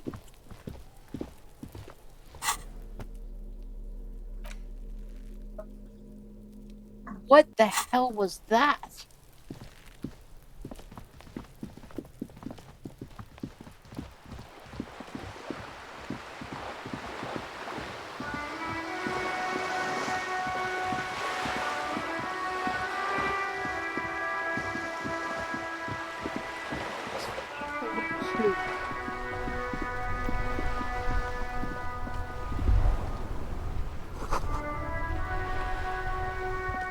I have really outdone myself. Yes, that's what you need, Gaston. More padding on that fat arse of yours. I hope your heart gives out. René, it's a little pleasures. Life doesn't need to be a struggle. Hello, officer. How might I be of assistance on this fine day?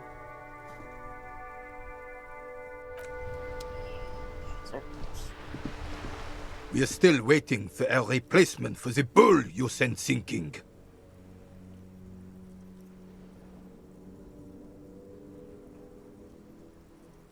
What is this?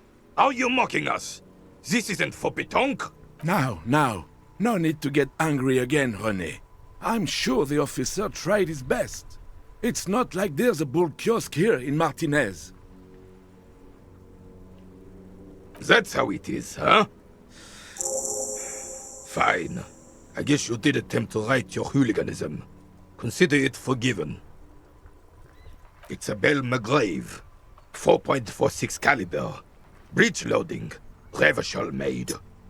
Good weapon. Accurate and reliable. This one's inoperable. The bolt spring is missing and the mechanism is jammed shut. Still a beauty. Where did you find her? I'm not surprised.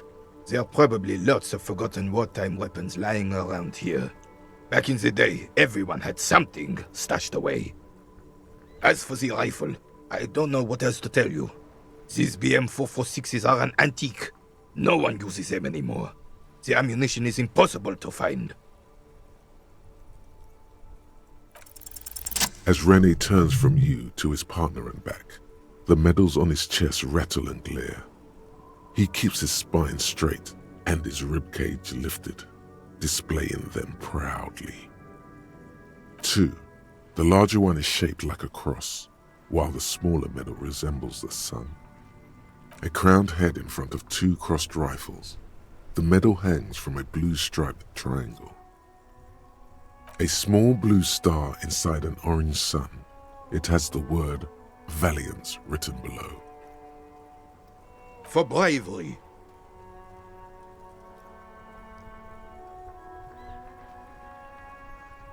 I'm sure, but I know this uniform's reputation. You are also wondering if I got this for raping women or killing babies. Honor is everything to me. Whoa! Sounds like you're about to open the gates of conversation. This man will literally talk your ear off if you let him wander off to memory lane. Yeah, let's not.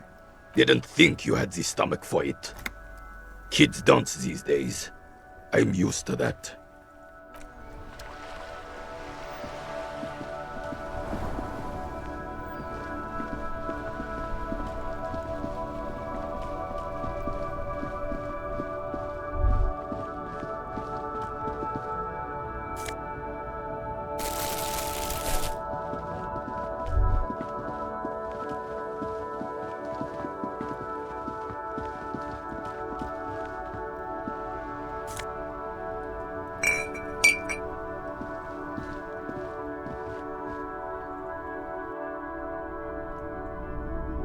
Oh, it's the pawn shop again.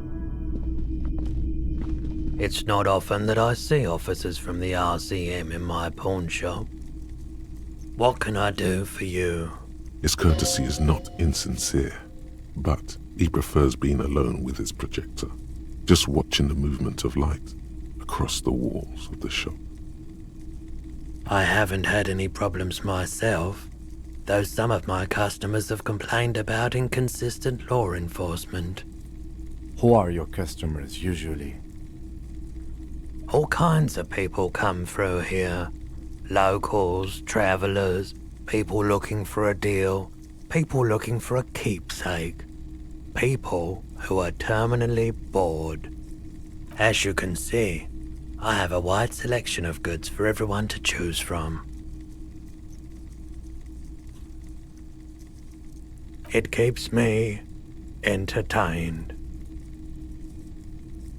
Entertained? He might be high. If he is, on what?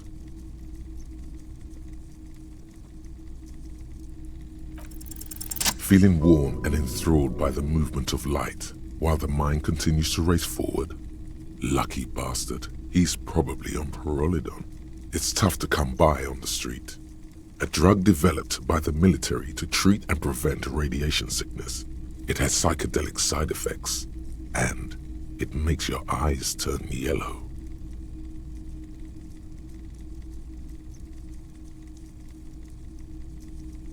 I try to keep the shop at a comfortable temperature.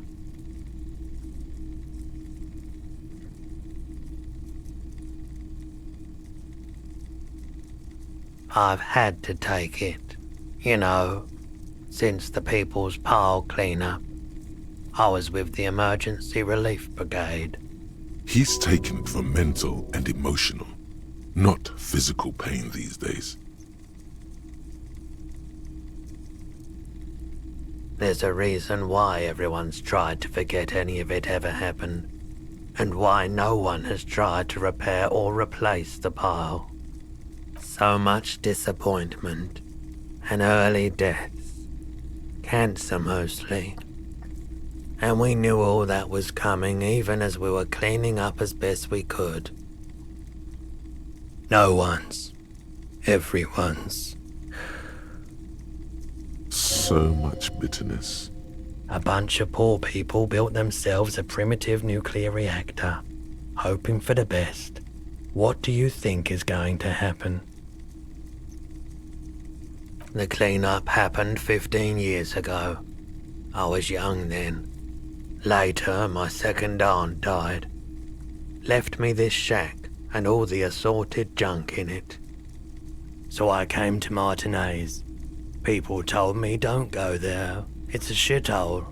I said, people, we just had a nuclear pile meltdown. I'm gonna get as far away from Forburg as I can. Still in the same city, but... I like the theory more than the story. Outward movement, not vortices. Yeah, you gotta get in on those vortices, my man.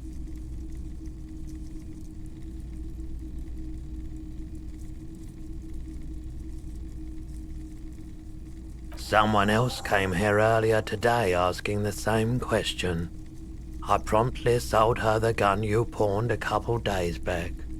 The lieutenant shifts from one foot to another. Alert. You were adamant about getting rid of it, officer. Said you were undeserving of a service weapon of the Revachol Citizens Militia. And I don't like keeping guns around the shop for long. Off-the-charts photon emissions. The unhealthy kind. She didn't seem like a policeman, although she kept referring to herself as a pig, which was odd. I found her interest in the gun a bit obsessive, but I was just happy to get rid of it, and of her. Truth be told, she was terrifying.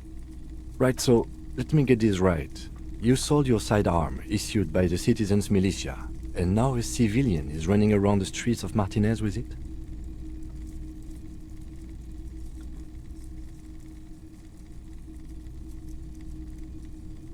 You're right that she could cast aspersions on the Force.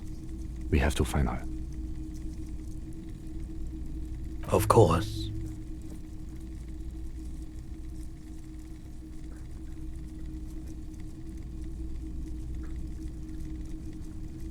I doubt it, but I can try and answer any questions you may have. I do my best to keep my distance from all manner of butchery. Bad for business. The pawnbroker's gaze is already fixed on the dancing colors. Let me have a look. Anything else you're thinking of selling?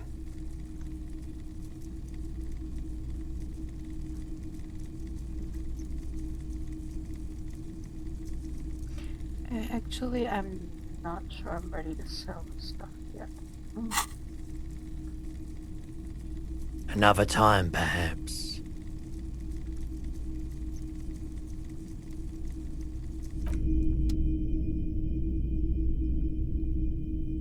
The boomboxes on the shelf look well-loved and well-traveled. Chipped, dented, they stare at you with the unblinking eyes of their tape reels. One especially catches your eye. Deep gold and amber plastic with a big old handle on top. A classic boombox that says, Stereo 8 approved. This is you. Golden orange. A sunset suite. Just make sure it works before you buy it.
You keep coming back.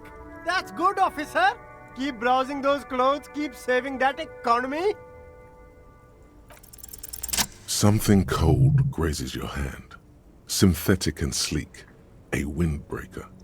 Surf, it says, but also wind, summer, 100% waterproof, and sport. All in different typefaces. Good choice, officer. Mega sporty. And it's only $4.50 for you, sir. Gotta prepare for springtime, right? You find your hands deep in tattered and faded garments made from weird polyester blends that make your body itch and sweat in all the wrong places. Economical, but also trendy. Look firsthand, buy secondhand. Keep the economy moving. You find your hands deep in Economical, but also... Okay.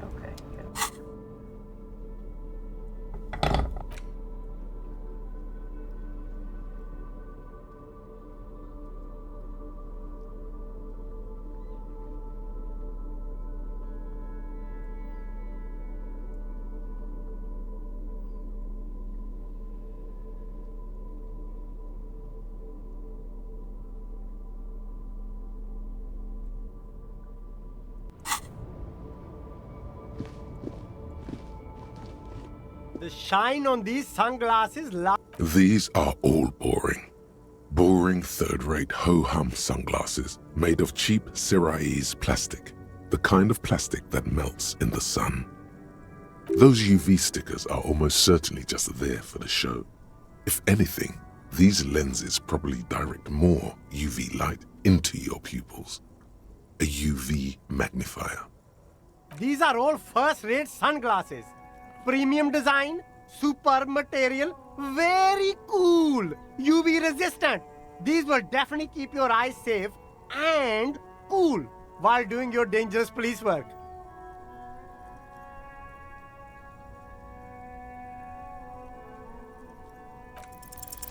No luck. All you find is this lime-colored cellophane visor, produced by a bargain sportswear brand called Amphibian, apparently. There's a malformed green frog on its bent cap. Oh, that visor is perfect for you, officer. It'll definitely keep the sun out of your eyes while you're shooting criminals. Bang, bang! No. And you don't like it? Nope. Sure, Square Joe. No problem. Let's No. get you some real shades. Absolutely not. It's ridiculous.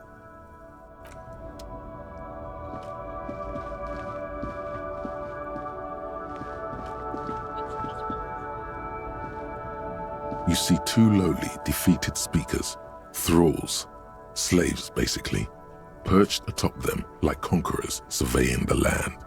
A pair of found, durable wear sneakers, Ultra series.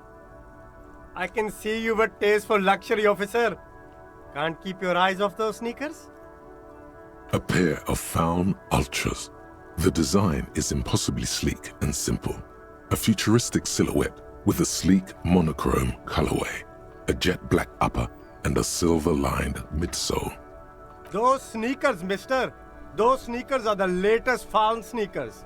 Super rare, super fine, super cool. Only 50 real. Only? That's madness.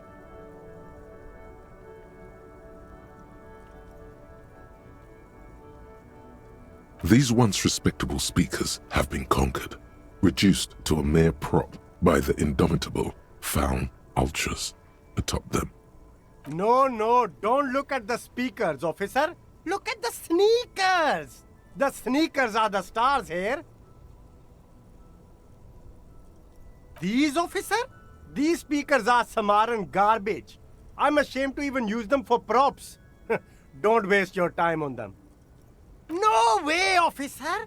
These aren't for sale. They're bad speakers. Low-fi socialist junk.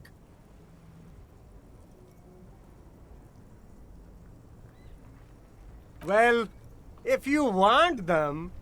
But see, they are the pedestal for my sneakers. If I let go of the speakers, where will the sneakers go? I can't leave premium lifestyle sneakers on the ground. If, on the other hand, you wanted to buy the sneakers too, I could maybe throw in the speakers for little extra. 50 cents?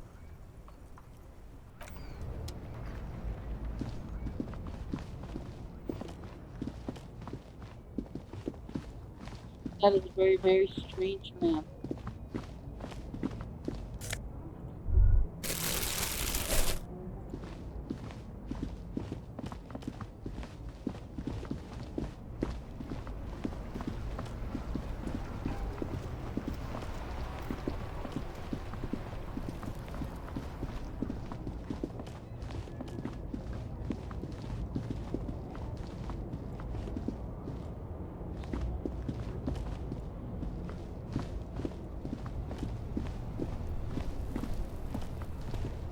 Hello again, my man. What's on your mind? Ah, man. Me and narcotics go way back. Had some good times surfing the psychic waves of my own consciousness, you know? But those days are behind me. There are other addictions in my life now. Why the inquiry, my man? We have a credible lead, sir. Someone on this roundabout is waiting for a bulk shipment from the harbor to load it on their lorry and drive it to Jamrock. Not me, man. No way. I don't need any trouble. Shit's bad enough anyway. This jam's got folks up in arms, and I'm afraid it's headed toward a conflagration. Look, man, I try to stay away from the criminal underbelly of Revachol. I'm a guest here. You really need to find another man to probe with those questions.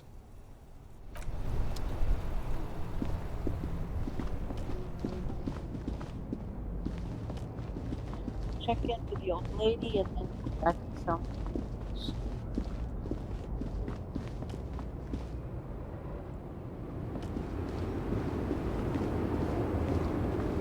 The woman is still hunched over the railing.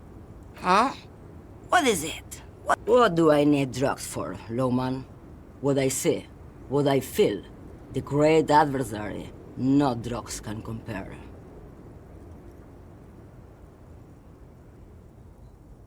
Then what were you getting at? Your man, lowman, what of it? Maybe. Probably not.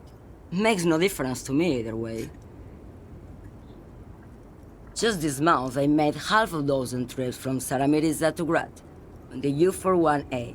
What do you think they take from Saramiriza to Grat, Lowman? It's diamonds, Lowman, obviously.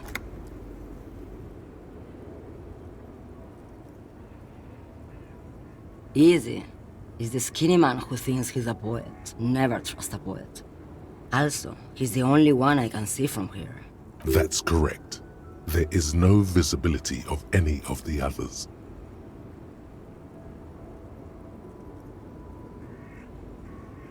Where do you want me to go? This isn't so bad. I can listen to music, or the seagulls. Look at all the colors and the features of this world. It's a good palate cleanser, this jamboree. Or I can just relax and let my mind carry me back where it will, to the Great Plains. I think we're done here, no?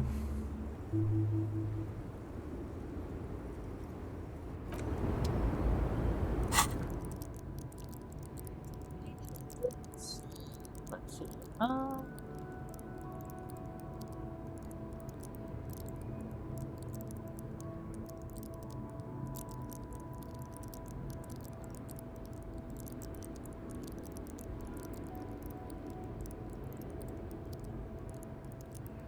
Pretty sure we need an endurance, but hold on.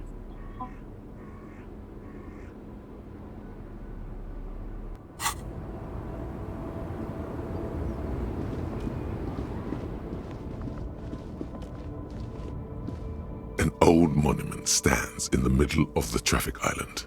A silver plaque on the statue's pedestal reads, "I am Philip III, the Squanderer, the greatest of the Philippian kings of Revachol, son of Philip II, the opulent, father of Philip IV, the insane." What did he do? You have no idea what you did a week ago. How would you know what this guy did many centuries ago? High above you, the king stands triumphantly oblivious to your memory trouble.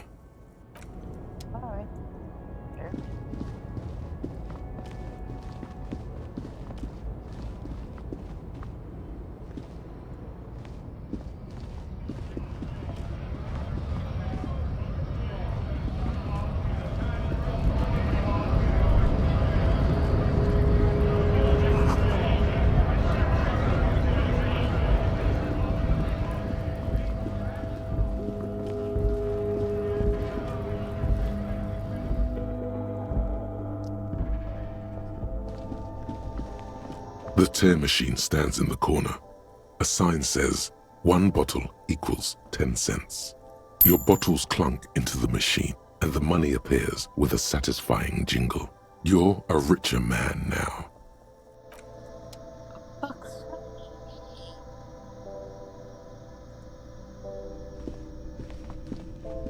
A colorful display of cigarettes and alcohol bottles line the shop wall, inviting you closer.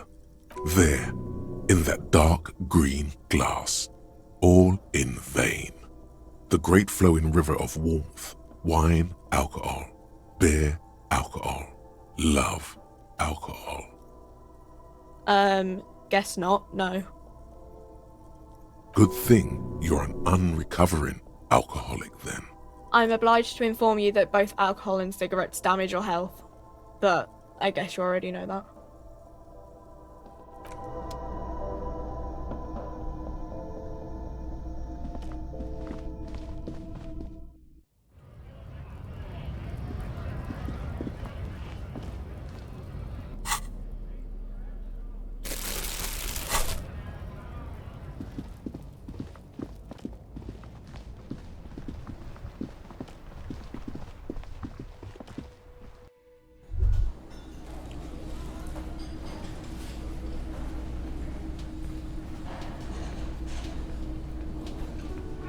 By the way, where is home?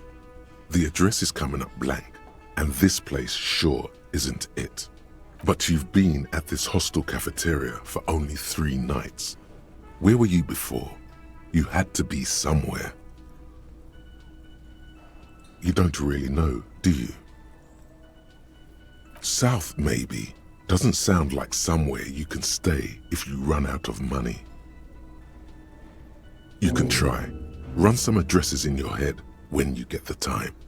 Maybe a street or an apartment will appear.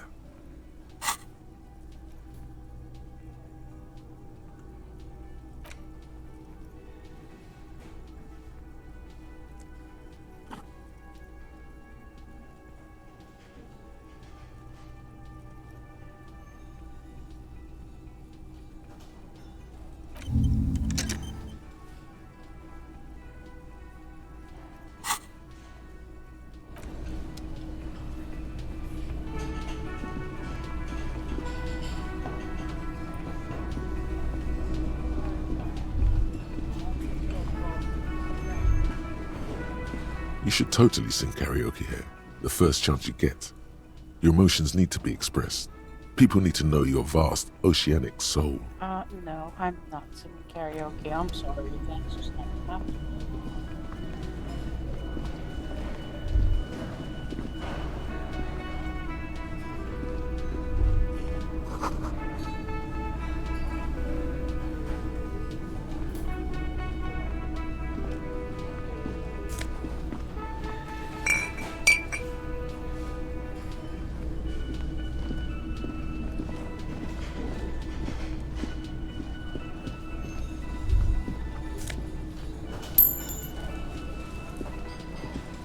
You see a heavy steel door.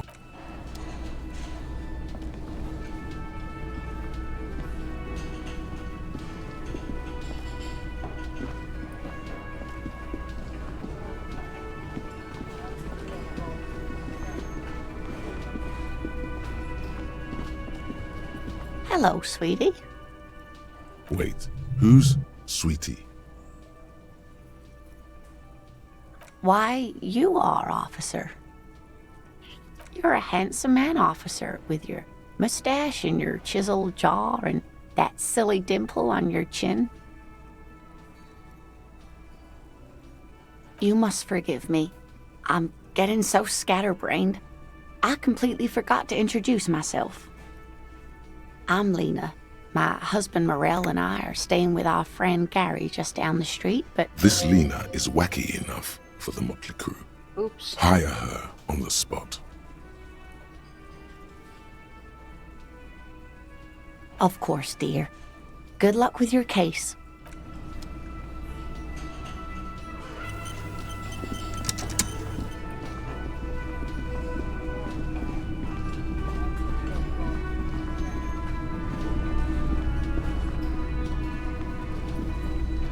$6.20, shouldn't the dining room be open by now? Wait,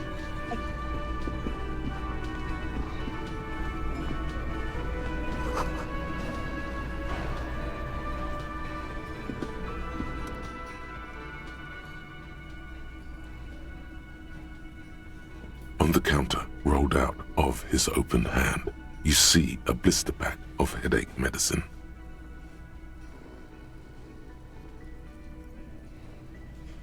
The man does not mind. You probably need them more than he does. You've just picked up some magnesium. This item is stored in the bottom left corner of the screen above your character portrait. Use magnesium to heal your morale if you have morale damage. You gently shake his shoulder, but nothing happens. This man could probably sleep soundly in a ship's engine room.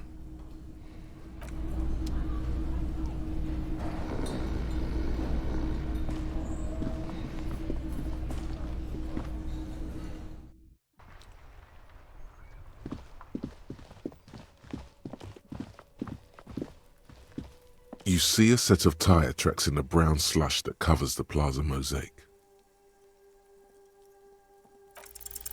The tire tracks were left here by an unknown event that took place some days ago. It's a message, written in the language of burnt rubber. Some of that rubber stuck to the tiles right in front of the whirling in rags. This is point A. The driver started there, and then accelerated straight into the fence, left a hole big enough for the Franco-Nigerian cavalry, according to the cafeteria manager.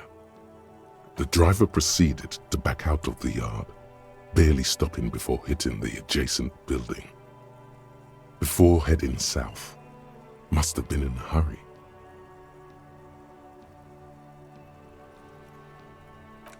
You are correct. This is a rather motor carriage-friendly city. Somehow that makes you feel scared. You don't know why. I'm not sure. There are plenty of traffic accidents waiting to happen in Martinez. With the jam right here on the roundabout, I would keep them separate. You could follow the track south. There seems to be a canal there. See where they went, if you find the time.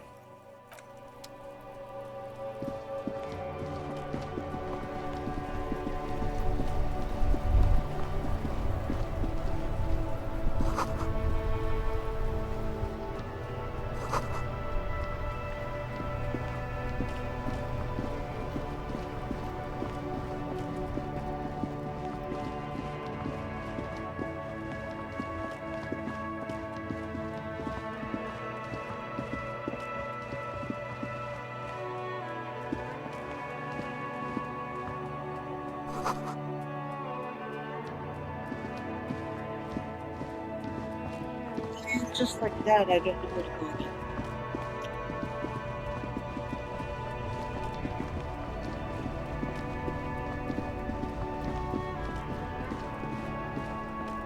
Inside, you see a set of steering levers, a radio microphone, a pull-out toolbox, and the soft glow of the fuel preheater gauge. As you tap on the gauge, the indicator pin jerks as if startled. It's in the large orange sector, indicating the engine is warm. Next to the gauge is a red switch labeled heat. Now, that's enough fun with the foldable headlights. I know they are mesmerizing. They are also fragile. I'm not going to turn it on for you again.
Body betrays your degeneracy. Yeah, Measurehead. His body totally betrays his degeneracy. You have succumbed to Al Ghul. You reek of it. An invisible sword of Al Ghul emerges from your throat. You cannot see it, but others can. It is making the woman in my company sick. It's not good. It's like a rat crawled into your stomach, got drunk and drowned. No, you don't. You need to get another drink. Occidental Haplogroup B4 is done giving orders around here. The influence of the ham sandwich race is waning.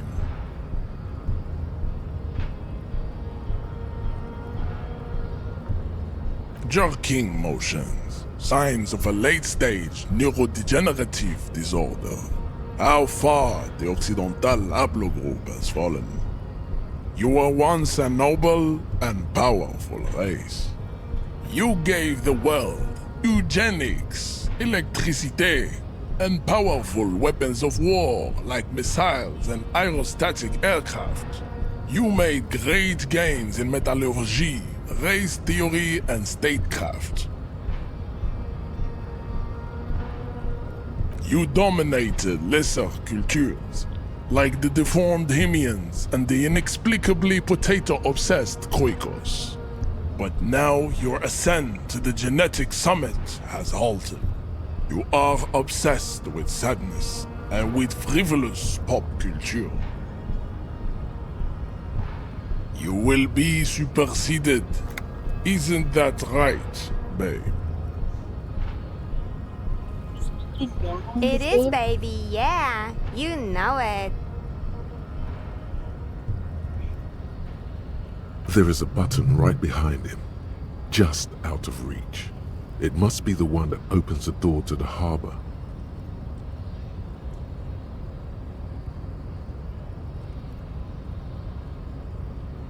It is my task to keep the degenerate drunks from entering the harbor. Enough with this begging. You should leave the stage of history with dignity by inviting the other races to a great world war. Bring your troops to the Seminine Islands and to Boogie Street, and we will pulverize you. When you are gone, we will build a museum for you. The walls will be lined with bottles of Al Ghul, your beloved beverage. Inside, we will store the odes to homosexuality you call art, and your microcephalic skulls. Go ahead. Don't be shy. Just ask for race secrets.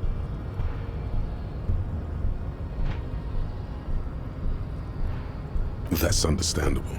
Jean-Luc Measurehead is a sage and an intellectual giant of race theory. Who are you? Don't be vulgar. White or not has got little to do with this. The race enigma runs much deeper than that. Mr. Clare is a man of vision and means. He has the will to confront polycultural capital, something your race, naivistic communists, never did. Also, to serve is noble. It takes discipline. Your petulant individualism has only contributed to your race failure. It is lax and moronic. Of course you are, Revacholian man. The failure of communism to challenge the world order is the core of your race fate. All around you, the fruits of its defeat. Individualism, rock and roll music, sexually transmitted disease. These conversations are so strange. Above all, rampant multinational finance still reigning large. Tell me, where have you gotten your love of pathetic communism from? Degenerate youth culture? Rock and roll music? Stop explaining yourself. No one cares about your beliefs. The conversation has moved on. Tell me, what degenerate subculture has made you dress in this shameful way? Offshoots of the Seminoles people invented disco while having sex under the influence of cocaine. It is a shame upon my race. But what is done is done.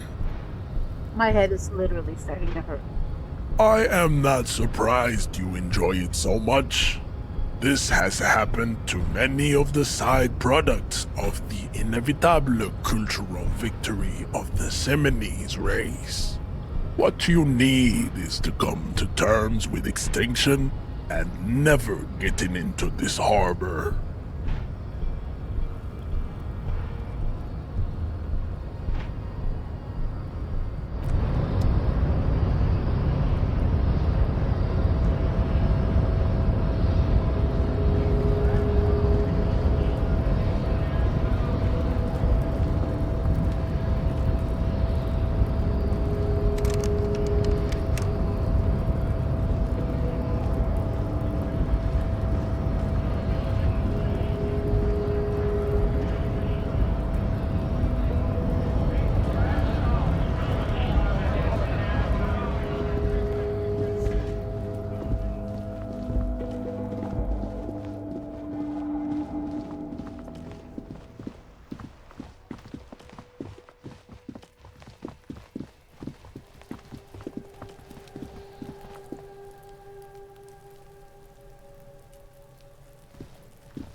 What do you see?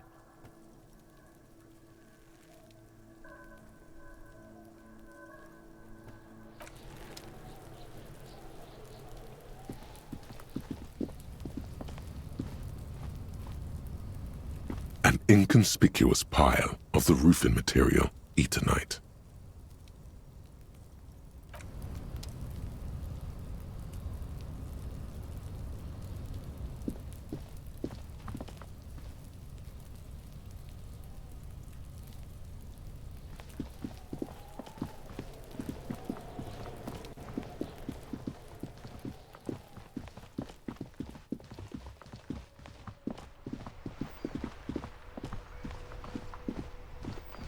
The dented yellow mailbox greets you with its graffito and bullet holes in the front.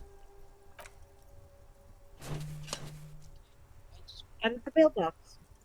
The box seems happy. Yay. Eat shit, pig, fucked by the coon, and St. G with a crown have been scribbled on it. Jenny is a whore, and best set mailbox also.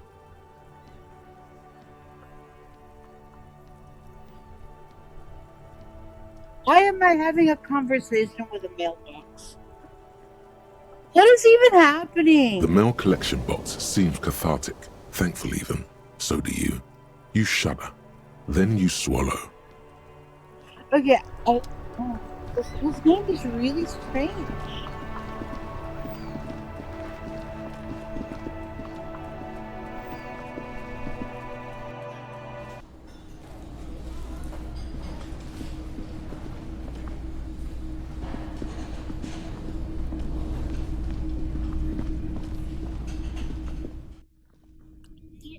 What to do. The door is closed. Still no answer. Still nothing. The lieutenant gives you a quick glance. This door can only be opened with a key or from the inside.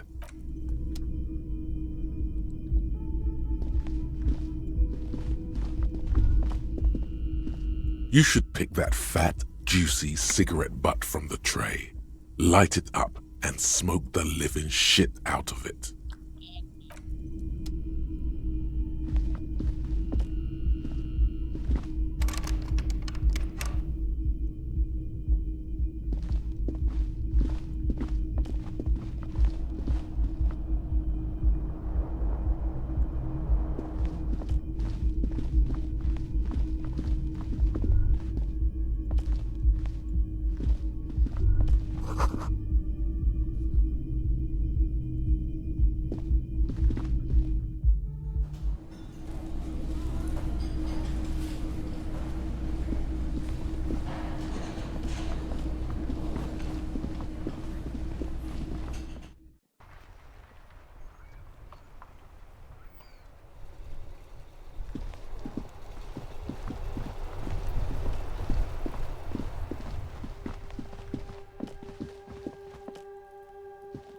An old call box with a matrix of push buttons lists all the companies in the East Delta Commerce Center.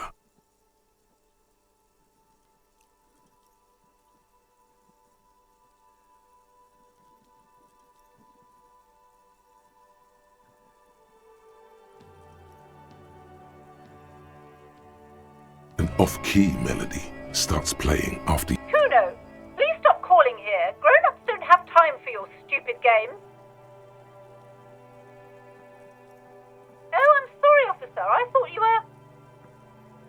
But the doorbell is broken, and the bookstore shouldn't even be on the list anymore, so I can't help you. Please don't call here again. A single beep indicates that the line has gone dead. All you hear is static, but no one answers the call. You ring the door. What an ominous name for a hair salon. Doesn't bode well for anyone's hair. You ring the doorbell, but nothing happens. You wait for a minute or two, but all you get from the call box is silence. Looks like someone has melted half the plastic off with a lighter. The doorbell doesn't work anymore.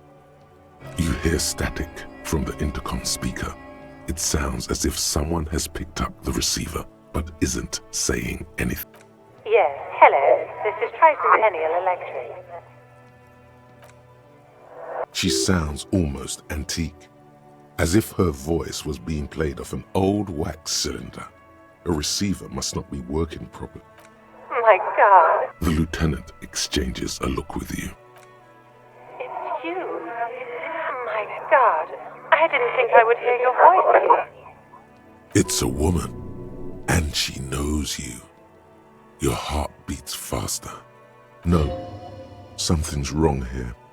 Are you sure she's talking to you? Michelle, just please. Why did you even call? I don't understand. You've been gone for months. I thought you didn't care. Ever since I came to work here, it's been different. As if my mind's been wiped clean. A spot of static overrides her words. When she speaks again, it sounds like she's submerged. It's so nice. It's so nice to be able to finally forget. She sounds like she's about to cry. She doesn't answer. Silence. The only thing you can hear now is static and waves washing ashore on the bay. You press the number sign on the keypad that terminates the call. 12 name cards on the call box read.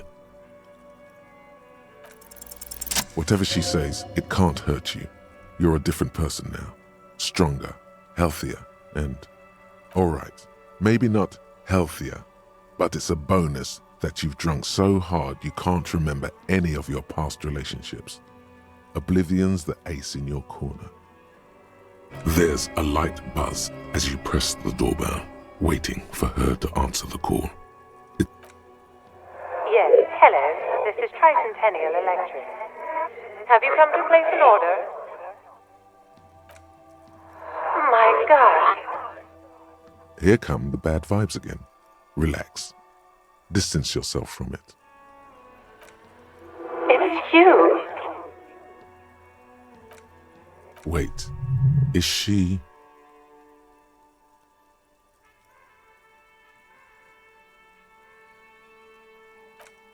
Michelle, just please. Why did you even call? I don't understand. You've been gone for months. I thought you didn't care. The voice from the intercom doesn't answer, but you can hear her breathing. Wind blows into your microphone again, crackling and echoing in the box. Ever since I came to work here, it's been different. As if my mind's been wiped clean. It's so nice. It's so nice to be able to finally forget about you. And then it hits you. She tries again not to cry, and still doesn't succeed completely. Her quiet sobs sound old, and her sound melts into the static from a long-distance phone call. From time to time, you can hear people talking in the distance, but can't make out any words. This is where you hung up the call the last time, but the recording is still going. The phone rings in the office with an old-fashioned chime, and someone walks by in a pair of heels. The static is like a warm blanket wrapped around the sounds. No one replies, but the static grows stronger like rainfall. Then a female voice speaks out, completely different from the one before. Glorious and total somehow, crawling inside your head. Her words are too cold to comprehend. She smells of sodium lights and rain streaks on car windows. Eyes like pilot lights watch your shape in dark hallways, guttering. So... it was a recording trapped in the circuitry from some ancient tenant. This sometimes happens. Shall we conclude here? We have other mysteries to solve. I don't have time to explain it to you right now. Maybe sometime later. Don't take this the wrong way, but during our short stint working together, something weird is almost always happening to you. That is true. Silence. No one's home at Fortress Accident. Silence. No one answers the doorbell. Silence. No one answers your call. Nothing happens after you ring the doorbell. They don't want to talk to you. This button looks new, but someone has removed the name card. Nothing happens when you try to ring it. This button looks new. It's probably not connected yet.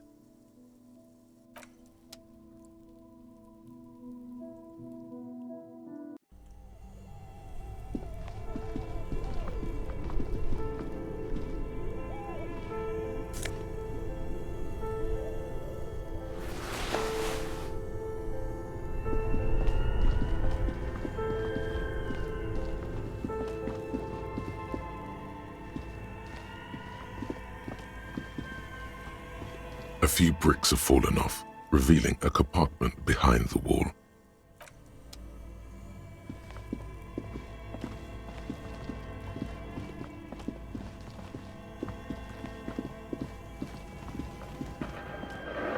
A thick layer of coal dust covers the furnace, coloring it pitch black.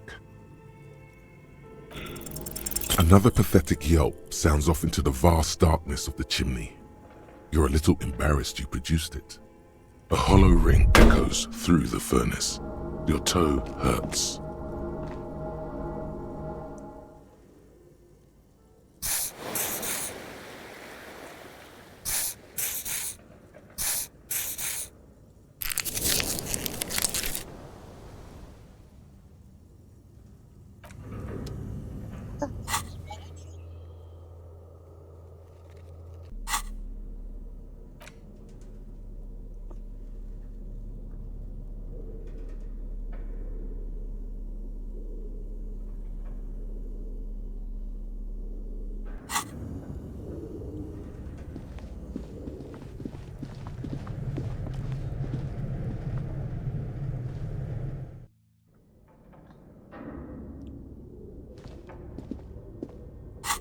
Flashlight.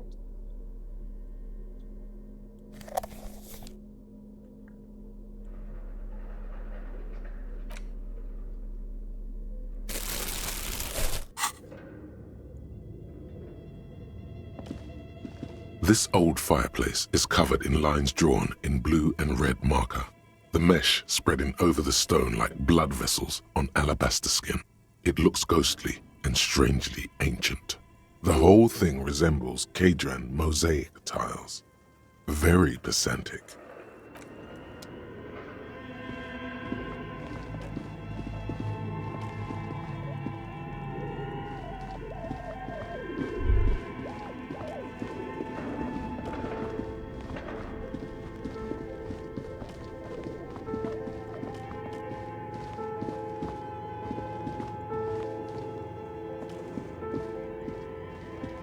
The barbell waits patiently on the floor, like a dog for its master.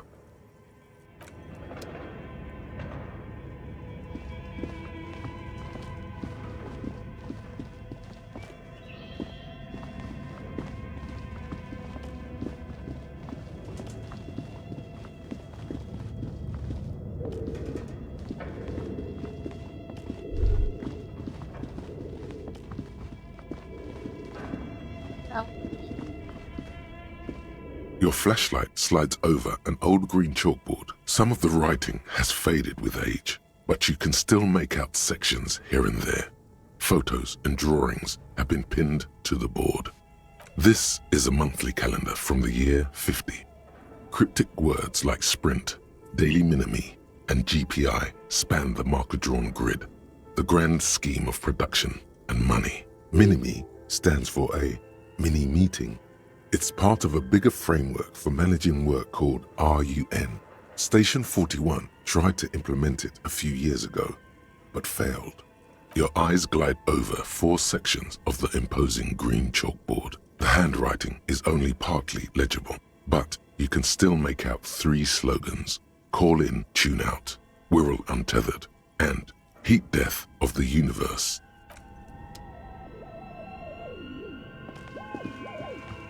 Tiles on the cube are still smoldering, casting the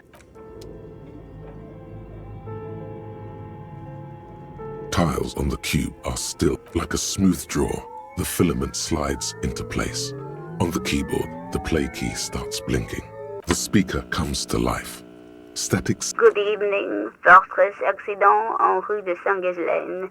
This is East Insulindian Repeater Station 1. Please repeat.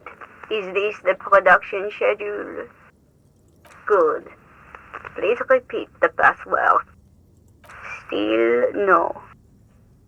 I am contractually obliged to protect the privacy of the filament holder. I'm afraid we are not doing that, unless we want to wait for a month. Now, can you please repeat the password? Received. I will register. Don't worry. Fortress Accident. Is there anything else I can do for you today? Thank you. Tiles on the cube are the filament slides out of its glowing nest.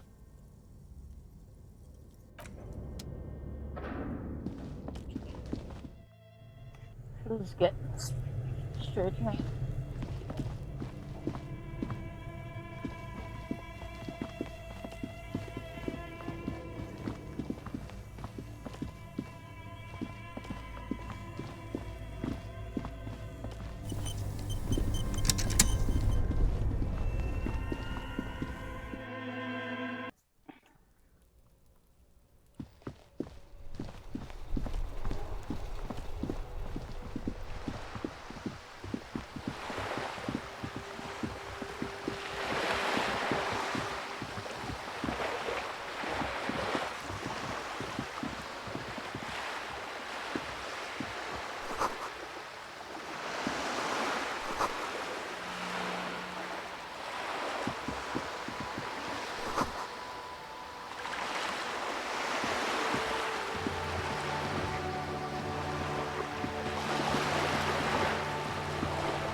The sight of bullet holes stirs something in you, making you forget the lieutenant's surname. The faded marks are too degraded to draw any forensic conclusions, just chips in the sandstone. They look pretty ancient. Where?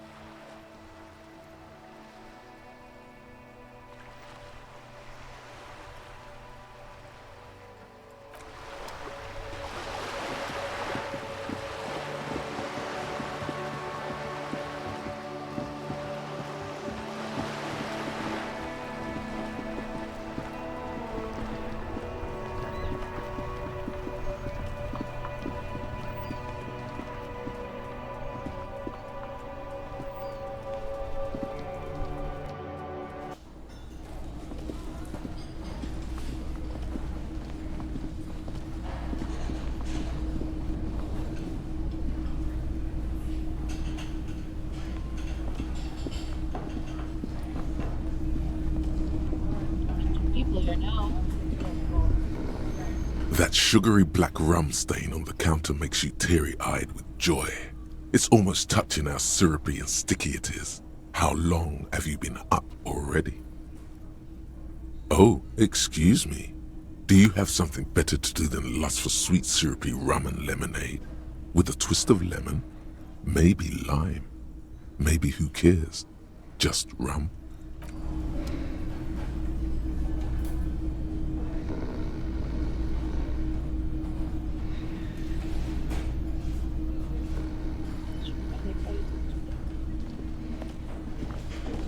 The worker isn't a deep. Perhaps he's on his way to where you just came from, into the primordial.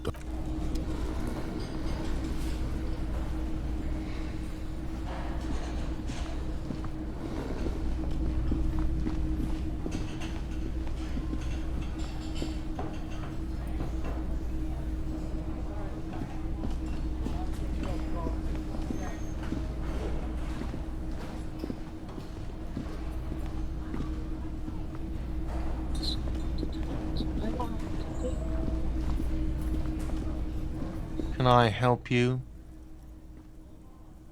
Another thing. Great. I love those. Yes?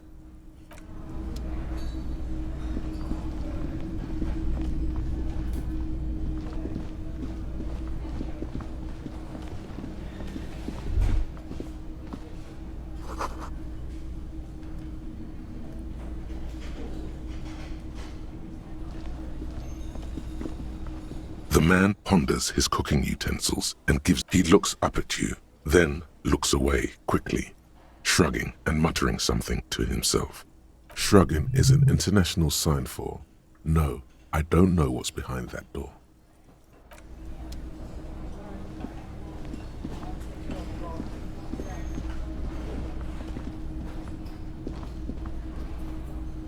Well, I have no idea what's happening, so I'm gonna